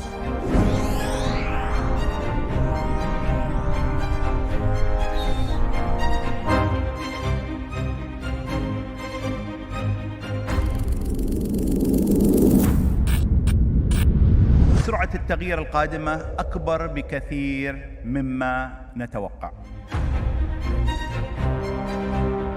I see a future where the internet is available for free for everyone, and that means the location of power is going to shift. Decentralization of power structures everywhere may be the beginning of that shift in finance, in political power.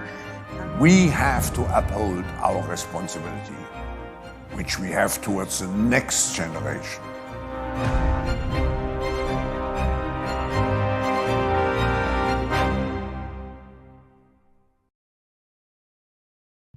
There's no longer any doubt that humans are heating up the oceans, land, and sea by burning fossil fuels. The world has to overcome not only the damage done to our economies and our societies by COVID-19, it also has to confront the repercussions.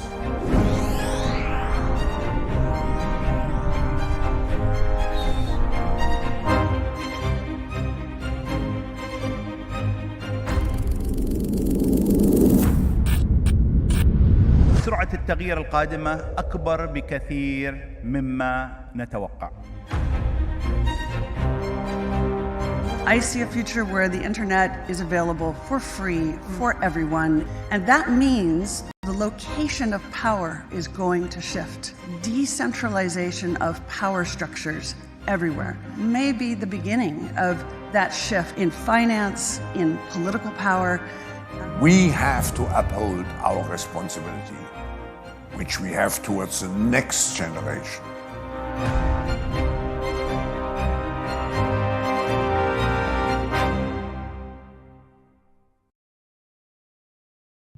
There's no longer any doubt that humans are heating up the oceans, land, and sea by burning fossil fuels. The world has to overcome not only the damage done to our economies and our societies by COVID-19, it also has to confront the repercussions.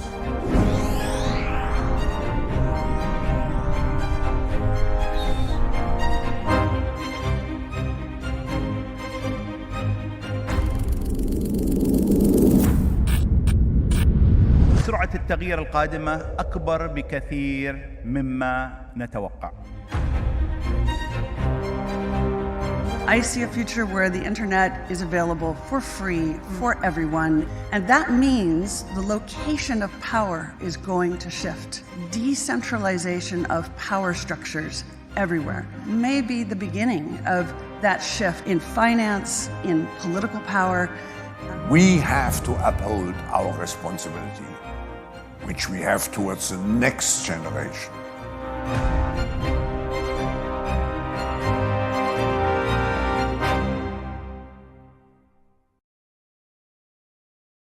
There's no longer any doubt that humans are heating up the oceans, land, and sea by burning fossil fuels. The world has to overcome not only the damage done to our economies and our societies by COVID-19, it also has to confront the repercussions.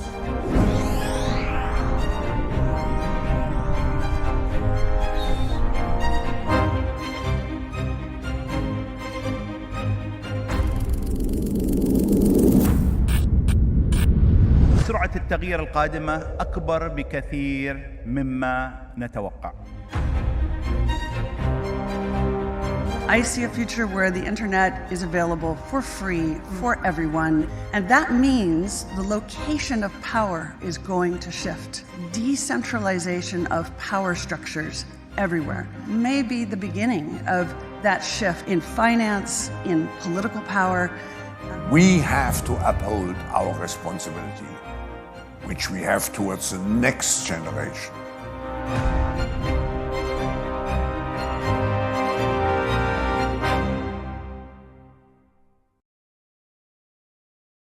There's no longer any doubt that humans are heating up the oceans, land, and sea by burning fossil fuels. The world has to overcome not only the damage done to our economies and our societies by COVID-19, it also has to confront the repercussions.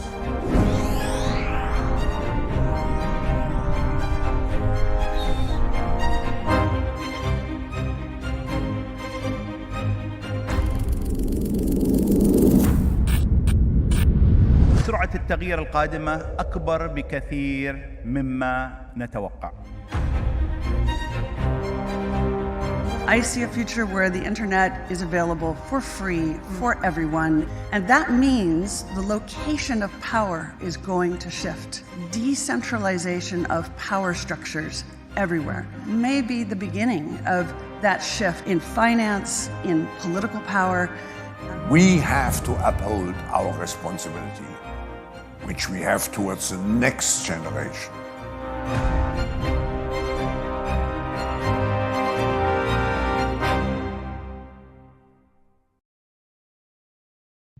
There's no longer any doubt that humans are heating up the oceans, land, and sea by burning fossil fuels. The world has to overcome not only the damage done to our economies and our societies by COVID-19, it also has to confront the repercussions.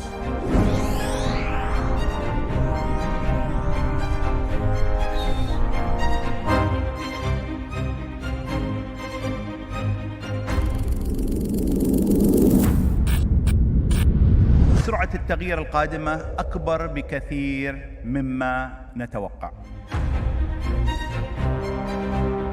I see a future where the internet is available for free for everyone, and that means the location of power is going to shift. Decentralization of power structures everywhere may be the beginning of that shift in finance, in political power.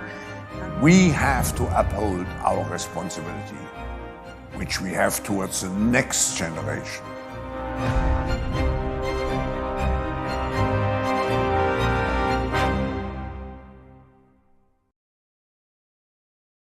There's no longer any doubt that humans are heating up the oceans, land, and sea by burning fossil fuels. The world has to overcome not only the damage done to our economies and our societies by COVID-19, it also has to confront the repercussions.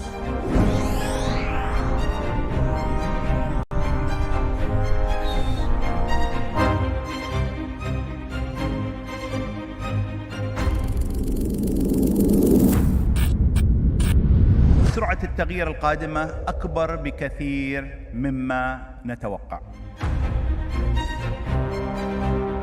I see a future where the internet is available for free for everyone, and that means the location of power is going to shift. Decentralization of power structures everywhere may be the beginning of that shift in finance, in political power.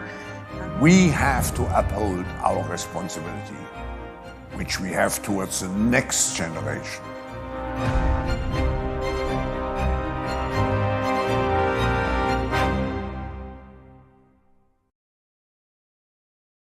There's no longer any doubt that humans are heating up the oceans, land, and sea by burning fossil fuels.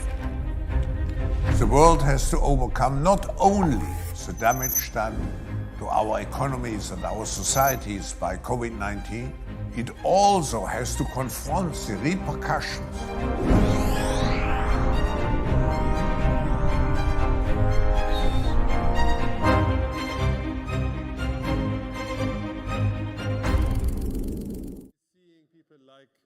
For example, and all of you in front of us in the physical world.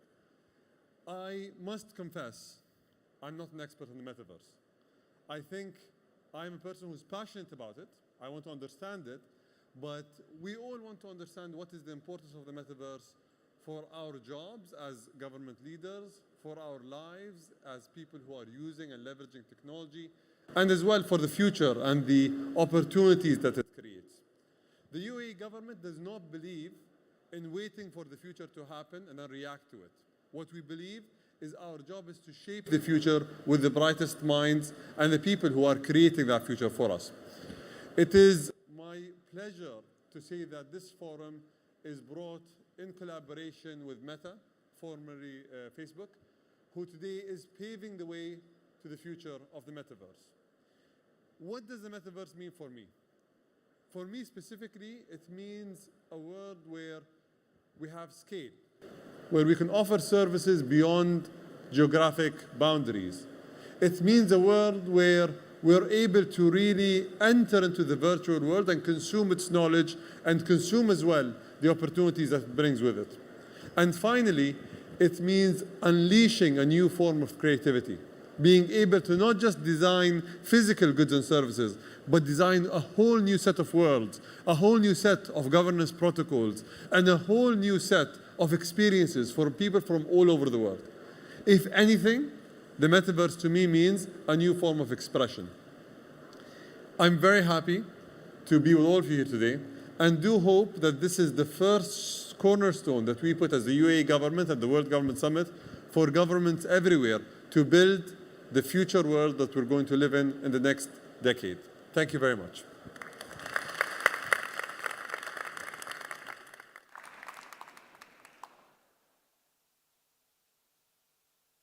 Thank you, Your Excellency. And now for the next segment of our forum, we have Brent Harris, Vice President of Governance at Meta, to discuss the metaverse, but also governance. Please, Brent, welcome. Perfect. Well, thank you so much for having us here. It's great to have you here, and I have to say my apologies to those who my back is to. Zuroni, I'm sorry. I always feel awkward sitting with my back to people. So here we go. Brent, I want to ask you first, what is the metaverse? It's such a good question. We often hear it now because the word is on everybody's lips, on everybody's tongues. We've been hearing it throughout our time, even just in this forum, in this summit. And the metaverse is going to be the next wave of the internet. It's the next wave of social technology. And it's going to have properties that we just don't see today with the technologies that we have. And so right now, when you experience applications, when you experience the internet, it's very much a 2D type of experience. The metaverse is going to be three-dimensional. And that's going to create a profound and different type of effect and different experience. It is going to be interoperable. And beyond that, it's going to create this sense of presence. And so what you lack today when you interact, whether it's on something like Zoom, when you go and you pull up Google or a website, what you lack is that sense of feeling presence, and presence in a space, presence with other people. And that's what the metaverse is about, is actually bringing that feeling to social technology and to the internet. And I'll give you an example on it, if you'll let me. I was just going to say, give us an example. So I often think back as an example on it to my own family and my own upbringing. And when I was growing up in rural America, my mom, my mother, struggled to find a job. And she struggled because what she was trained to do in the small town where we lived was a job that was only on the second or third floor of this one employer on this building. And she was someone who was disabled. She was someone who was in a wheelchair.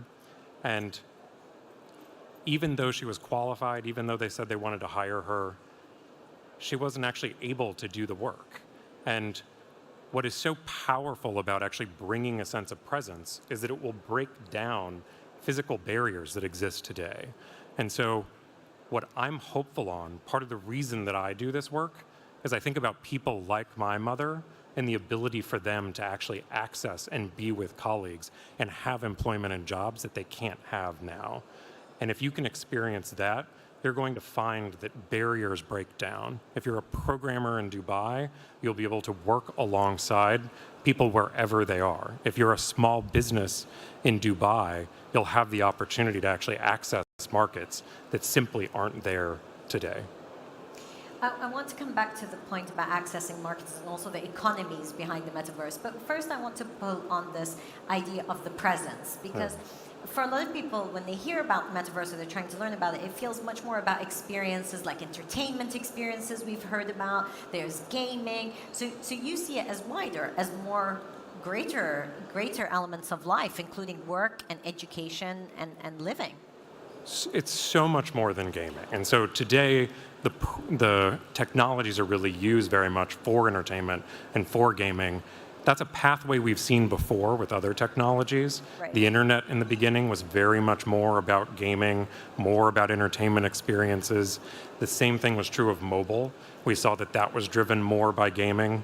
And those are pathways that then enable broader usage, and they develop the technologies. And even now with our own products, we are beginning to see that the dominant use case is social. And so when you begin to bring people together, they want to connect and they want to actually have social applications for it. And what we anticipate on this is that a lot of the ultimate use cases will be social ones, and they will be business and workplace-based ones.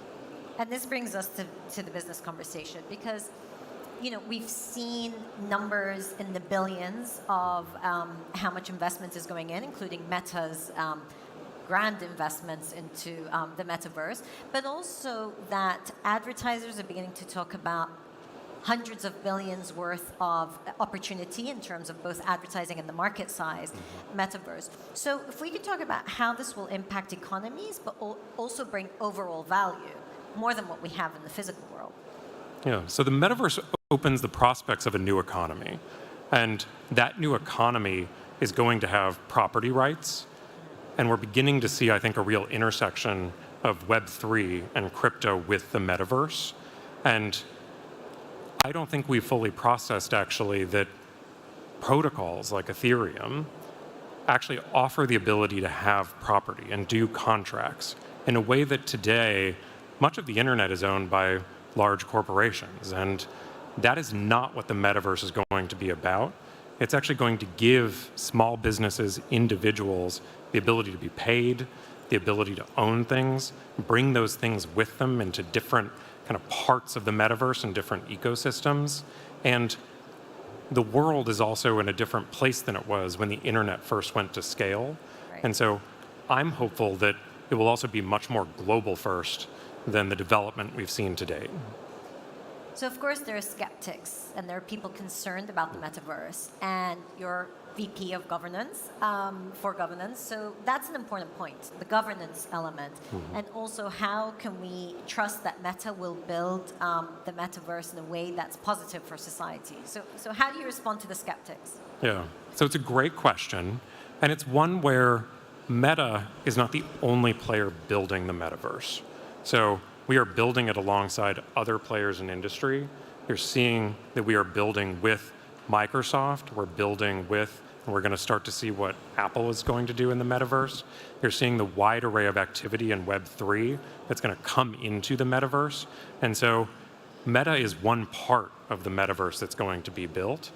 And through that, from a governance side, we're building with industry partners. We're setting standards. We founded an XR association to begin to figure out what the standard should be across multiple platforms.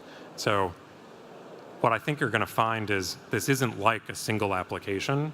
This is much more like a new era of telecommunications that will be built with multiple partners together.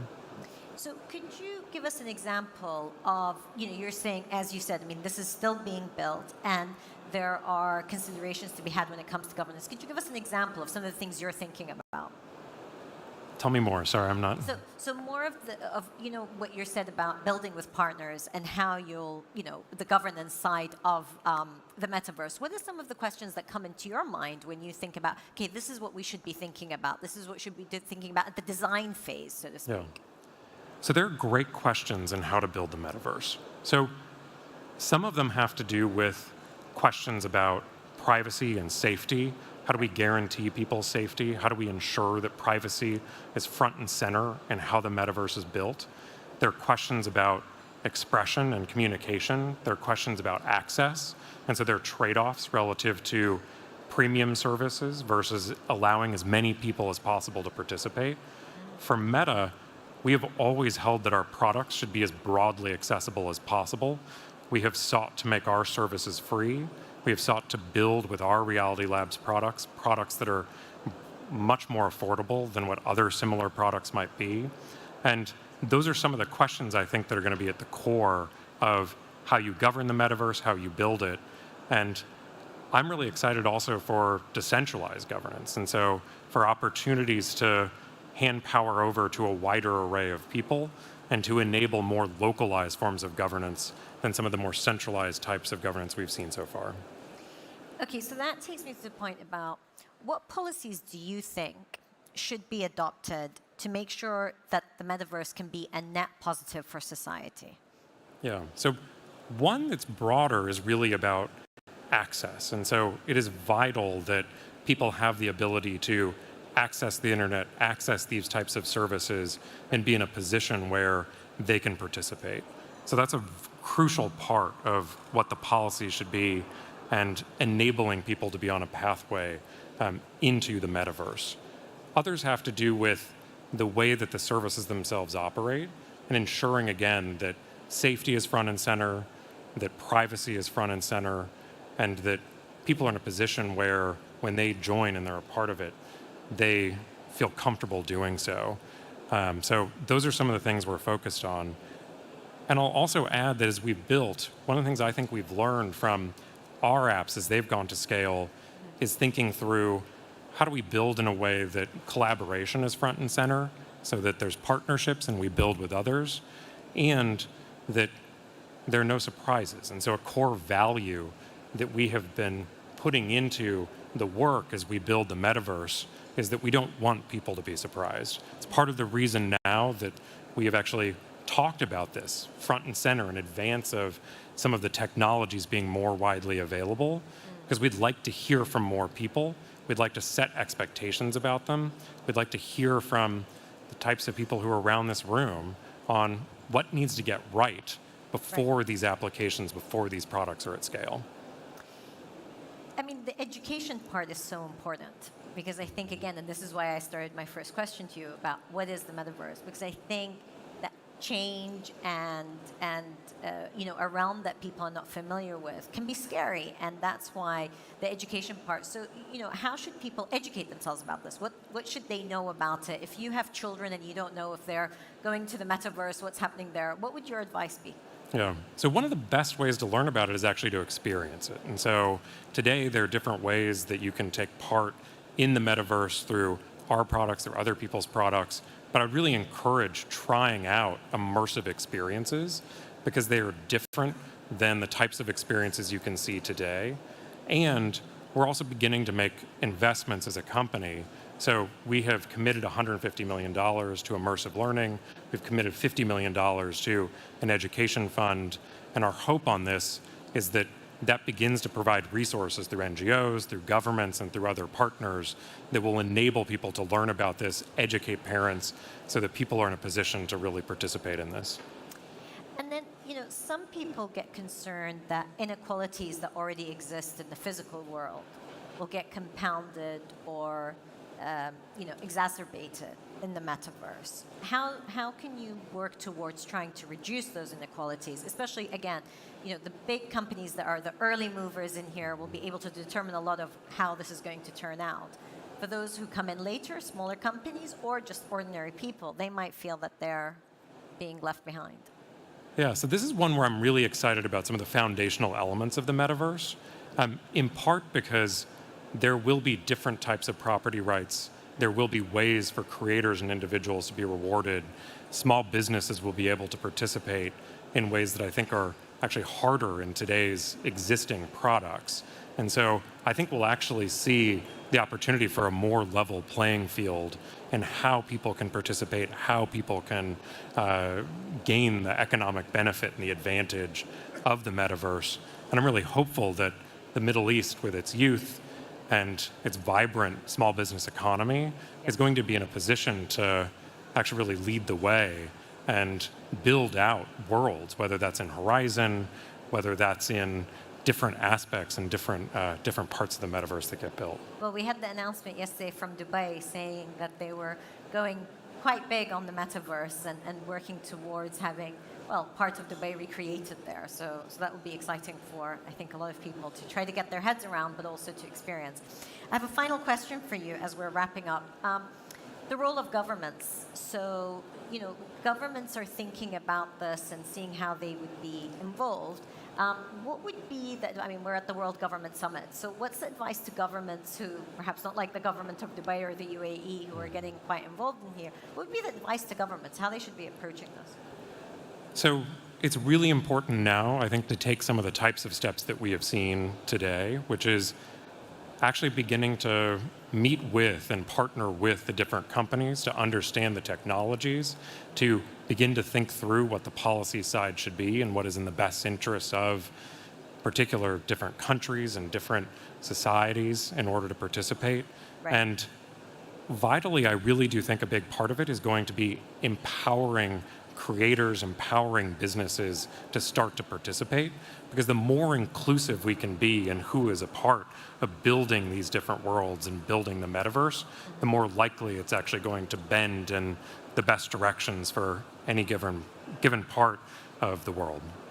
So I had said that was the last question. I'm going to cheat and do one more very quickly, because your answers are nice and brief. So one more question for you. On a personal level, what do you most enjoy about the metaverse? On a personal level, this is a personal question. Yeah.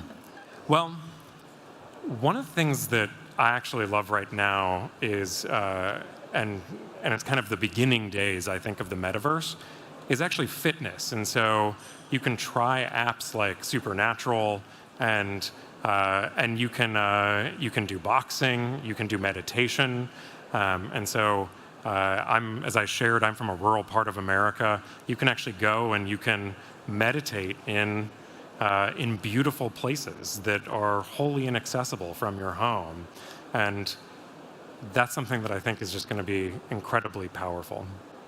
Well, thank you very much for your time, and thank you for your answers. And perfect.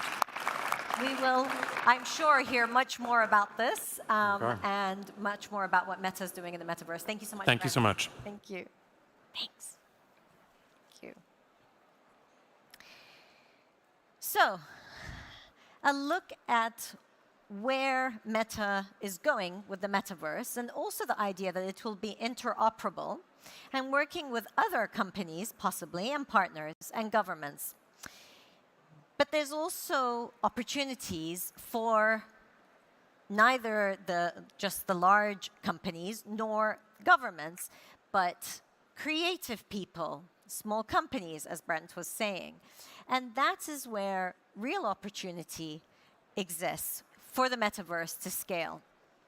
We're going to have a conversation now about the opportunities at hand with our next speaker, who is here. This circular room stuff, I have to tell you, is really tricky for moderators. So bear with me when I'm pacing. I'm really excited about where the conversation will go to next, because we are going to talk about how technology can provide opportunity, not only for creatives and young people, but also those who can wear several hats. And the speaker who I'm going to introduce is definitely somebody who's been able to wear different hats and bring in both philanthropy, beautiful music, business, and technology to the fore. will.i.am, founder and CEO of FYI. Please come up on the stage.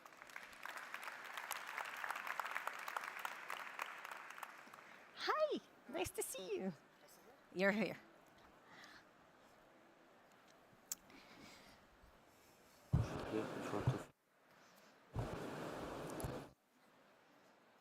Yo, yo, yo.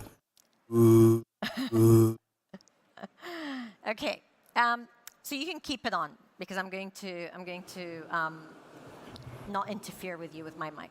Okay, so I wanted to ask you first about how you were an early adopter with Masters of the Sun about 4 or 5 years ago.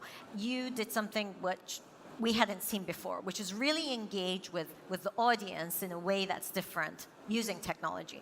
So I wanted to ask you, one, why you did that, and what you've learned from that experience, and how technology, the metaverse, is changing entertainment as we know it. So yeah, in 2007, actually, we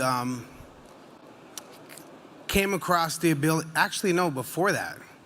So in 2010, Black Eyed Peas launched a song called The Time, which is also called Dirty Bit. And in this video, we showed that you could use the phone, aim it at a QR code, and out comes a digital character. And that album, if you look at the album cover of the beginning in 2010, the whole album was based on avatars and 8-bit characters, which kind of look like NFTs today. Right. But in 2010, they were not called NFTs. And we used 8-bit characters because it was the digital world that was impacting the world as we knew it. And in the video of Dirty Bit, people became digitized, and QR codes and using the lens of storytelling and the digitization of everything is what Dirty Bit is about. Right. And the chorus went on. I had the time of my life, and I never felt this way before, and I swear it's true, and I owe it all to you, and that you are developers. Right. That you are the technicians, the engineers. Because when we get up on stage and we hold that Grammy, you're really holding a gramophone. And our music industry and our television industry is all based on engineers. Right. It's just that we never thank the engineers when we hold that Grammy. We never thank Edison's, we never thank, General Electrics or RCA or Victrola. We don't thank the tech. Mm-hmm. NTSA, PAL, that's all tech to broadcast and transfer. And so that album that came before the beginning was the end.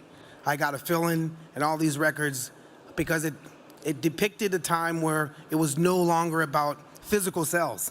Right. It was about the digitization of everything. And it truly was the end. But with the end is also the energy never dies. And so we like to play on titles and words, and we were doing NFTs and AR. At the time with devices, there were very few of them had those capabilities back in 2010. So in 2018, when things started to crystallize and Oculus Quest gave you parallax where you could look under and up and down things, we told a story in what is now called the metaverse, which I don't really like that name. Do you have an alternative? Huh? Do you have an alternative? We can all start adopting. You could do like Ultraverse or Omniverse. I just don't think one company should own the name Meta, because now people think that it's like their company stuff. They own everything else. Why are they going to own everything else? Well, I think Brent was trying to get away from owning the metaverse. No, you know what I mean? Like, Roblox is awesome. Yeah. Disney's great. And they work great with children and children's privacy. So we really have to be careful in what we call this thing as it's growing, and business practices that undermine people's civil liberties and privacy, especially children. Yeah. I mean, the point about children, young people, and their exposure in different ways, especially in a time when perhaps their parents, their educators might be not as in tune to the changes that are happening that are quite rapid. So what advice would you give? I mean, what for policymakers who are here with us in the room, what advice would you give to policymakers, to educators, to try to get ahead of this and, one, understand it, but two, also make sure that children and young people are protected? That's a heavy question. I'm not a politician. I'm just a guy with a big, huge imagination. At my core job, what I did making music was to spread joy and bring people together. And so that comes with a different lens, right? Where you're thinking about people's well-being and people having a good time and being safe at the same time. And music is about harmonizing. It's about, bringing order to noise. And if policymakers could practice the same practices we practice in music, and that is bringing order to noise, being harmonious, and getting along. As soon as I come into a room and I'm at a different key or tune, I'm no longer making music. I'm no longer gelling, and business practices are not musical. They're not harmonious. And so we need to govern for people. Especially with these new technologies that understand us better than any religion, better than any parent, better than any. These companies understand and can predict what a child will be and follow a child forever. And we've never been here before. Right. This is brand new. So without thinking about how people can be in the crossfire, mental health, judging every single conversation, swipe, eye, dilation of pupil, eyebrow, facial expression, muscles, moving. We've never been here. So you gotta think about the person. You have to think about the communities of folks. You can't aggregate all this information and sell it to foreign threats for profit. That's like, what? We're gonna look back at these times and deem these companies and their business practices like inhumane, right? Remember, when you watch these Wild Wild West movies and you go to some Western town and everybody whips out guns and they shoot people on the street? Yeah. We're like, wow, that was Wild Wild West. Turns out the WWW is not only World Wide Web. That's the Wild Wild West because there were no laws. And the governance part of it is going to be hugely important. You definitely have support from the audience. The governance part is really important, but so is also the accessibility part. So for young artists who are looking at these changes and thinking, I need to get in there, like you said, NFTs, they weren't called NFTs before, and now they are, and people are competing because they're scared they're going to get left behind, so to speak. So for a young artist or a young person who's going into the creative space, what skills do you recommend they pick up? What knowledge should they have, and how can they equip themselves for this new era? So say, for example, you're a musician. You play a piano. You don't play the drums. So you need a drummer. And now you have a pianist and a drummer. And then someone says, hey, you probably need a bass player. So you go look for a bass player. Now you got a cool little band. You got a 3-piece. Then someone says, hey, you need to get a guitarist. Then you find that guitarist, like, hey, cool, great. We got a quartet, and I got a lead singer. Then someone says, hey, yeah, but your clothes are kind of whack. You should probably get that stylist. Somebody comes and dresses you nice, you look the part. Now, somebody says you need to bring a developer in. You need to bring a data scientist in. You need to bring somebody that understands spatial computing. You need to bring somebody that understands machine learning. Now you have a network. Now you have a band that can connect folks in ways that traditional networks don't. So you want to entertain and inspire musicians to not only look at musicians to be in the fold. Right. Because a musician and a song is totally different when you have someone building on an Unreal Engine or in Unity. You've taken a video that can be experienced differently every time you experience it. It's no longer two-dimensional, 3-minute piece of content, when you expand your world. And can I ask, so that's a really good point about saying, you need to bring developers in, you need to rely on other resources, but there's also a concern that you almost lose control in a way, not knowing how it will develop beyond your capabilities. I mean, how do you, as an artist, but also give advice to artists who are up and coming to make sure that they don't lose control? Well, the cat's out of the bag. We've all lost control. You got 20 million followers on platforms. You don't control the conversations with those 20 million people. You don't have access to every single one of those 20 million people. You got 20 million people that follow you. Those 20 million people are not seeing all your content. You got to pay for that. And if you have to pay for folks that want to see you, you don't have control.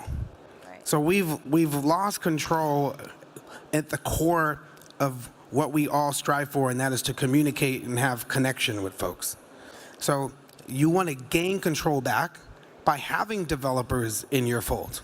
You want to gain control back by understanding the construct of how these platforms that we live on every day are built. You want to gain control by understanding your value and data is currency. You want to gain control by understanding that 8-year-olds to 18-year-olds are not invested in to compete with the world that's coming. You want to go out, if you have the ability, to go and adopt a high school and prepare these young kids for this autonomous tomorrow, for this very highly technological, robotic tomorrow. Because if you look at the investment for tech versus the investment to make people intelligent, it's lopsided. So when it comes to control, who's in control? If I can't compete with a machine, if I'm 13 years old and I'm forced to take things in class that aren't really going to benefit me in 2040, 2050. So it's important to really understand where we are in the conversation of control and what we do as individuals and collective to prepare this youth for this tomorrow. I was at a talk here yesterday where a great futurist was saying that humans at the moment keep thinking they have to become more and more efficient, but machines are always going to be more efficient than us. So rather than trying to compete with the machine on efficiency, what we need to think about is creativity, logic, empathy, emotional intelligence. And you're supporting a California state initiative to help bring arts and music back into schools. And that's part of the thinking, that how do you equip somebody young now to compete in that future economy? Here in the UAE, a lot is being done about the creative economy and making sure that you grow a creative economy. So my closing question to you is that bringing in the strands of education and similar to the work that you're doing at California State, but also bringing in the creative economy and strengthening it at a time when the global economy is changing so quickly. What's your approach to that? What's your thinking on that? Creativity is therapy. And you don't have to be Leonardo da Vinci. You just have to be encouraged to let out what's inside of you. If there's a lot of folks that want to express themselves but don't know how to, they feel like they don't have the currency. They don't realize that creativity is currency. out of whatever predicament you're in, whether that predicament is finance or that predicament is depression or that predicament is no opportunity. If someone encourages you to express yourself and celebrates your execution of that expression, it's enlightening. And the arts in school is a path to that.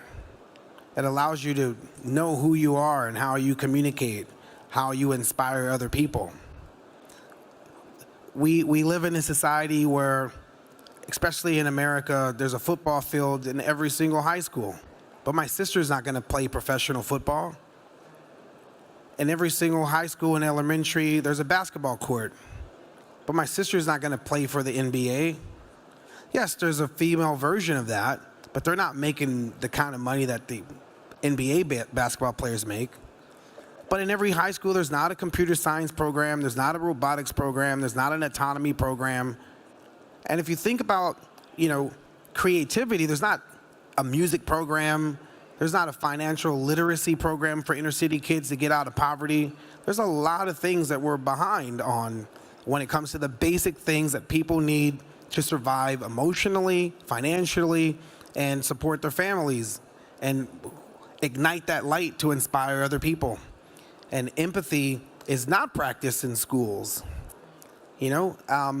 So, and I think the arts, music is a beautiful, we undervalue the power of music. Music is the only realm at which somebody that's in music can be in any sector of the world, and you're like, okay. For example, if you were to see somebody from music at a political event, you're like, okay, who are you going to help get elected? If you see somebody in music at an event after a natural disaster, you're like, oh wow, thank you so much for bringing awareness to what's going on. You bring somebody to music at a sporting event, you're like, wow, you really made it. You're here at the sporting event. You bring somebody to music at an event like this, you're like, wow, you must be doing some philanthropic work. You see somebody at music at a strip club, you're like, oh wow, you're living that life. No matter where you go, music is there. And it's accepted that they're there. You say the same thing for a politician. They can't go everywhere. Right. A corporation, they can't go everywhere. Music is a very dynamic, very elastic tentacle in every single corner of the world. And we need to celebrate that, and more importantly, have that in all schools, that music is stripped away from ghettos. Music is stripped away from, the core method to allow you to appreciate other cultures. If you're playing jazz, you want to understand what's happening in India. You want to understand their scale. Right. And if you're playing any type of music, you want to collaborate and improvise across different cultural scales, because it's all influential, it's all inspirational. Music is powerful. Thank you. And with those very powerful words, I'm afraid I'm going to have to close our session. But thank you so much for your time. Thanks. And for your insights. Will.i.am. Thanks so much. We doubt that humans are heating up the oceans, land, and sea by burning fossil fuels. The world has to overcome not only the damage done to our economies and our societies by COVID-19, it also has to confront the repercussions.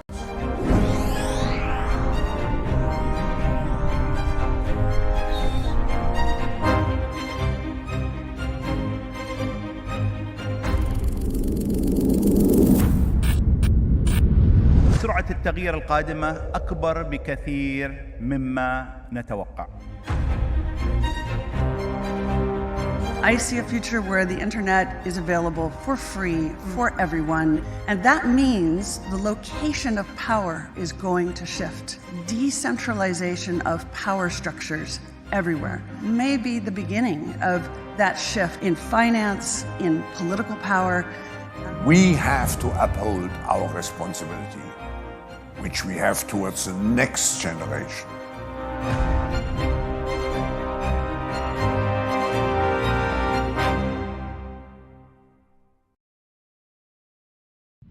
There's no longer any doubt that humans are heating up the oceans, land, and sea by burning fossil fuels. The world has to overcome not only the damage done to our economies and our societies by COVID-19, it also has to confront the repercussions.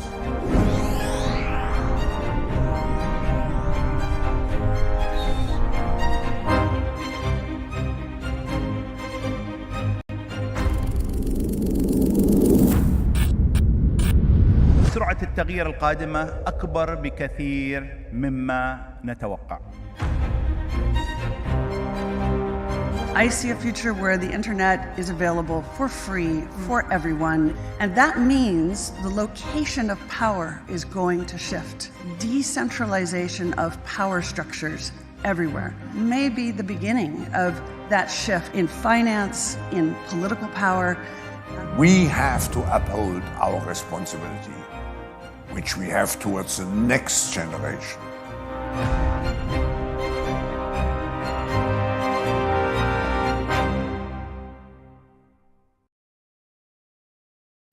There's no longer any doubt that humans are heating up the oceans, land, and sea by burning fossil fuels. The world has to overcome not only the damage done to our economies and our societies by COVID-19, it also has to confront the repercussions.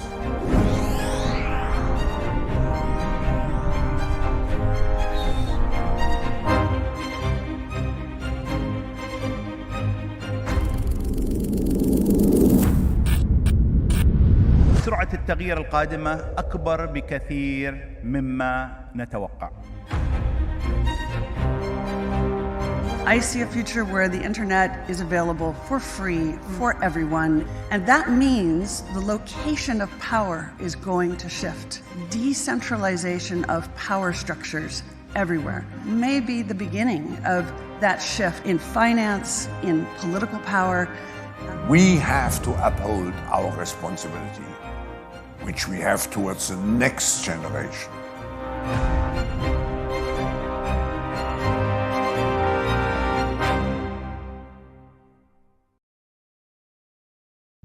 There's no longer any doubt that humans are heating up the oceans, land, and sea by burning fossil fuels. The world has to overcome not only the damage done to our economies and our societies by COVID-19, it also has to confront the repercussions.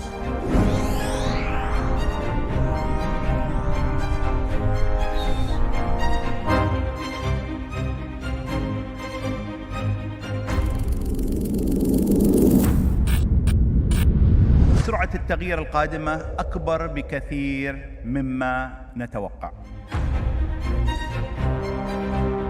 I see a future where the internet is available for free for everyone, and that means the location of power is going to shift. Decentralization of power structures everywhere may be the beginning of that shift in finance, in political power. We have to uphold our responsibility, which we have towards the next generation.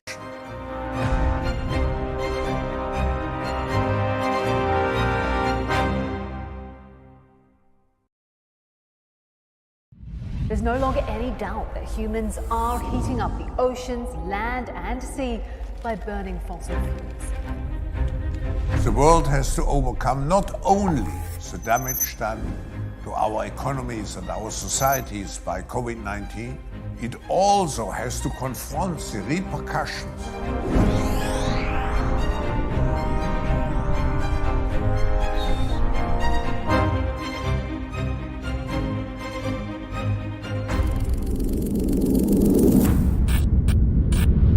سرعة التغيير القادمة أكبر بكثير مما نتوقع.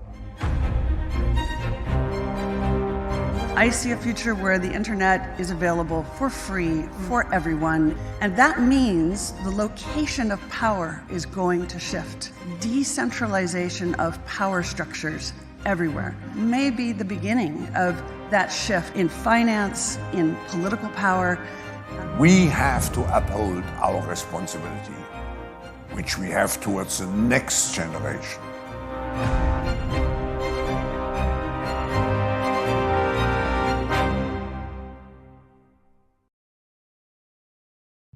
There's no longer any doubt that humans are heating up the oceans, land, and sea by burning fossil fuels. The world has to overcome not only the damage done to our economies and our societies by COVID-19, it also has to confront the repercussions.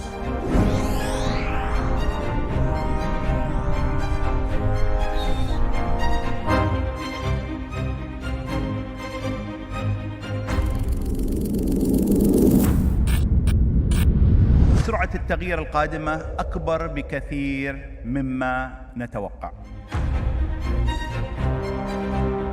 I see a future where the internet is available for free for everyone, and that means the location of power is going to shift. Decentralization of power structures everywhere may be the beginning of that shift in finance, in political power. We have to uphold our responsibility, which we have towards the next generation.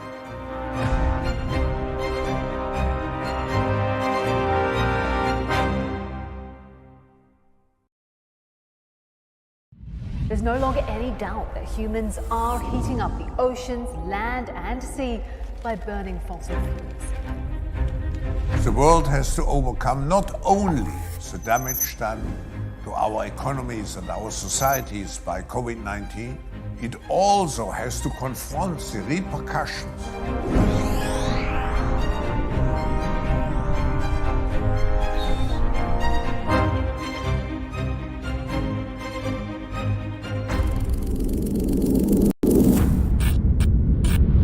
سرعة التغيير القادمة أكبر بكثير مما نتوقع. I see a future where the internet is available for free for everyone, and that means the location of power is going to shift. Decentralization of power structures everywhere may be the beginning of that shift in finance, in political power. We have to uphold our responsibility, which we have towards the next generation.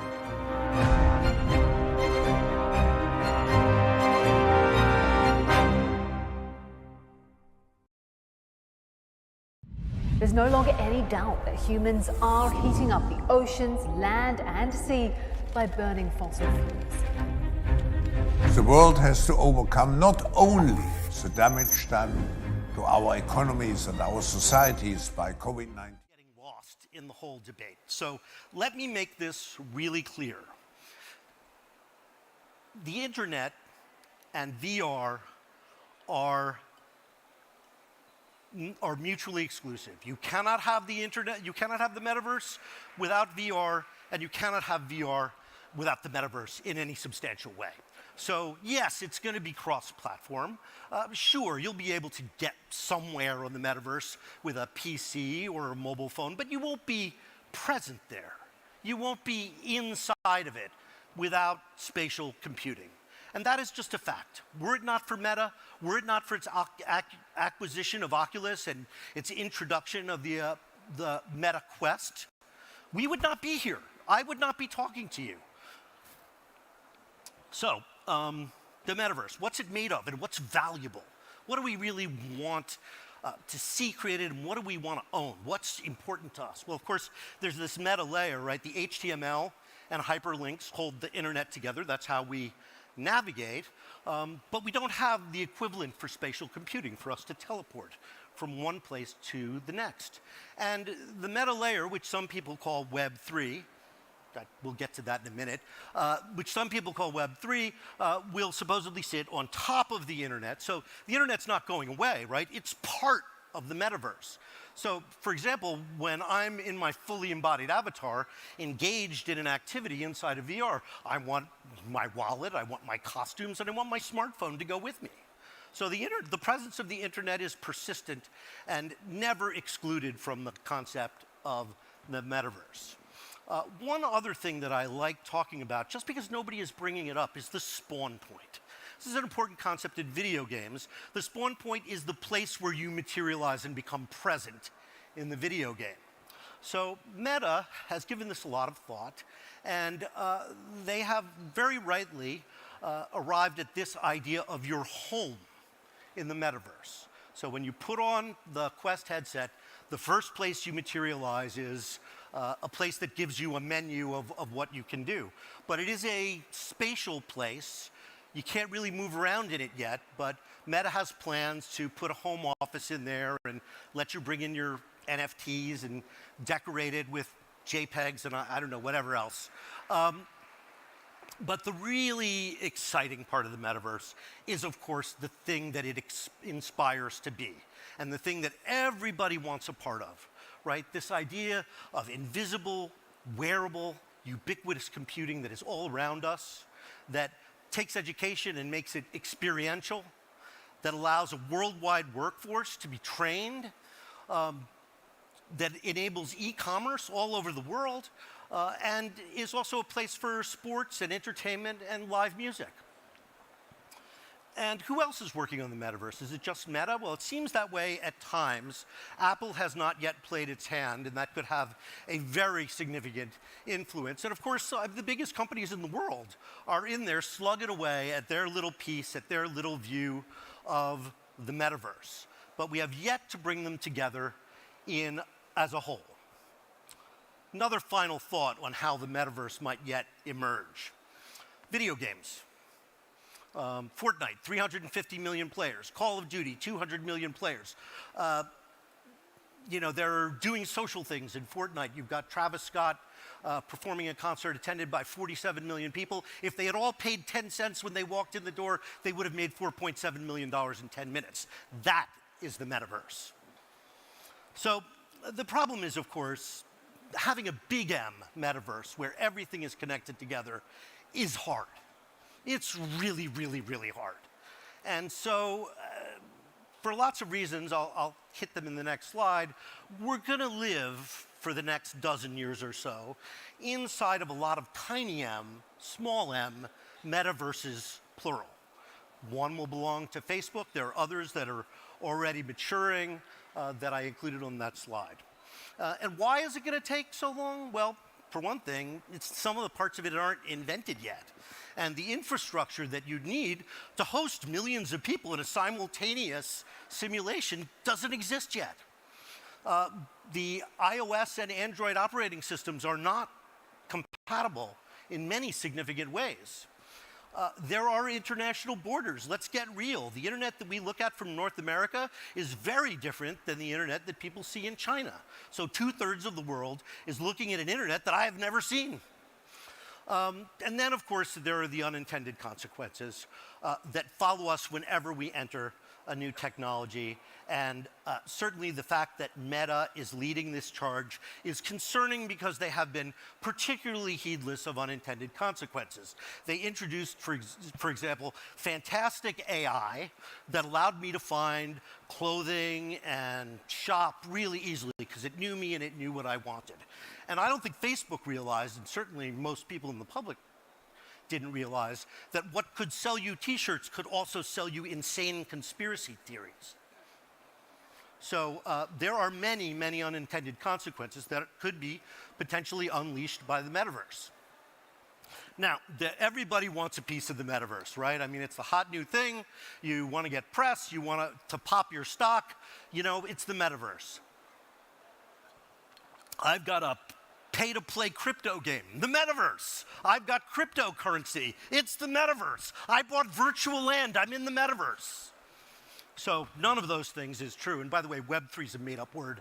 Let's talk about 2030. I'm winding things up now, and I'm getting to the so what? Why do you care? 2030, 300 million VR devices in the world. That means 300 million devices not just accessing the metaverse, but giving you presence, a fully embodied presence in that metaverse. And you'll have plenty of choices. There will be thousands of small m metaverses. And meanwhile, all around us in the physical world, things are about to change, right? We're moving from fossil fuels to renewable fuels. Because of the metaverse, or really the internet, education is becoming more accessible and free. Work distributed and international. Big tech companies today, like Meta and Google and Apple, have teams distributed in every country in the world. And those people are collaborating together virtually and being virtually present with one another, even though they'll never meet in the real world. And then, of course, we will have, and future generations will have fewer possessions. They'll have less stuff, and they will replace that stuff with digital stuff and with experiences. Movies will no longer be shown in movie theaters. They will be worlds that we explore. And this is part of a general trend of the physical world turning into the digital world. So how do we prepare for the future?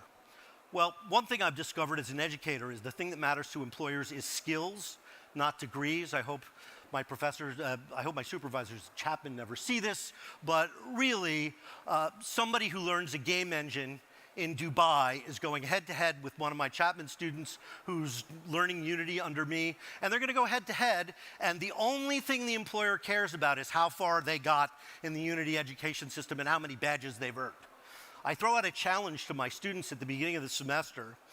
If you work on a game engine like Unity or Unreal Engine, 5 hours a week for 30 weeks, I will get you an $80,000 a year job. So out of 100 students, 3 have taken me up on it, and I'm happy to say all 3 of them got hired by the first company I told them to call. Oh, is that the end? I thought I had one more. All right. Well, thank you very much for listening to me, everybody.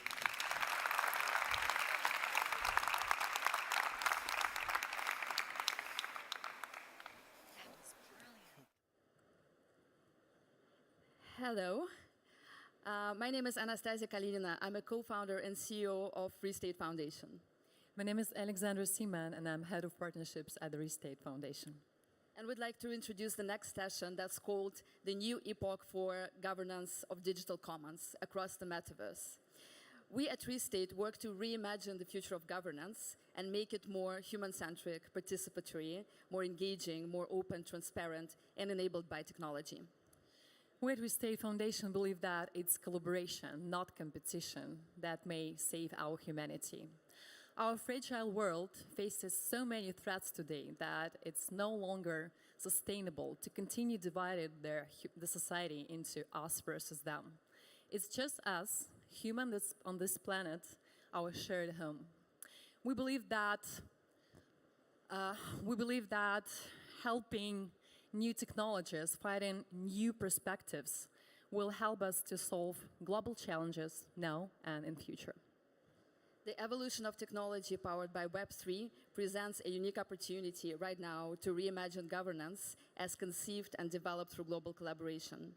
During this session, we would like to explore how Web3 and metaverses can become new test beds for the future of society. Learning from the fallacies of previous generations of internet layers, Web 1 and Web 2, how do we make sure that the new systems are properly decentralized and open, interoperable, and inclusive? We would like to soon welcome on stage the 3 members of the Visionary Board of Free State Foundation, who are developing and testing and researching the new governance models for the future. They will share some considerations that they have for ethical and moral frameworks that have to evolve alongside the technological foundations of Web3. And we invite you to strategize towards a different world and steward new collaborative futures. This is the first of many conversations that we're planning to have in future. But before that, and before we hand it back to our beautiful, wonderful moderator, let's watch the video to introduce the session. And thank you and enjoy.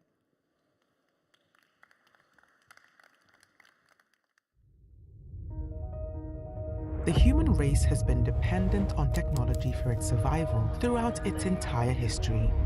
Web 1 and Web 2 have caused the largest paradigm shift to date. The idea of stopping or slowing down is simply not a possibility. So here comes Web 3, which is likely to change us even more profoundly. Web 1 was the static web, Web 2 the social web, Web 3 will be the decentralized web. But will it really be decentralized? Web3 protagonists commit to digital freedom through technology. This is not the first such promise. Web 1 promised a new horizon of digital space, open, transparent, co-created, and interoperable. Web 2 promised to democratize the internet through personal websites and distributed network effects. But neither of them have fully lived up to their pledge. So who will be co-creating Web 3?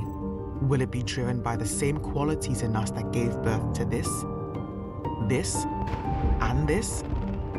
Old ways will only create the futures that we were hoping to leave in the past. This is true for both offline and online worlds.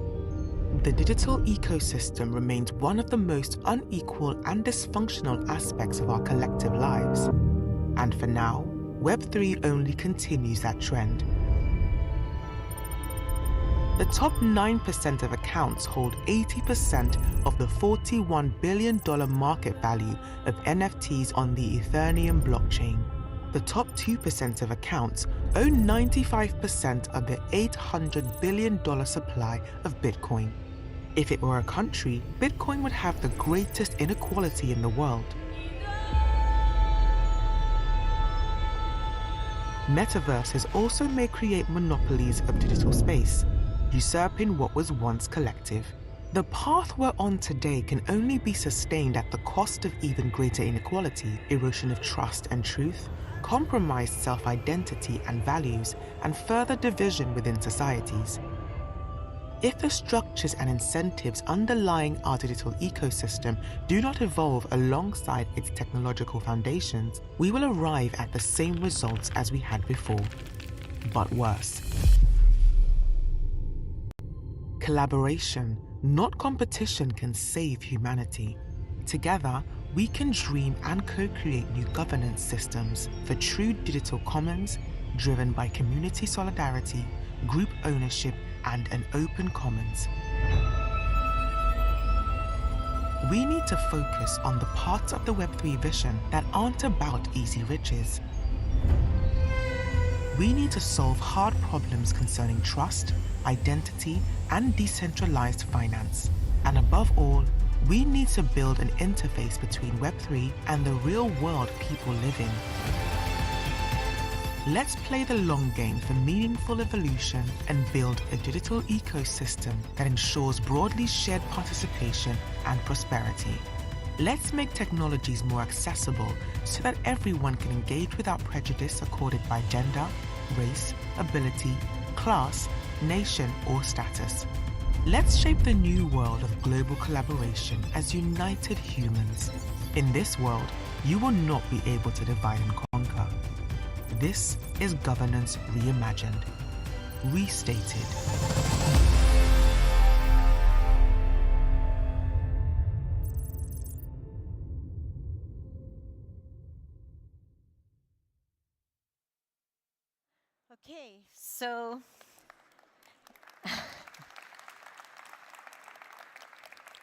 Okay, so many questions, ideas have come up during this Metaverse Forum, and we've had the video here to set up the conversation that we're about to have.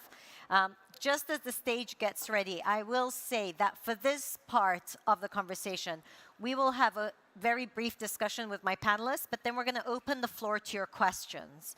So please be prepared. If you have questions, raise your hand. We will have a roaming microphone that goes around. I'm sure there will be many questions, but where our biggest challenge now is going to be time. So once we are ready, which I believe we are, I would like to ask our three panelists to please join us on stage as I introduce them. So we have with us Dr. Glenn Weil, who is political economist and social technologist at Microsoft. So Dr. Glenn, please join us. Ivo Heining, who's creative executive producer, AI, VR and XR strategist, but also is co-chair of the Open Metaverse Interoperability Community and CEO of Playable, and Joel Dietz, who is founder and CEO of Metaverse. Please join us.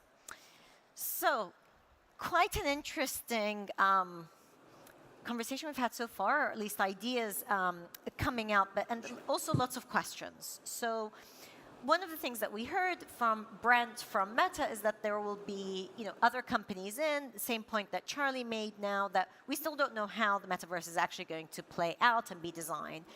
But interoperability seems to be something that's key. Now, you have companies like Apple that really haven't played along with interoperability much, that will have to get used to it. So I want to ask you about open source technologies. Is there going to be interoperability? How does that actually help to level the playing field? Eva. Sure. Hello. So thank you for having us, number one. I sit as a co-chair at Open Metaverse Interoperability, which is a W3C community group. But for the last 20 years, we've been organizing communities for open R&D. And much of the work of interoperability has continually been happening behind closed doors. That includes asset interoperability, but also whole scenes, changing the way the internet is addressed over time, because we are moving from a 2D web to a 3D web. Right. And that changes, for example, things like spawn points and addressability across the board. Programmability and portability are also vital. Programmability takes the 3D asset, for example, a model of something you're trying to send to the space station, right, and makes those aspects as explicit as possible while making it as portable as possible across worlds, so that a single, let's say, design element or a project doesn't have to be stuck in one platform or one small m metaverse. So interoperability is vital when it comes to not just collaboration, but realizing the ideas in this space. And I want to open up the conversation about the metaverse to talk a little bit more about the real world, because there is the immersive web, which all of our amazing speakers have spoken about, but it is also the connection to the spatial web. That is the physical world. That is IoT, things like digital twins. And that is where, in America we would say, the rubber meets the road. That is where things are going to get done in climate emergencies, in disaster response, in conflict resolution.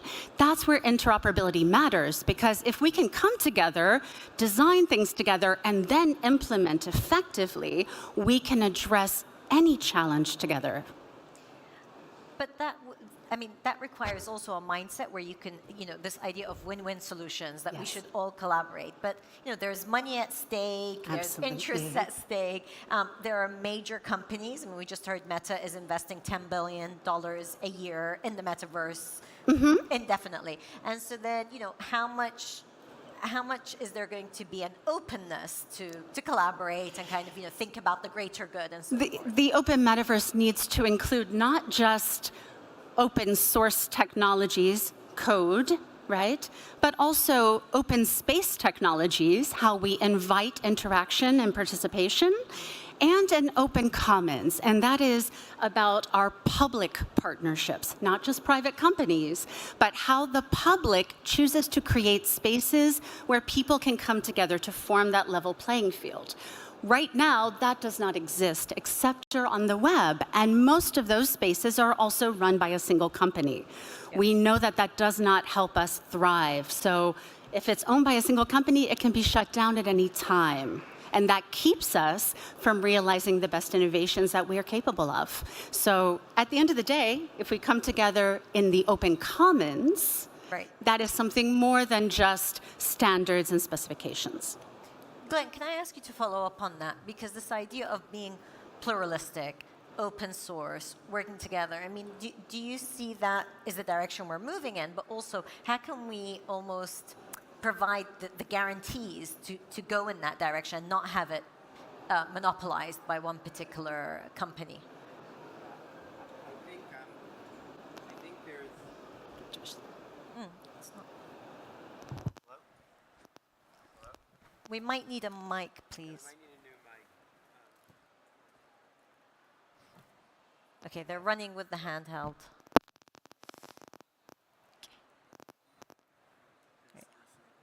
Sorry about that.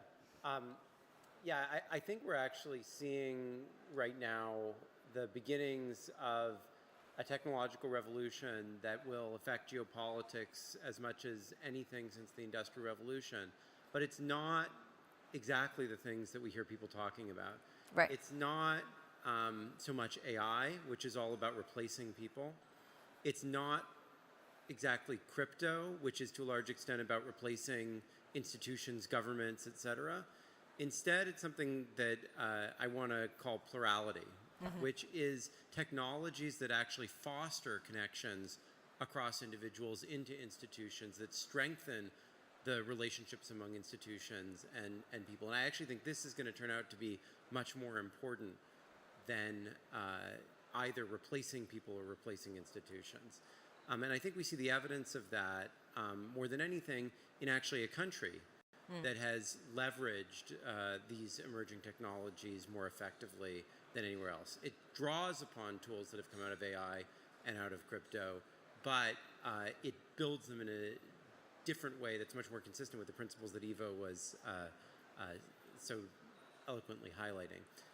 This is Taiwan. So there, the digital minister, Audrey Tong, has built a platform for civic participation in government policies, connecting people across social differences, that has been absolutely transformative, that has allowed them to address almost all the big problems that we're facing today more effectively than any other country in the world, whether it be environmental problems, misinformation, dealing with the COVID pandemic. On all of these fronts, the digital participation tools that they have built have been incredibly powerful in bringing civil society to address all these problems. And let me just give you a few examples of those technologies. So one is they have a way of harnessing the sort of statistical techniques that are usually called AI, but not for just letting machines run away and do things, but rather for allowing communities not just to broadcast their views, but to listen broadly to all the views that are being expressed, and basically with thousands or even millions of people have basically a town hall-like atmosphere where you can come to common understanding and common purposes. There are new tools that are central in a lot of what's called Web3 to making the Ethereum ecosystem so vibrant, that are new ways of funding public goods and of making collective decisions together. There are ways of harnessing virtual worlds. I like that term better than metaverse for some of the reasons that Will was getting at earlier, but harness virtual worlds to build empathy and connection across people. And sorry, go ahead. No, but I wanted to just pick up on that point because your point about Taiwan and what they're doing and this kind of embracing technology to improve our lives, which is ultimately what most people who work in this field want to work towards. But how is that distinguished or different from the metaverse? Or am I getting confused by thinking, no, those are two distinct things? Or are they all plugging into ultimately? Well, I think virtual worlds are a very powerful way for us to build those connections to each other and to see things from someone else's perspective. But virtual worlds can also be used just as an escapism route. So the real question is, what's the intentionality with which we build technology? AI wants to build these technologies to have AGI, to surpass human capabilities. A lot of crypto, it's about liberating the individual from all social institutions. There's another conception, which is about how do we actually use these technologies as ways to allow us to collaborate as we've never been able to do before. Thank you. Joel, I want to bring you into it because, of course, one of the themes that we've touched upon today is governance. And what does governance look like? How much are private companies responsible for governance in these virtual worlds? How much are, be it, Sony or be it Meta or smaller companies, Metaverse, how do you go about it? So what should be done when it comes to governance, and how is governance actually implemented in these virtual worlds? Well, I thought Brent said it extremely well earlier, and that at least from an ownership paradigm, the future seems to belong to Web3. And I was a sort of very early adopter of Web3, sort of the day the Ethereum white paper came out. And pretty much immediately, people were thinking about, platforms that were effectively owned by the participants. And in the same thing applied to a virtual world, one where the virtual world would also be owned and governed by the participants in that world, which is a kind of interesting concept in the beginning, but people have built a lot of different types of organizations, often called DAOs, that exist entirely in a blockchain or Web3 context, are entirely governed by their members, and have their own intrinsic monetization techniques that allow them to be very prosperous, without necessarily connecting into the brick and mortar world. Although increasingly they're starting to. And there's even an optimism among many people that they may solve some of the problems that have been neglected in international governance. There's a lot of people working on climate change with respect to DAOs, a lot of these standardization, platform standardization. I'm actually on the board of a different Metaverse Alliance DAO that is looking at interoperable standards for Metaverse technology. So I would say, it's still early, but there's a lot of optimism, and it's fundamentally different building blocks that are being used. So I'm going to open the floor to questions because I'm worried that we run out of time. So please indicate if you have a question, and we will bring you in. There's a gentleman here, if we can please get the mic. And if your question is to a specific speaker, please let us know. Otherwise, I'll ask you to take them. Yeah, I have a question just for the general panel. How many hours do you stay at Metaverse? And if you have kids, will you allow them? Do you want to take it? Well, I do not have children, but I have been in Metaverse Technologies work for about 20 years. Sometimes full-time, sometimes 5 or 10 hours a week. During the pandemic, I produced about 500 hours of virtual conferences, so that was closer to full-time. Of that, very little was in VR. I can do very little VR because I get headaches from it. So I choose most of my interactions primarily on a computer screen, and then I only use VR when necessary. Okay, we have a question here. Kindly bring the mic. Thank you so much. Thank you for your talk. My name is Carlos Fonzibadr, and I'm belonging to the Technological Institute, Innovation Institute in Abu Dhabi, working in the sector of telecommunication. So I understand well from what you say that you have cleared the ideas how to build the Web3, okay? But my question is, how dependent is all this idea for the evolution of the infrastructures? Next, we say 5G or 6G, because in our domain, to just build an holographic with all the sense of the people that we'd like to transmit, we need a kind of 4.2 or 4.3 terabits per second. And this is something that actually we couldn't achieve it, and we are working on that. So my question is, how dependent is all this brilliant idea of interaction with the evolution of the infrastructure? And the second question that I have is ethical. So with Web3, we will build a kind of new kind of democracy somehow, learning from what happened nowadays with the 2D democracy, how we can prevent all the, let's say, modifications or alterations of what we are looking nowadays in this 2D democracy for the 3D web. Thank you so much. Sure.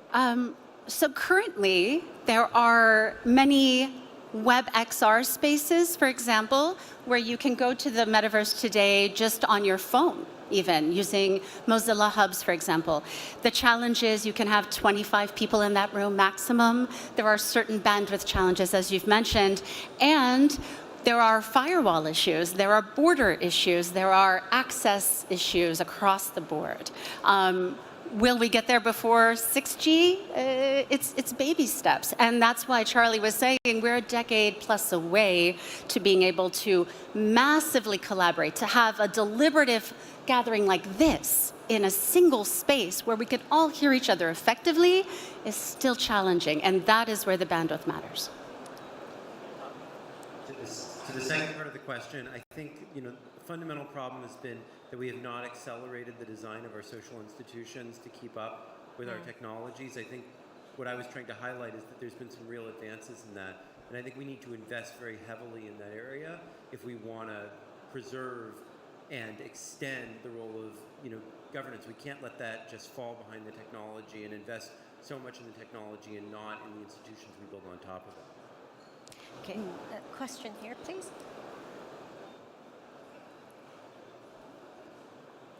Hello, I'm Bruna Santos from Brazil, Vice President and Innovation Director at ENAP, the National School of Public Administration.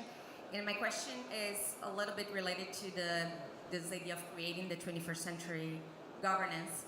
And it means, what do you think, what the panel thinks are the best strategies, the best tactics as well to build, to make all these concepts more mainstream among public officials, among public leaders, and especially the decision makers? Joel, can I ask you to answer that, please? Yeah, I think it's partially just awareness, and from our standpoint, we're a platform that provides metaverses to many different people, and we're often asked, what should we do in our metaverse? What's going to make it interesting? And I always say, that metaverse is, first and foremost, it needs to be fun. It needs to be engaging. It needs to be interactive. It needs to provide an experience that people haven't seen. Simply having tea in the metaverse is not that interesting necessarily. So really trying to find and including, for example, game designers or people who have that experience, building fully interactive experiences that people come back to because they're interesting. First, and then layering in some ways the utility function almost as a secondary feature. That's my typical advice. Thank you. Gentleman there.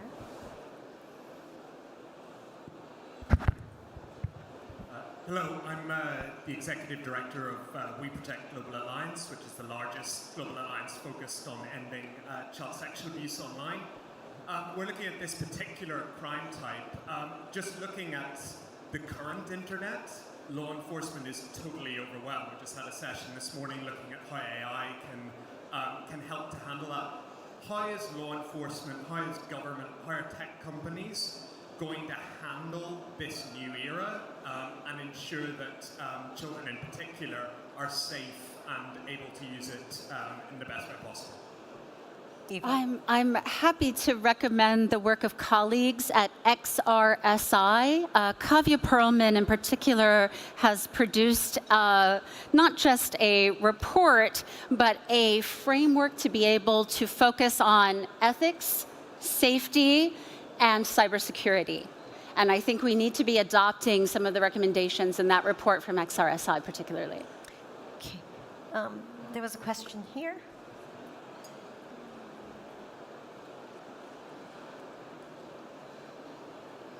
Thank you. I'm the president of the Innovation Agency of the Government of Colombia. We have been building a GovTech ecosystem to bring entrepreneurs and innovators closer to the challenges of governance and the relationship between governments and citizens. And I'm wondering how these emerging technologies that we're discussing in this session might accelerate the GovTech ecosystem and how we can enhance the role of entrepreneurs and innovators in participating in creating this new institutional fabric that we are discussing. Thank you for a wonderful conversation. I had such a pleasure working on an innovation sprint in Medellin, Colombia, mostly from the US, using AR to think about what multimodal transit could mean, especially for young people using wearables, for example. That type of global collaboration, using AR on the ground and around the world at the same time, wouldn't have been possible 15 years ago. But because forward-thinking people in Colombia invited us into a process for a city innovation sprint, a coordinated effort, public and private, with investors together, that was able to be successful. So I think you're already on the path, inviting that global participation in your innovation frameworks, and I think augmented reality is the #1 tool we have. Our mobile phones right now already give us these tools in front of us. I would just say there's as I mentioned, a huge revolution going on in terms of what's possible with civic participation, with technology, and I hope Colombia can be a leader there. I'm going to be in Bogota most of the summer, so look forward to seeing you then. There's a question here.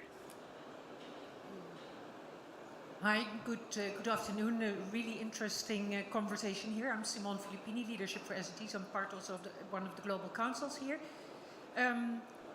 Of course, there's super many positive things to say about a metaverse, but also maybe some risks. And what I was wondering, and not only I, but also some others, are we kind of moving towards a new human being? There was a session on alpha kids, the alpha generation, which is being brought up online, super savvy, basically replacing physical contacts by online contacts. This is also a totally online reality creation. So are we moving towards a kind of new human being? And doesn't that then also increase the divide between the haves and have-nots of this world and the inequality that there is, and how to manage that also from a governmental perspective? Okay, so don't address the governmental stuff because that's what we want to close with. But Joel, I want to start with you about this idea of living on a virtual world and the impact on children. Yeah, we have some educational initiatives that are well underway, both at a university level and at a lower level. And particularly, we launched this sort of Mars metaverse with some students, and it is being built right by NASA scientists and whatever else to actually simulate life on Mars and give people the skills, which is both very engaging for children, but also, teaching them things that can actually put them in this mindset of a kind of space age civilization. And I think part of our goal as a platform, including the protocol things, is to make it at a continual level of accessibility. So it is not something that is, restrictive by design, but that every kid across the world can have the opportunity to experience. I think technology could absolutely take us in dystopian directions, but I think it's important to recognize as well the possibilities that are opened up for making us more human and more open to other people's experiences. So let me just give you two examples.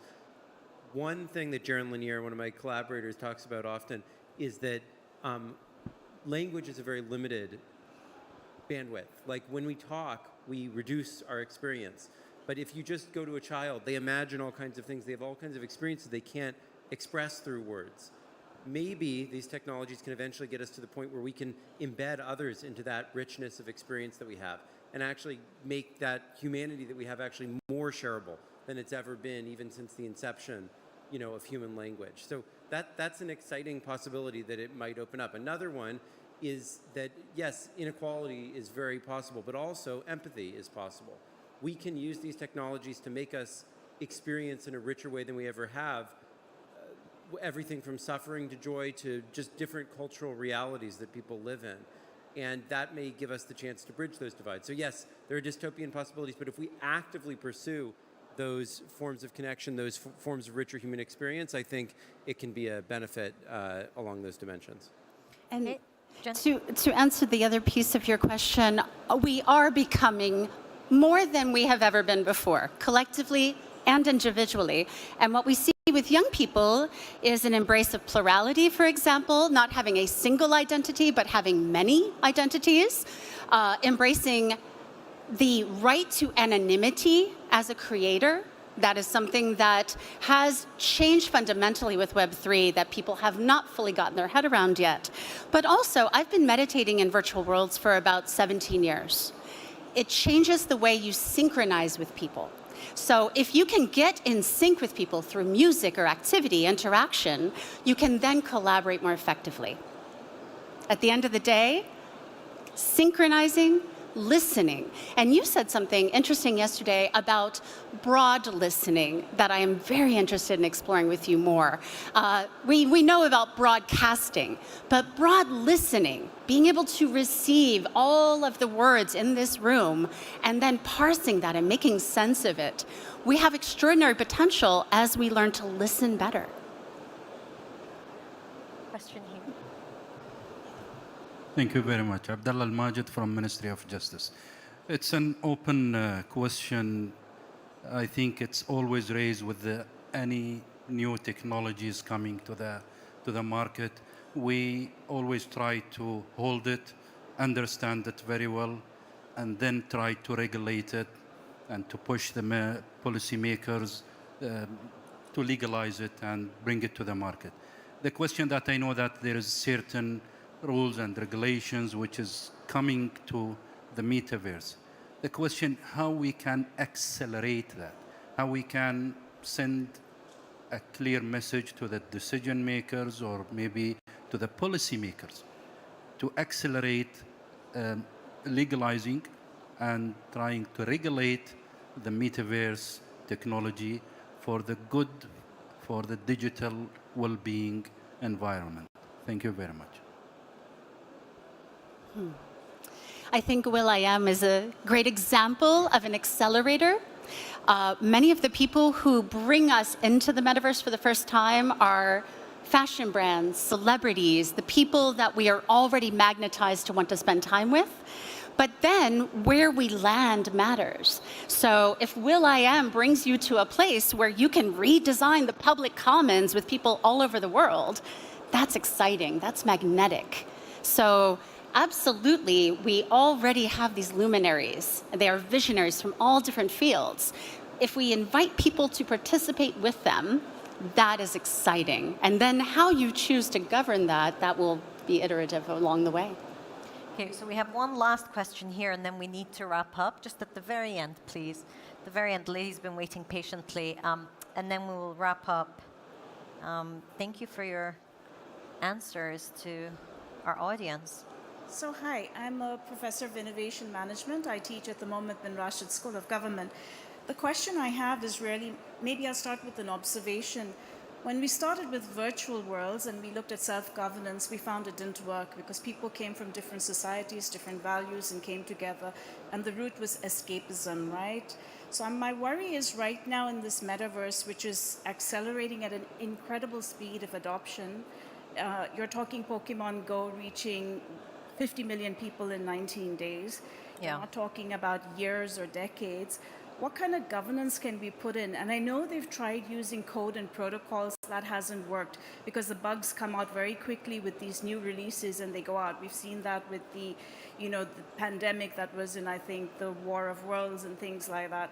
So really, what are you doing to put a pause so we can get the data, especially on young minds, and realize where the barriers could be? Thanks. I'm also a research fellow at MIT, and we're doing some research stuff at LSE as well. And part of the official research agenda is to figure out how to prioritize from a platform standpoint, not just profit, which is obviously one kind of line item, but also the amount of fun and learning that people have on the platform, and be able to kind of quantify and optimize for those things. So at some level, there's lots of ways to go wrong, pitfalls or people doing repetitive things over and over again. But there's also this huge positive potential, and figuring out how to steer things there is a very active research subject for us at the moment. Glenn, anything on that? Well, I would just say that I think it's not just about hitting pause, it's also about engineering the incentive structure in the right way. Both advertising and subscription models are individualistic models, and we're governing social spaces. We're like, if we want to engineer a social graph that's functional, we should be selling that to someone who cares about that, which are often governments or churches, community groups that care about that social structure. So we need more collective funding, and this gets back to the Minister's question before as well, which is, I think governments need active engagement in the space, not just regulation. They need to actually become customers that help shape the space. So, okay, Glenn, I'm going to stay with you for the final question, which we have to wrap up with, which is, we're here at the World Government Summit. What would be your advice to government, to civil servants, and how they approach virtual worlds? Yeah, this really builds on what I just said, and what Minister Al-Olama said at the beginning, but we need the government to act more the way that it did in Web 1 than the way it has acted since then. The government built the internet. I mean, with universities, with, et cetera, but governments were leaders in shaping and creating the space. We need governments to play that role, not letting the private sector take the lead and then coming in and either reactively shutting things down, which is not very productive, or doing nothing and allowing private profit to dominate. Thank you. I would add to that, most of the research in our industry over the last 20 years outside of what's happened in universities happens inside corporations and is not available to the public. That means that we don't get the benefit of learning from each other. So to your question, there is fantastic research that's been happening in human factors for 20 years, but we have to make sure that that research happens in the public commons and can be shared in an open way.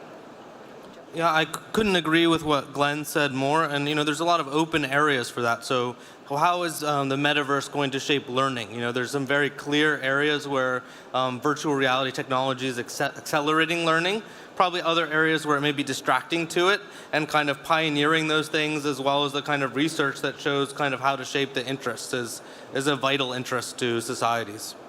Yes. Thank you so much. Thank you to my panelists for a really engaging conversation and for taking so many questions. Please thank our panel.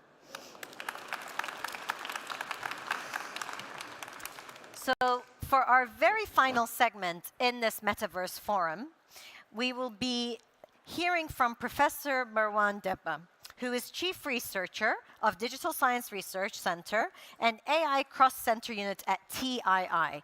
He will be giving us brief remarks before we close the forum, so please listen in.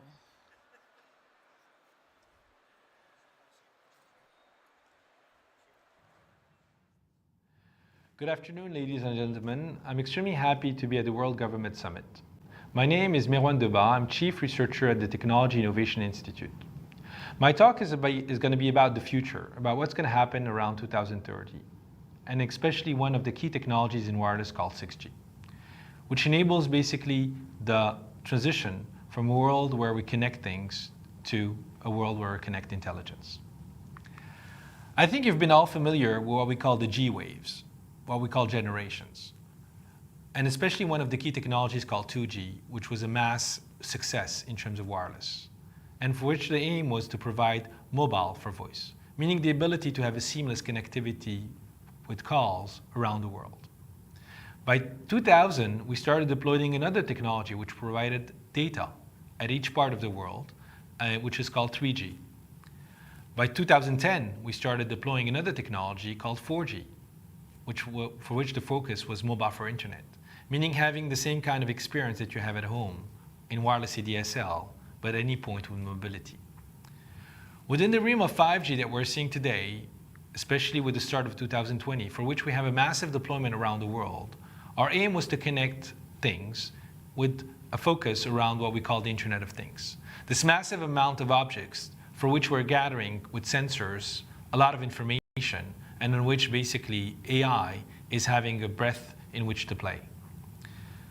Today, a new transition is happening in wireless, and that transition is called 6G. That transition is not looking anymore to connect objects.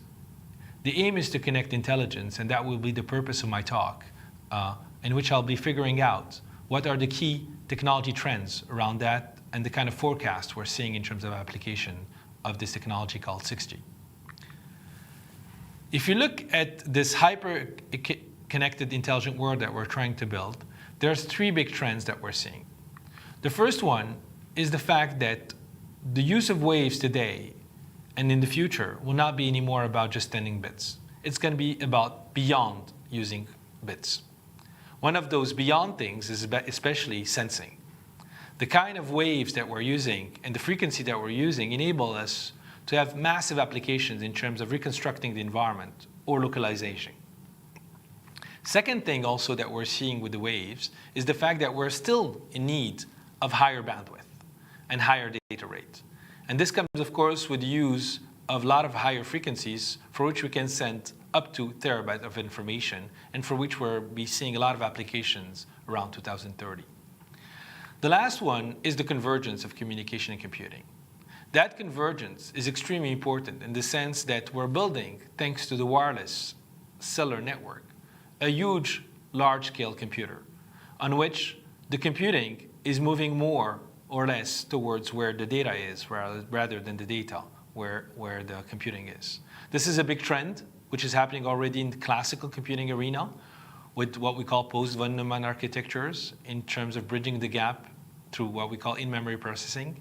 And we'll see how this large-scale computer will enable a lot of big applications in the next years for us.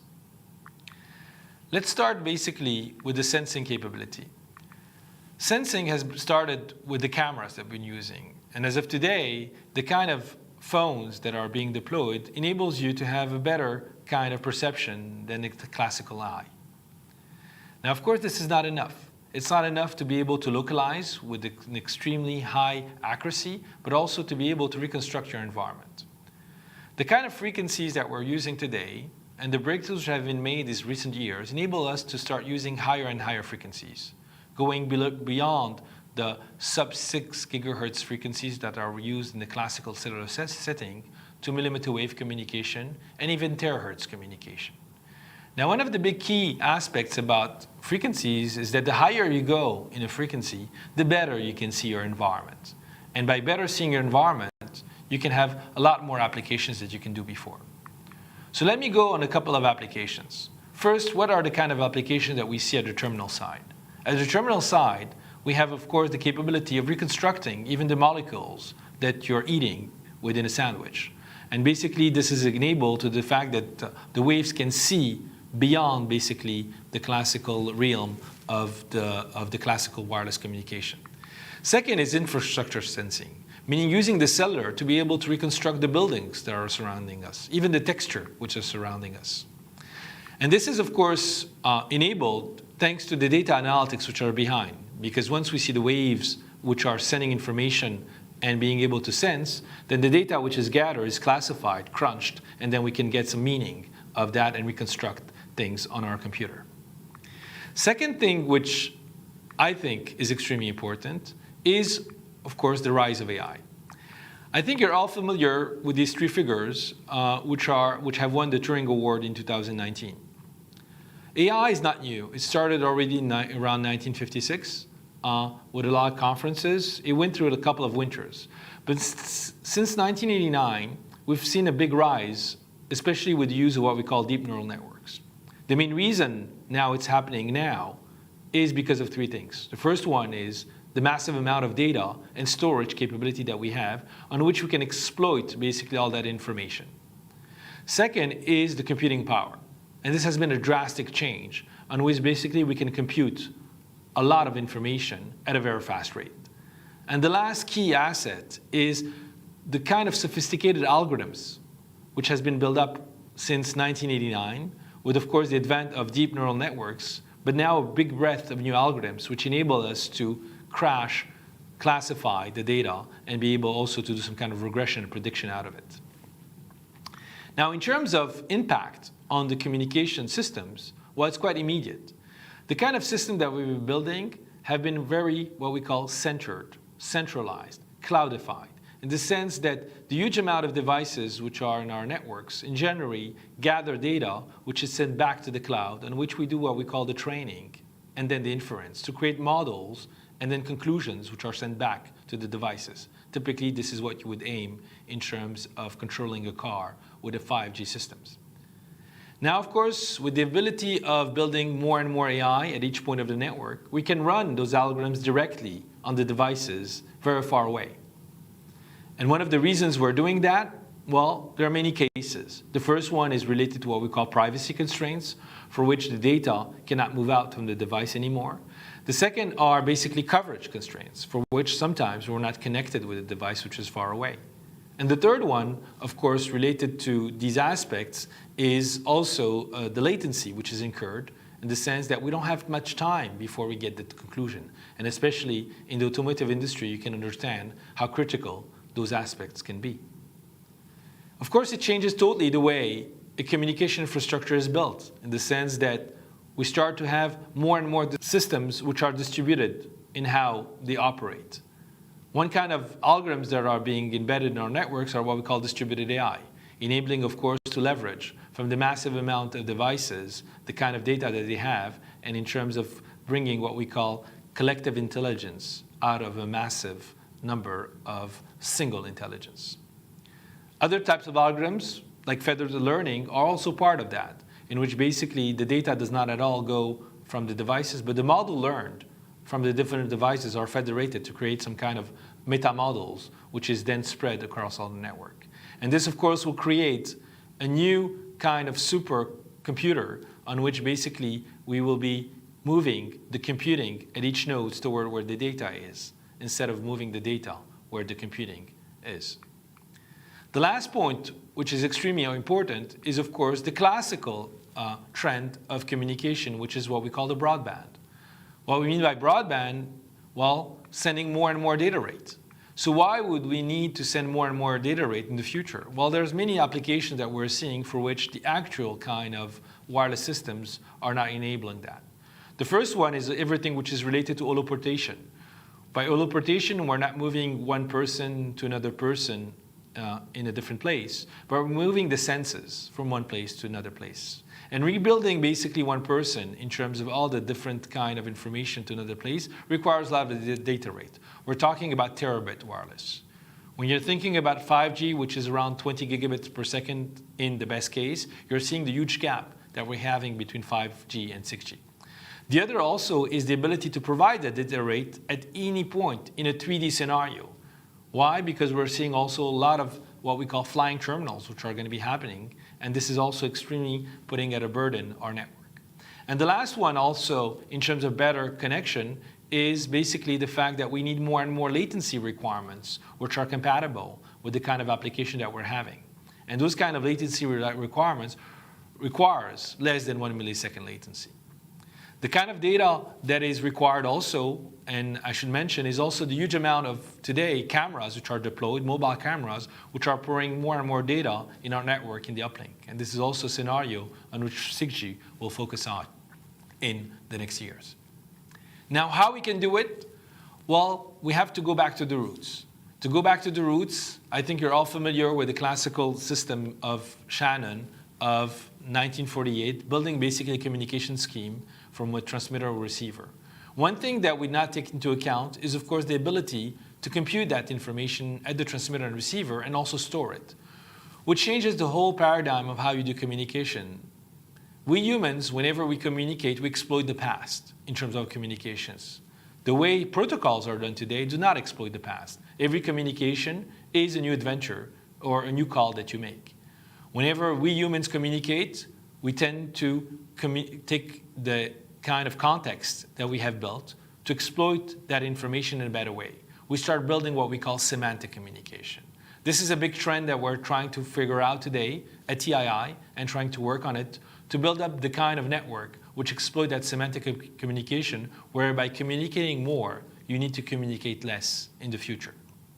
I think I gave you rapidly an overview of what's waiting for you by the year 2030, with this big shift of our systems of communication for the connectivity which is mostly tailored for things towards a connectivity which is tailored for intelligence. Thank you for listening to my talk, and I look forward to be with you next time. Thank you. Well, with that, we conclude our Metaverse Forum. Thank you for all of you who joined us, and of course for our speakers. I wish you a great rest of your day. Thanks. Doubt that humans are heating up the oceans, land and sea by burning fossil fuels. The world has to overcome not only the damage done to our economies and our societies by COVID-19, it also has to confront the repercussions.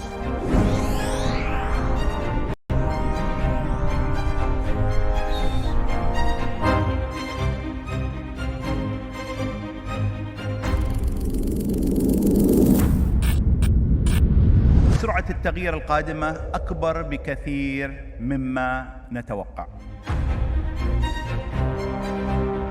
I see a future where the internet is available for free for everyone, and that means the location of power is going to shift. Decentralization of power structures everywhere may be the beginning of that shift in finance, in political power.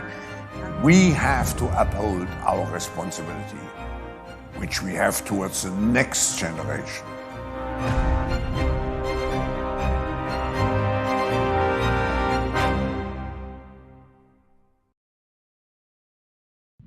There's no longer any doubt that humans are heating up the oceans, land and sea by burning fossil fuels. The world has to overcome not only the damage done to our economies and our societies by COVID-19, it also has to confront the repercussions.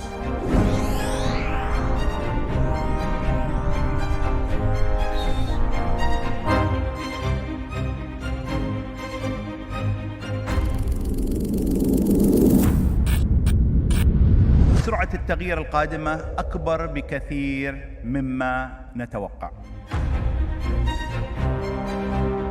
I see a future where the internet is available for free for everyone, and that means the location of power is going to shift. Decentralization of power structures everywhere may be the beginning of that shift in finance, in political power. We have to uphold our responsibility, which we have towards the next generation.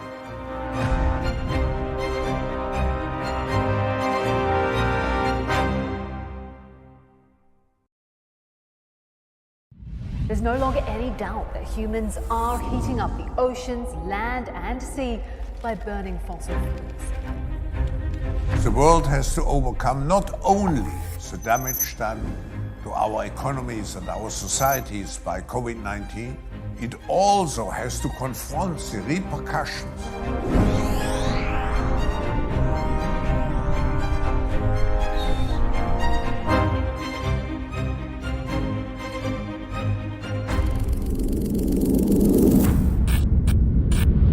سرعة التغيير القادمة أكبر بكثير مما نتوقع. I see a future where the internet is available for free for everyone, and that means the location of power is going to shift. Decentralization of power structures everywhere may be the beginning of that shift in finance, in political power. We have to uphold our responsibility, which we have towards the next generation.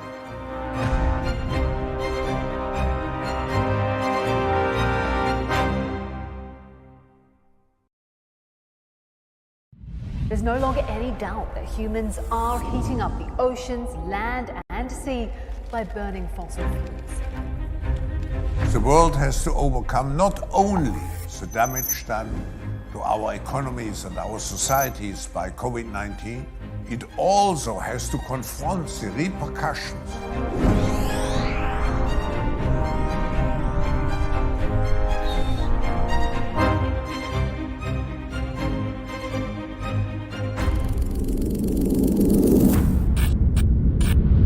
سرعة التغيير القادمة أكبر بكثير مما نتوقع. I see a future where the internet is available for free for everyone, and that means the location of power is going to shift. Decentralization of power structures everywhere may be the beginning of that shift in finance, in political power. We have to uphold our responsibility, which we have towards the next generation.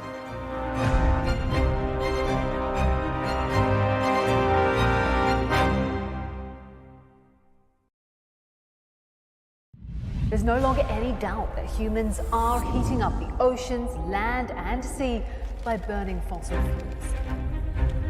The world has to overcome not only the damage done to our economies and our societies by COVID-19, it also has to confront the repercussions.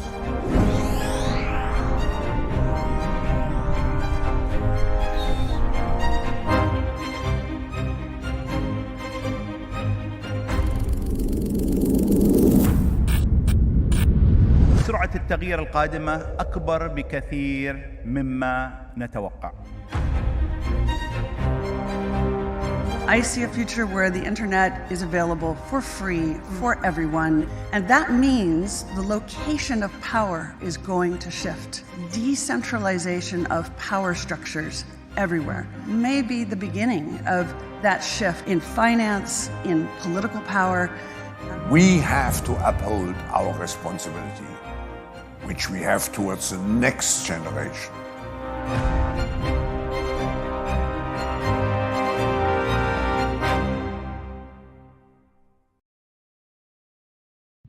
There's no longer any doubt that humans are heating up the oceans, land, and sea by burning fossil fuels. The world has to overcome not only the damage done to our economies and our societies by COVID-19, it also has to confront the repercussions.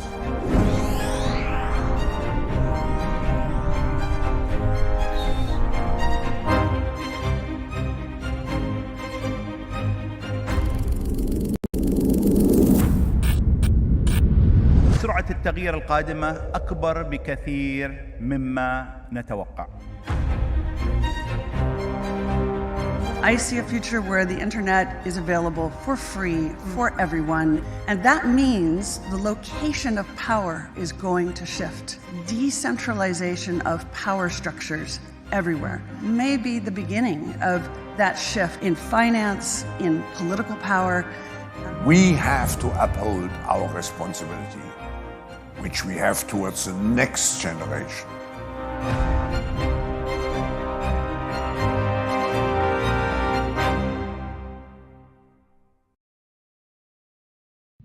There's no longer any doubt that humans are heating up the oceans, land and sea by burning fossil fuels.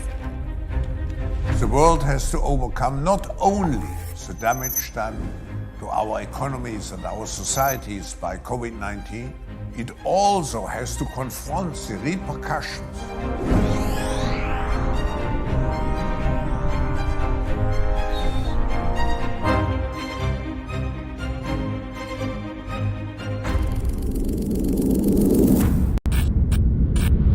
سرعة التغيير القادمة أكبر بكثير مما نتوقع.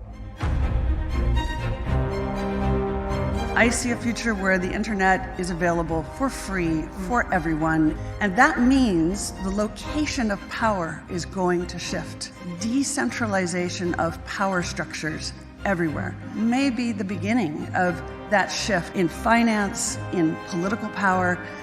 We have to uphold our responsibility, which we have towards the next generation.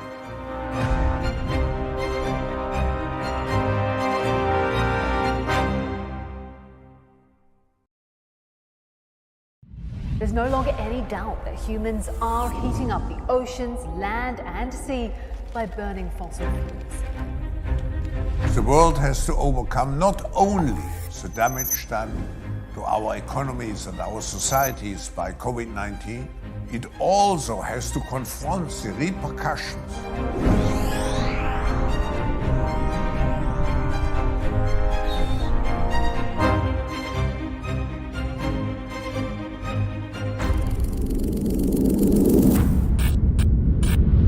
سرعة التغيير القادمة أكبر بكثير مما نتوقع.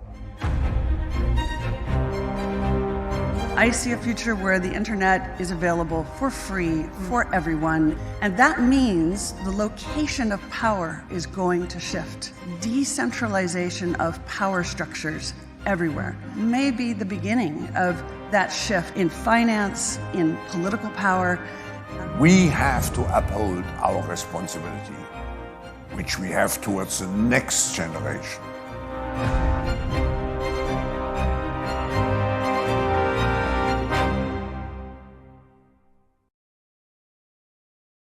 There's no longer any doubt that humans are heating up the oceans, land and sea by burning fossil fuels. The world has to overcome not only the damage done to our economies and our societies by COVID-19, it also has to confront the repercussions.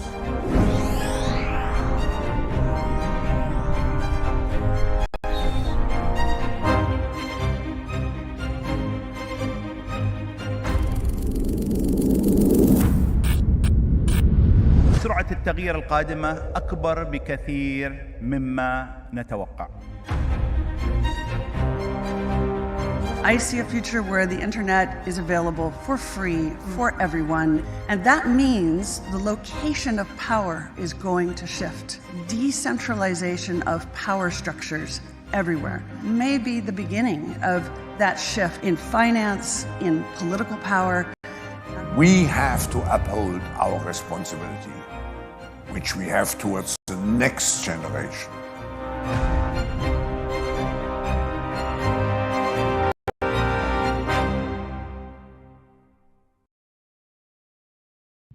There's no longer any doubt that humans are heating up the oceans, land and sea by burning fossil fuels. The world has to overcome not only the damage done to our economies and our societies by COVID-19, it also has to confront the repercussions.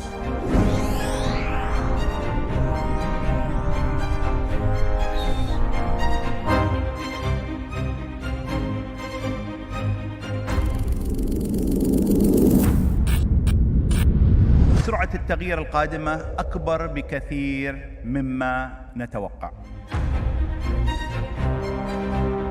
I see a future where the internet is available for free for everyone, and that means the location of power is going to shift. Decentralization of power structures everywhere may be the beginning of that shift in finance, in political power.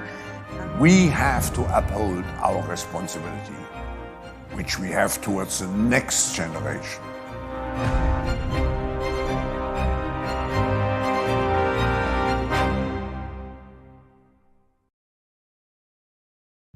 There's no longer any doubt that humans are heating up the oceans, land, and sea by burning fossil fuels. The world has to overcome not only the damage done to our economies and our societies by COVID-19, it also has to confront the repercussions.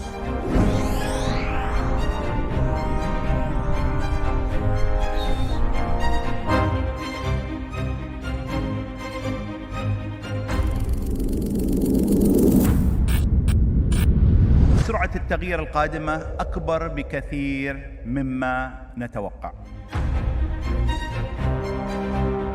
I see a future where the internet is available for free for everyone, and that means the location of power is going to shift. Decentralization of power structures everywhere may be the beginning of that shift in finance, in political power.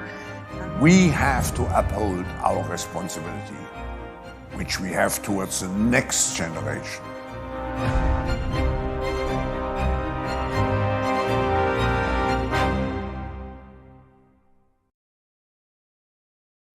There's no longer any doubt that humans are heating up the oceans, land, and sea by burning fossil fuels. The world has to overcome not only the damage done to our economies and our societies by COVID-19, it also has to confront the repercussions.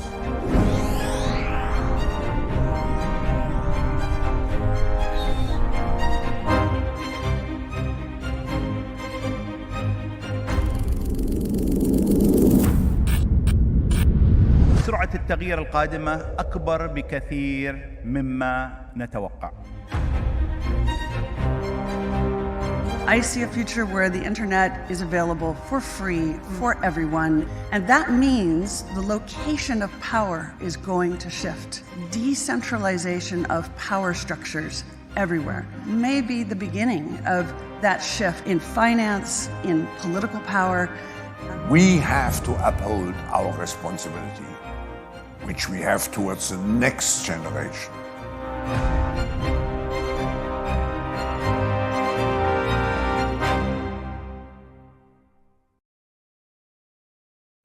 There's no longer any doubt that humans are heating up the oceans, land, and sea by burning fossil fuels. The world has to overcome not only the damage done to our economies and our societies by COVID-19, it also has to confront the repercussions.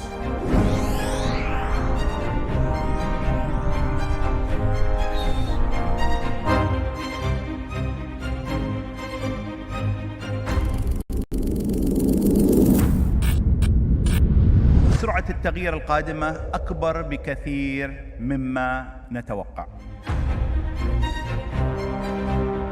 I see a future where the internet is available for free for everyone, and that means the location of power is going to shift. Decentralization of power structures everywhere may be the beginning of that shift in finance, in political power. We have to uphold our responsibility, which we have towards the next generation.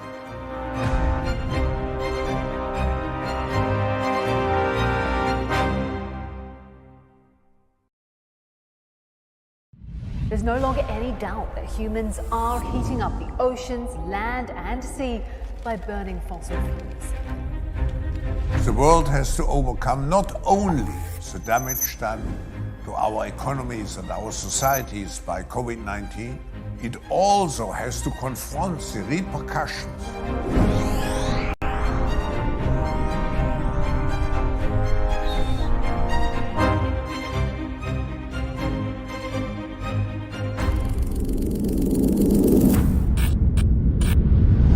التغيير القادمة أكبر بكثير مما نتوقع. I see a future where the internet is available for free for everyone, and that means the location of power is going to shift. Decentralization of power structures everywhere may be the beginning of that shift in finance, in political power. We have to uphold our responsibility, which we have towards the next generation.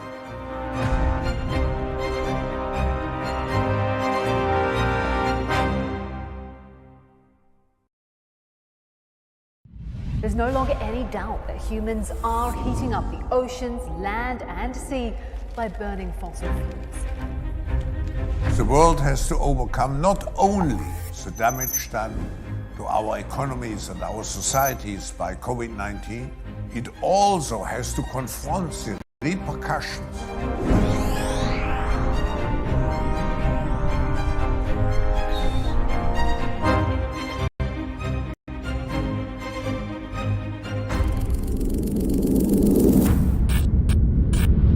سرعة التغيير القادمة أكبر بكثير مما نتوقع. I see a future where the internet is available for free for everyone, and that means the location of power is going to shift. Decentralization of power structures everywhere may be the beginning of that shift in finance, in political power. We have to uphold our responsibility, which we have towards the next generation.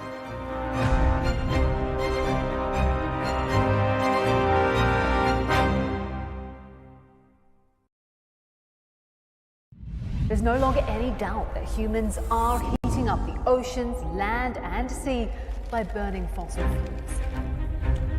The world has to overcome not only the damage done to our economies and our societies by COVID-19, it also has to confront the repercussions.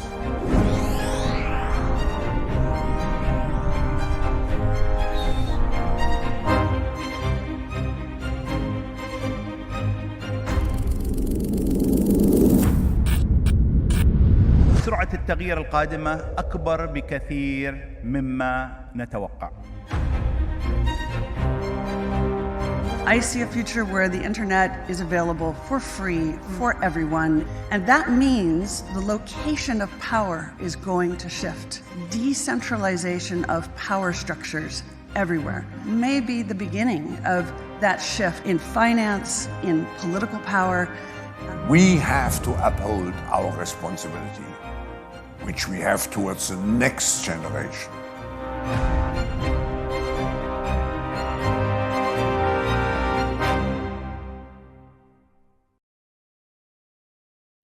There's no longer any doubt that humans are heating up the oceans, land, and sea by burning fossil fuels. The world has to overcome not only the damage done to our economies and our societies by COVID-19, it also has to confront the repercussions.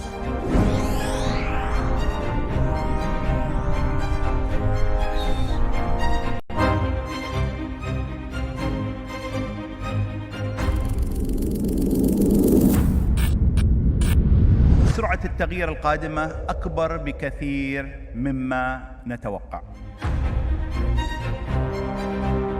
I see a future where the internet is available for free for everyone, and that means the location of power is going to shift. Decentralization of power structures everywhere may be the beginning of that shift in finance, in political power.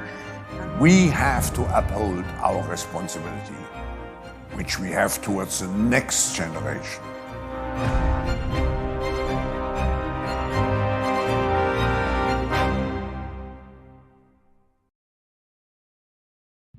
There's no longer any doubt that humans are heating up the oceans, land, and sea by burning fossil fuels. The world has to overcome not only the damage done to our economies and our societies by COVID-19, it also has to confront the repercussions.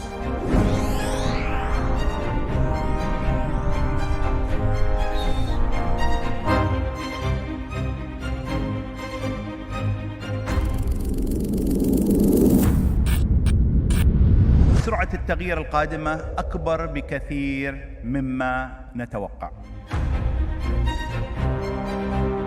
I see a future where... Please join me in welcoming His Excellency Jean Hai-shul, Minister of Interior and Safety of the Republic of Korea. This session will be in Korean. Please use your headset for instant interpretation.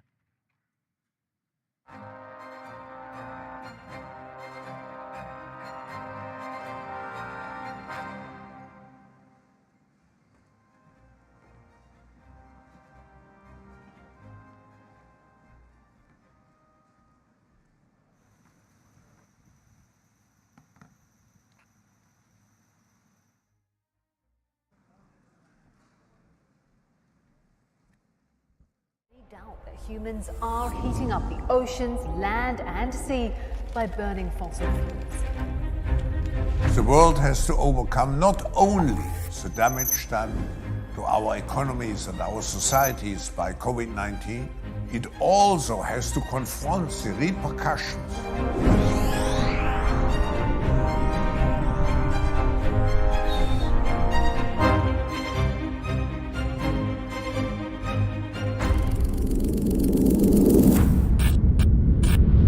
سرعة التغيير القادمة أكبر بكثير مما نتوقع.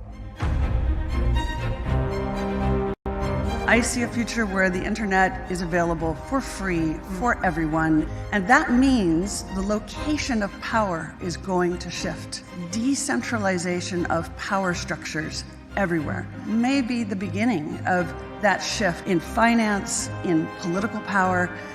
We have to uphold our responsibility, which we have towards the next generation.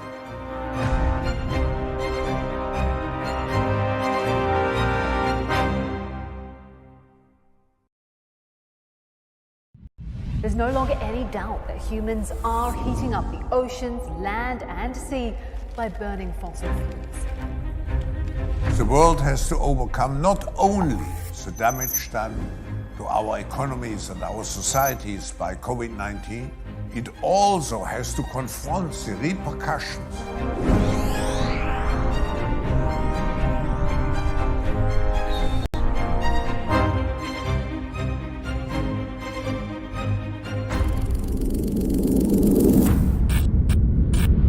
سرعة التغيير القادمة أكبر بكثير مما نتوقع. I see a future where the internet is available for free for everyone, and that means the location of power is going to shift. Decentralization of power structures everywhere may be the beginning of that shift in finance, in political power. We have to uphold our responsibility, which we have towards the next generation.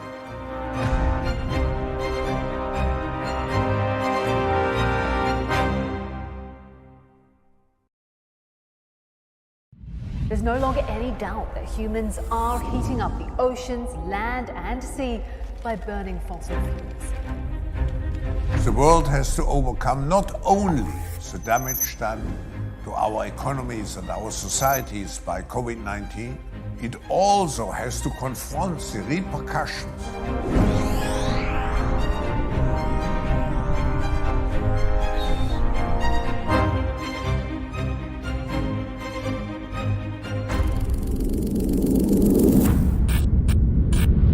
سرعة التغيير القادمة أكبر بكثير مما نتوقع.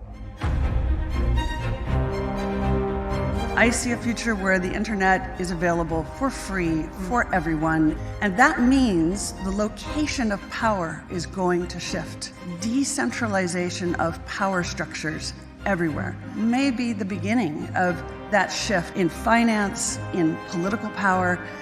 We have to uphold our responsibility, which we have towards the next generation.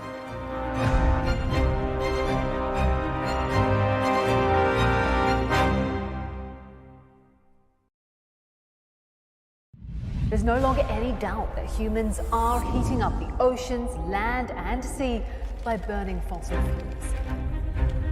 The world has to overcome not only the damage done to our economies and our societies by COVID-19, it also has to confront the repercussions.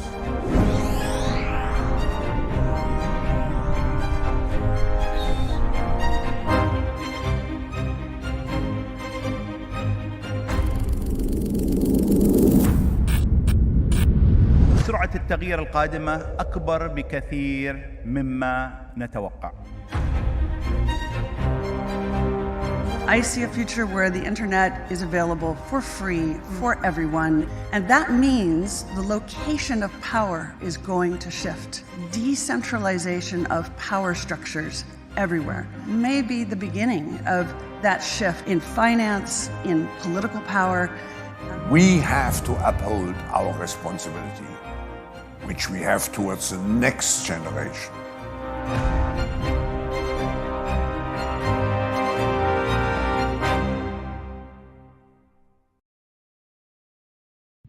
There's no longer any doubt that humans are heating up the oceans, land, and sea by burning fossil fuels. The world has to overcome not only the damage done to our economies and our societies by COVID-19, it also has to confront the repercussions.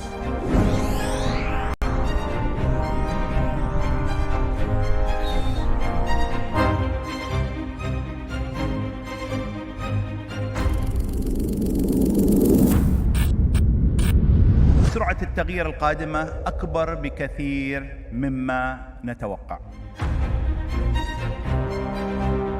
I see a future where the internet is available for free for everyone, and that means the location of power is going to shift. Decentralization of power structures everywhere may be the beginning of that shift in finance, in political power. We have to uphold our responsibility, which we have towards the next generation.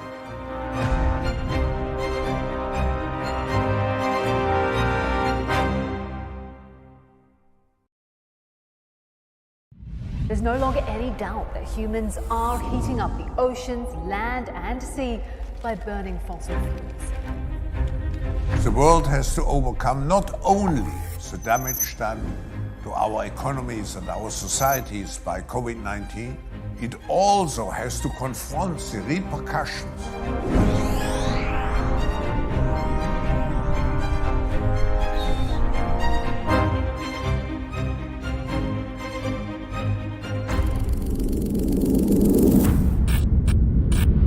سرعة التغيير القادمة أكبر بكثير مما نتوقع. I see a future where the internet is available for free for everyone, and that means the location of power is going to shift. Decentralization of power structures everywhere may be the beginning of that shift in finance, in political power. We have to uphold our responsibility, which we have towards the next generation.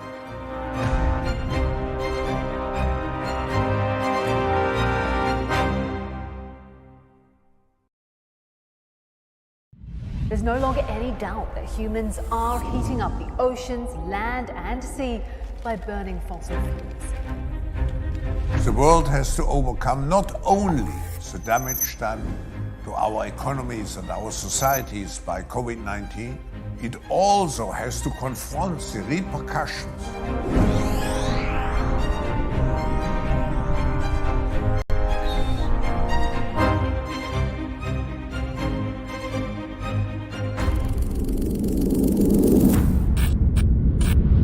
سرعة التغيير القادمة أكبر بكثير مما نتوقع. I see a future where the internet is available for free for everyone, and that means the location of power is going to shift. Decentralization of power structures everywhere may be the beginning of that shift in finance, in political power. We have to uphold our responsibility, which we have towards the next generation.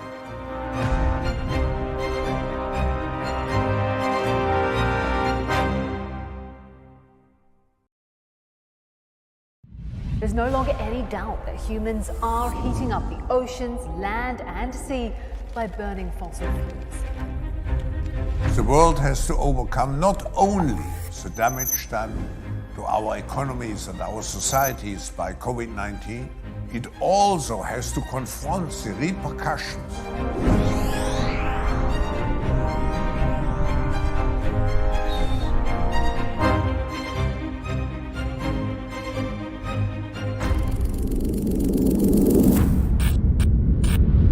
سرعة التغيير القادمة أكبر بكثير مما نتوقع.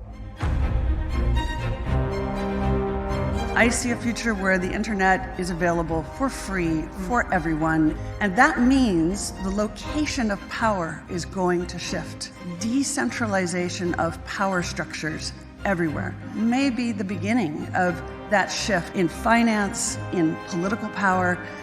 We have to uphold our responsibility, which we have towards the next generation.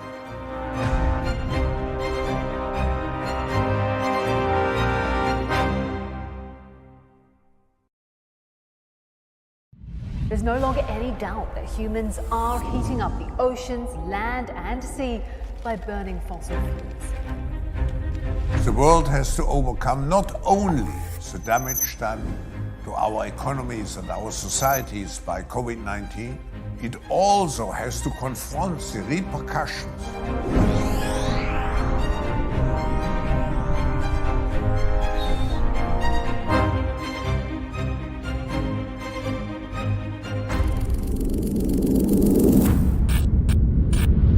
سرعة التغيير القادمة أكبر بكثير مما نتوقع. I see a future where the internet is available for free for everyone, and that means the location of power is going to shift. Decentralization of power structures everywhere may be the beginning of that shift in finance, in political power. We have to uphold our responsibility, which we have towards the next generation.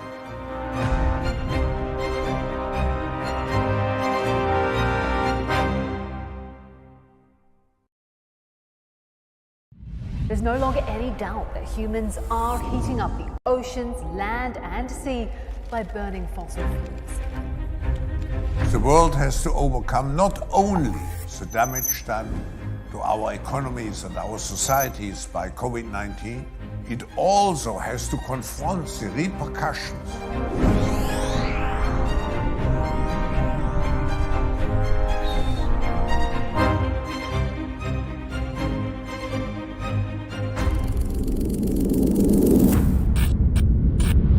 سرعة التغيير القادمة أكبر بكثير مما نتوقع.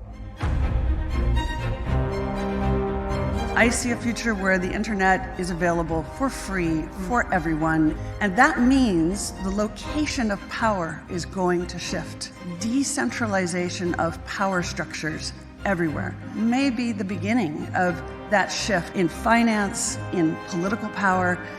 We have to uphold our responsibility, which we have towards the next generation.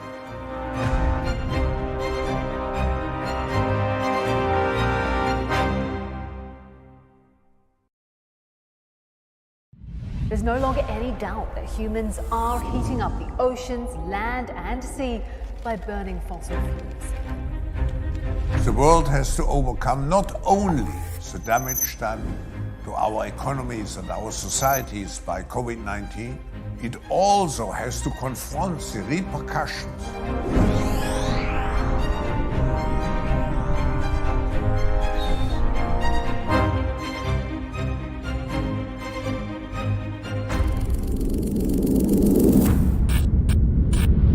سرعة التغيير القادمة أكبر بكثير مما نتوقع. I see a future where the internet is available for free for everyone, and that means the location of power is going to shift. Decentralization of power structures everywhere may be the beginning of that shift in finance, in political power. We have to uphold our responsibility, which we have towards the next generation.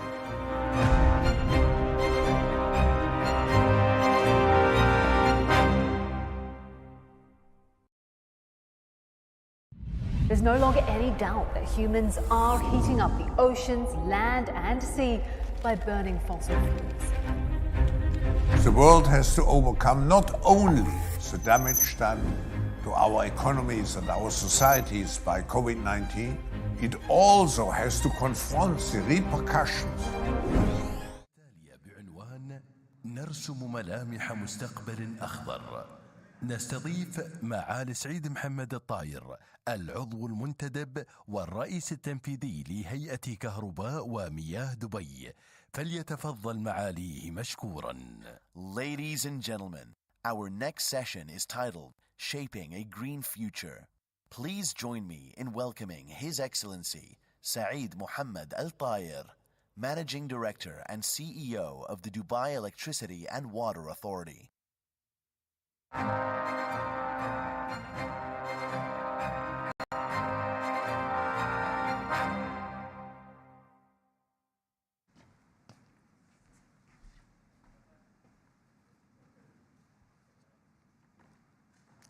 أصحاب السمو، أصحاب المعالي والسعادة، السيدات والسادة، الحضور الكريم، السلام عليكم ورحمة الله وبركاته. يسعدني أن أكون معكم في الدورة الثامنة للقمة العالمية للحكومات التي أصبحت حدثاً بارزاً على أجندة الفعاليات الحكومية العالمية. وأود خلال الدقائق المقبلة أن أشارككم قصة نجاح دبي في دعم التحول الذي تشهده دولة الإمارات العربية المتحدة التي أصبحت نموذجاً يحتذى في التحول نحو الطاقة المتجددة والنظيفة. في إطار رؤية توجيهات القيادة الرشيدة لسيدي صاحب السمو الشيخ خليفة بن زايد آل نهيان رئيس الدولة حفظه الله، وسيدي صاحب السمو الشيخ محمد بن راشد آل مكتوم نائب رئيس الدولة رئيس مجلس الوزراء حاكم دبي رعاه الله، وصاحب السمو الشيخ محمد بن زايد آل نهيان ولي عهد أبو ظبي نائب القائد الأعلى للقوات المسلحة لتعزيز الاقتصاد الأخضر في دولة الإمارات العربية المتحدة التي أعلنت في شهر أكتوبر الماضي مبادرتها الاستراتيجية لتحقيق الحياد المناخي بحلول 2050 لتصبح بذلك أول دولة في منطقة الشرق الأوسط وشمال أفريقيا تطلق هذه المبادرة الاستراتيجية. وتقديراً لدورها الرائد في العمل المناخي تم اختيار دولة الإمارات لاستضافة الدورة 28 لمؤتمر الأطراف في اتفاقية الأمم المتحدة الإطارية بشأن تغير المناخ كوب 28 في عام 2023. وفي دبي لدينا خارطة طريق واضحة لقطاع الطاقة وفقاً لاستراتيجية دبي للطاقة النظيفة 2050 واستراتيجية الحياد الكربوني 2050 لإمارة دبي لتوفير 100% من القدرة الإنتاجية للطاقة من مصادر الطاقة النظيفة بحلول عام 2050. ونعمل على تنفيذ مشاريع رائدة لتنويع مصادر إنتاج الطاقة وتشمل مختلف مصادر وتقنيات الطاقة النظيفة والمتجددة المتاحة في دبي. وترتكز استراتيجيتنا لضمان أمن واستدامة الطاقة على 3 محاور رئيسية. الأول يتمثل في إنتاج المزيد من الطاقة النظيفة خصوصاً الطاقة الشمسية، ومن أبرز مشروعاتنا لتحقيق هذا الهدف مجمع محمد بن راشد آل مكتوم للطاقة الشمسية، أكبر مشروع للطاقة الشمسية في العالم في موقع واحد وفق نظام المنتج المستقل، وستصل طاقته الإنتاجية إلى 5000 ميجا وات بحلول عام 2030. وبنهاية العام الجاري نتوقع أن تصل القدرة الإنتاجية للطاقة النظيفة في دبي إلى 13.8% من إجمالي القدرة الإنتاجية للطاقة. ويتمثل المحور الثاني في فصل عملية تحلية المياه عن إنتاج الكهرباء، وتحلية المياه باستخدام تقنية التناضح العكسي والطاقة الشمسية، حيث نهدف إلى إنتاج 100% من المياه المحلاة بحلول عام 2030 باستخدام مزيج من مصادر الطاقة النظيفة والحرارة المهدورة. أما المحور الثالث فيشمل إعادة صياغة دور المؤسسات الخدماتية ورقمنتها عبر تبني تقنيات الثورة الصناعية الرابعة والتقنيات الإحلالية كالذكاء الصناعي والطائرات الروبوتية وتقنيات تخزين الطاقة والبلوكتشين وإنترنت الأشياء وغيرها. الحضور الكريم، مسيرة التحول نحو الاعتماد على الطاقة المتجددة والنظيفة تصاحبها العديد من التحديات على المستوى العالمي، ومن أبرزها تخزين مصادر الطاقة المتجددة التي يمكن معالجتها عبر تطوير تقنيات تخزين الطاقة طويلة الأمد. وتتوقع دراسة عدتها شركة ميكنزي الاستشارية في نوفمبر 2021 أنه يمكن لتقنيات تخزين الطاقة طويلة الأمد أن تسهم في تفادي انبعاث 1.5 إلى 2.3 جيجا طن من ثاني أكسيد الكربون سنويا، أو ما يعادل 10 إلى 15% من انبعاثات قطاع الطاقة الحالية. وفي الولايات المتحدة الأمريكية يمكن أن تقلل تقنيات تخزين الطاقة طويلة الأمد من التكلفة الإجمالية لنزع الكربون بالكامل من قطاع الطاقة بنحو 35 مليار دولار سنويا بحلول عام 2040. وفي هيئة كهرباء ومياه دبي نعمل على تطوير تقنيات تخزين الطاقة من خلال عدد من المشروعات الرائدة، من بينها المرحلة الرابعة من مجمع محمد بن راشد للطاقة الشمسية، التي ستكون عند اكتمالها أكبر مشاريع تخزين الطاقة الشمسية على مستوى العالم لمدة 15 ساعة، ما يسمح بتوافر الطاقة على مدار 24 ساعة. وستستخدم ثلاثية تقنيات مشتركة: منظومة عاكسات القطع المتكافئ، وبرج الطاقة الشمسية المركزة، إضافة إلى ألواح شمسية كهروضوية، ومحطة كهرومائية تقنية الضخ والتخزين بقدرة 250 ميجاوات في حتى، تعد الأولى من نوعها في منطقة الخليج العربي، وستصل سعتها التخزينية إلى 1500 ميجاوات ساعة، وبعمر افتراضي يصل إلى 80 عاماً. كما دشنت الهيئة بالتعاون مع إكسبو 2020 وسيمنز للطاقة مشروع الهيدروجين الأخضر، الأول من نوعه في منطقة الشرق الأوسط وشمال أفريقيا لإنتاج الهيدروجين الأخضر باستخدام الطاقة الشمسية. وتم تصميم وبناء المحطة لتكون قادرة على استيعاب التطبيقات المستقبلية ومنصات اختبار الاستخدامات المختلفة للهيدروجين، بما في ذلك تخزين الطاقة والتنقل الأخضر. كما دشنت الهيئة مشروعا تجريبيا في مجمع محمد بن راشد آل مكتوم للطاقة الشمسية لتخزين الطاقة باستخدام أنظمة بطاريات الليثيوم من شركة تسلا، بالإضافة إلى مشروع تجريبي ثاني لتركيب واختبار أنظمة بطاريات الصوديوم الكبريتية لتخزين الطاقة. وإضافة إلى تخزين الطاقة، ستلعب تقنية البيانات الضخمة دورا مهما من خلال استخدام أجهزة استشعار في محطات الطاقة الشمسية لجمع بيانات آنية من الإشعاع الشمسي وتحليلها بالتزامن مع بيانات الأقمار الاصطناعية التابعة للهيئة، وذلك بهدف تحسين إنتاج محطات الطاقة الشمسية. وفي هذا الإطار أطلقنا برنامج هيئة كهرباء مياه دبي للفضاء سبيس دي، الذي يهدف إلى تعزيز الكفاءة والفعالية التشغيلية. في شهر يناير الماضي أطلقنا القمر الصناعي النانوي لديوا سات 1 من نوع 3U، لتصبح الهيئة بذلك أول مؤسسة خدماتية على مستوى العالم تستخدم الأقمار الاصطناعية النانوية في عملياتها. وتسعى الهيئة لتقديم تجاربها الرائدة في هذا المجال للمؤسسات الخدماتية الأخرى. كما أود الإشارة إلى أن هيئة كهرباء مياه دبي وفرت أول بنية تحتية لشحن المركبات الكهربائية الصديقة للبيئة من خلال مبادرة الشاحن الأخضر، التي توفر حاليا أكثر من 325 محطة شحن في جميع أرجاء دبي، ونعمل على زيادة هذا العدد ليصل إلى 1000 محطة بحلول عام 2025.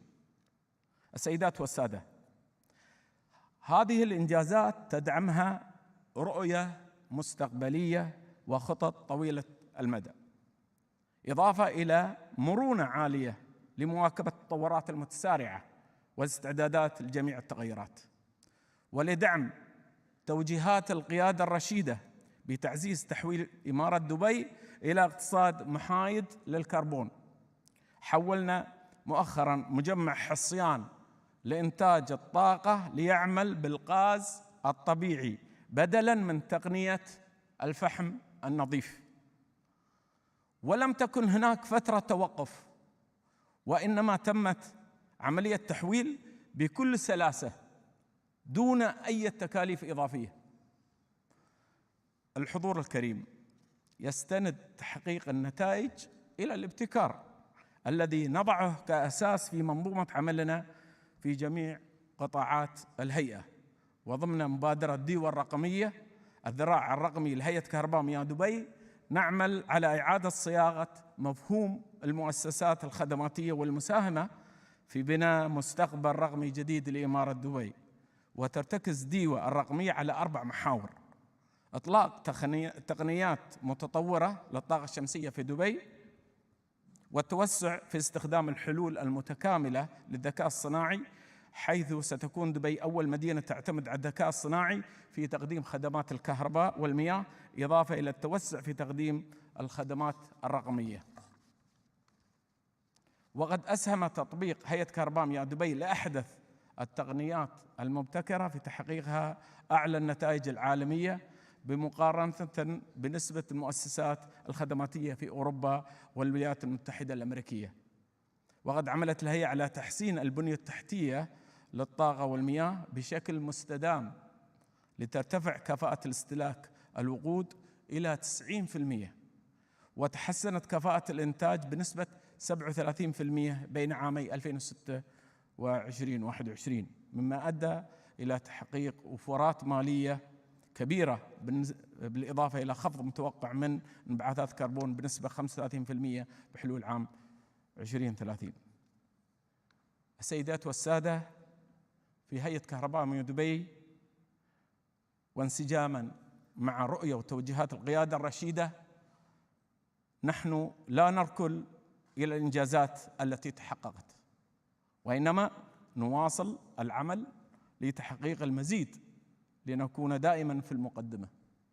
ونعمل حاليا على تطوير استراتيجية طموحة للهيدروجين الأخضر، من المتوقع الانتهاء منها في عام الجاري، وخلال هذا العام أيضا سنطلق قمرا صناعيا آخر من نوع 6U ضمن برنامج سبيس دي، وسنواصل جهودنا في مجال الابتكار والبحوث والتطوير لتعزيز كفاءة محطات الطاقة الشمسية ودعم جهود دبي للوصول إلى الحياد الكربوني بحلول 2050 وتحقيق مئوية الإمارات لتكون دولة الإمارات أفضل دولة في العالم بحلول مئويتها في العام 2071. شكرا لكم والسلام عليكم ورحمة الله وبركاته.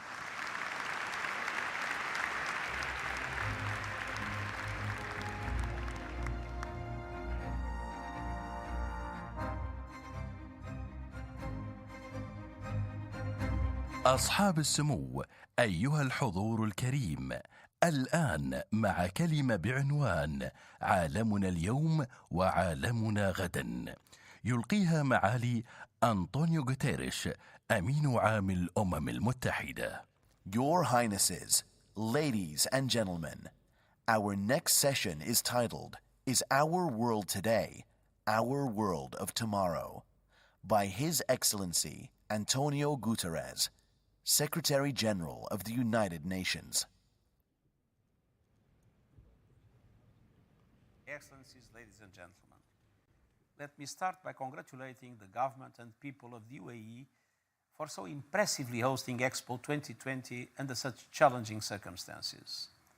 You have brought the world together around the theme of connecting minds and creating the future with a focus on the Sustainable Development Goals. That is very much the spirit of this World Government Summit. Since 2013, the World Government Summit has drawn innovative thinkers and decision makers to Dubai to explore pathways to a better future for all humanity. Your team, Sharing the Future of Governments, is an important opportunity to discuss how governments can better respond to the needs of their people and the planet we all share at this challenging moment in history. This year, you meet when hope is in short supply, when mistrust, divisions and fear are growing, when global recovery and the Sustainable Development Goals are slipping farther from reach, and when the solutions to the challenges facing our world seem more distant than ever. Governments are called upon to address these struggles head-on, for their own people, but also for our common future. And do so in solidarity as a global family. Allow me to briefly touch on 3 points as we seek pathways forward. First, any progress depends on peace. The war in Ukraine is inflicting massive suffering, destruction and death. The punishing effects stretch far beyond Ukraine's borders, with massive impacts on food and fuel prices that are already spiraling into a socio-economic crisis around the world, in particular for developing countries. And the nuclear dimensions of the conflict are truly bone-chilling. But the crisis in Ukraine is the latest entry in a growing list of destructive conflicts that are putting tens of millions of people in the line of fire. From Ethiopia, South Sudan and the Sahel, to Libya, Syria, Yemen, Myanmar and beyond. At this perilous moment, we need to build trust through dialogue and diplomacy, inclusion, equality, and the focus on fighting humanity's common enemies, COVID-19, poverty, and unrelenting climate crisis. Second, governments are called upon to invest in their people by investing in all the pillars of development. Health and food systems that are accessible to all people, education, job creation and training, to all people compete in the rapidly changing global economy where yesterday's skills don't always match today's job market. Universal digital connectivity, so all countries can benefit from the incredible technological progress being made every day. And expanded social protection, so nobody slips through the cracks. As governments support the people inside their borders, they also need to help reform a morally bankrupt global financial system that prevents developing countries from doing the same. They need urgent debt relief and restructuring. We need to reform the international financial architecture, examine the role of credit rating agencies, and boost the resources of multilateral development banks. We need new metrics that go beyond gross domestic product, including steps to measure countries' vulnerabilities, exclusion, and climate and environmental risks. And we need to build more fairness into tax systems to reinvest some of the massive pockets of global wealth into the people and countries that need it most. I call on all governments, particularly developed countries, to join this essential effort and bring fairness to the global financial system so that it benefits all people and all countries. And third, both inside and outside their borders, all governments need to support more ambitious action on climate. Last year, global energy-related emissions surged to their highest level in history. Our planet has had enough. Our addiction to fossil fuels is killing us. The IPCC's recent report reminded us that we have a brief and rapidly closing window of opportunity to hold warming to 1.5 degrees to secure a livable future. People and ecosystems are already being clobbered by climate change. Deaths from floods, droughts and storms have been 15 times higher in the most vulnerable regions. We need urgent transformative efforts from all countries to eliminate coal and stop expanding oil and gas exploration to keep warming to 1.5 degrees. And we need to build resilience against the impacts that are already happening. Developing countries need a massive boost in technical and financial support to phase out coal and spark a just transition to renewable energy and green jobs. And we need to see 50% of climate finance going to adaptation and reform the eligibility system so vulnerable communities can access it. All development banks must urgently work with governments to design pipelines of bankable projects. And developed countries must deliver on their $100 billion climate finance commitment to developing countries this year and show a pathway to how they will double adaptation finance by 2025.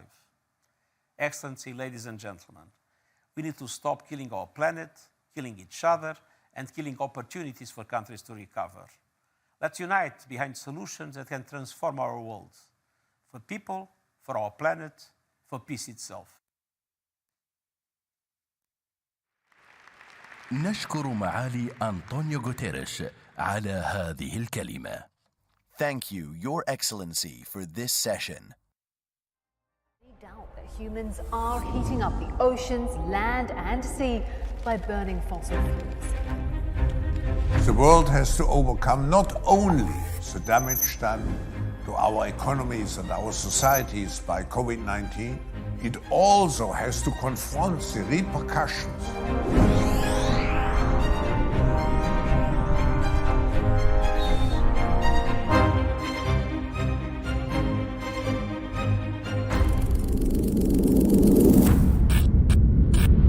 سرعة التغيير القادمة أكبر بكثير مما نتوقع. I see a future where the internet is available for free for everyone, and that means the location of power is going to shift. Decentralization of power structures everywhere may be the beginning of that shift in finance, in political power. We have to uphold our responsibility, which we have towards the next generation.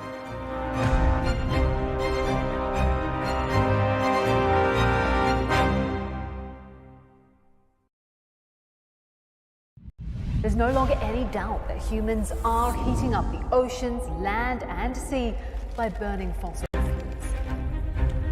The world has to overcome not only the damage done to our economies and our societies by COVID-19, it also has to confront the repercussions.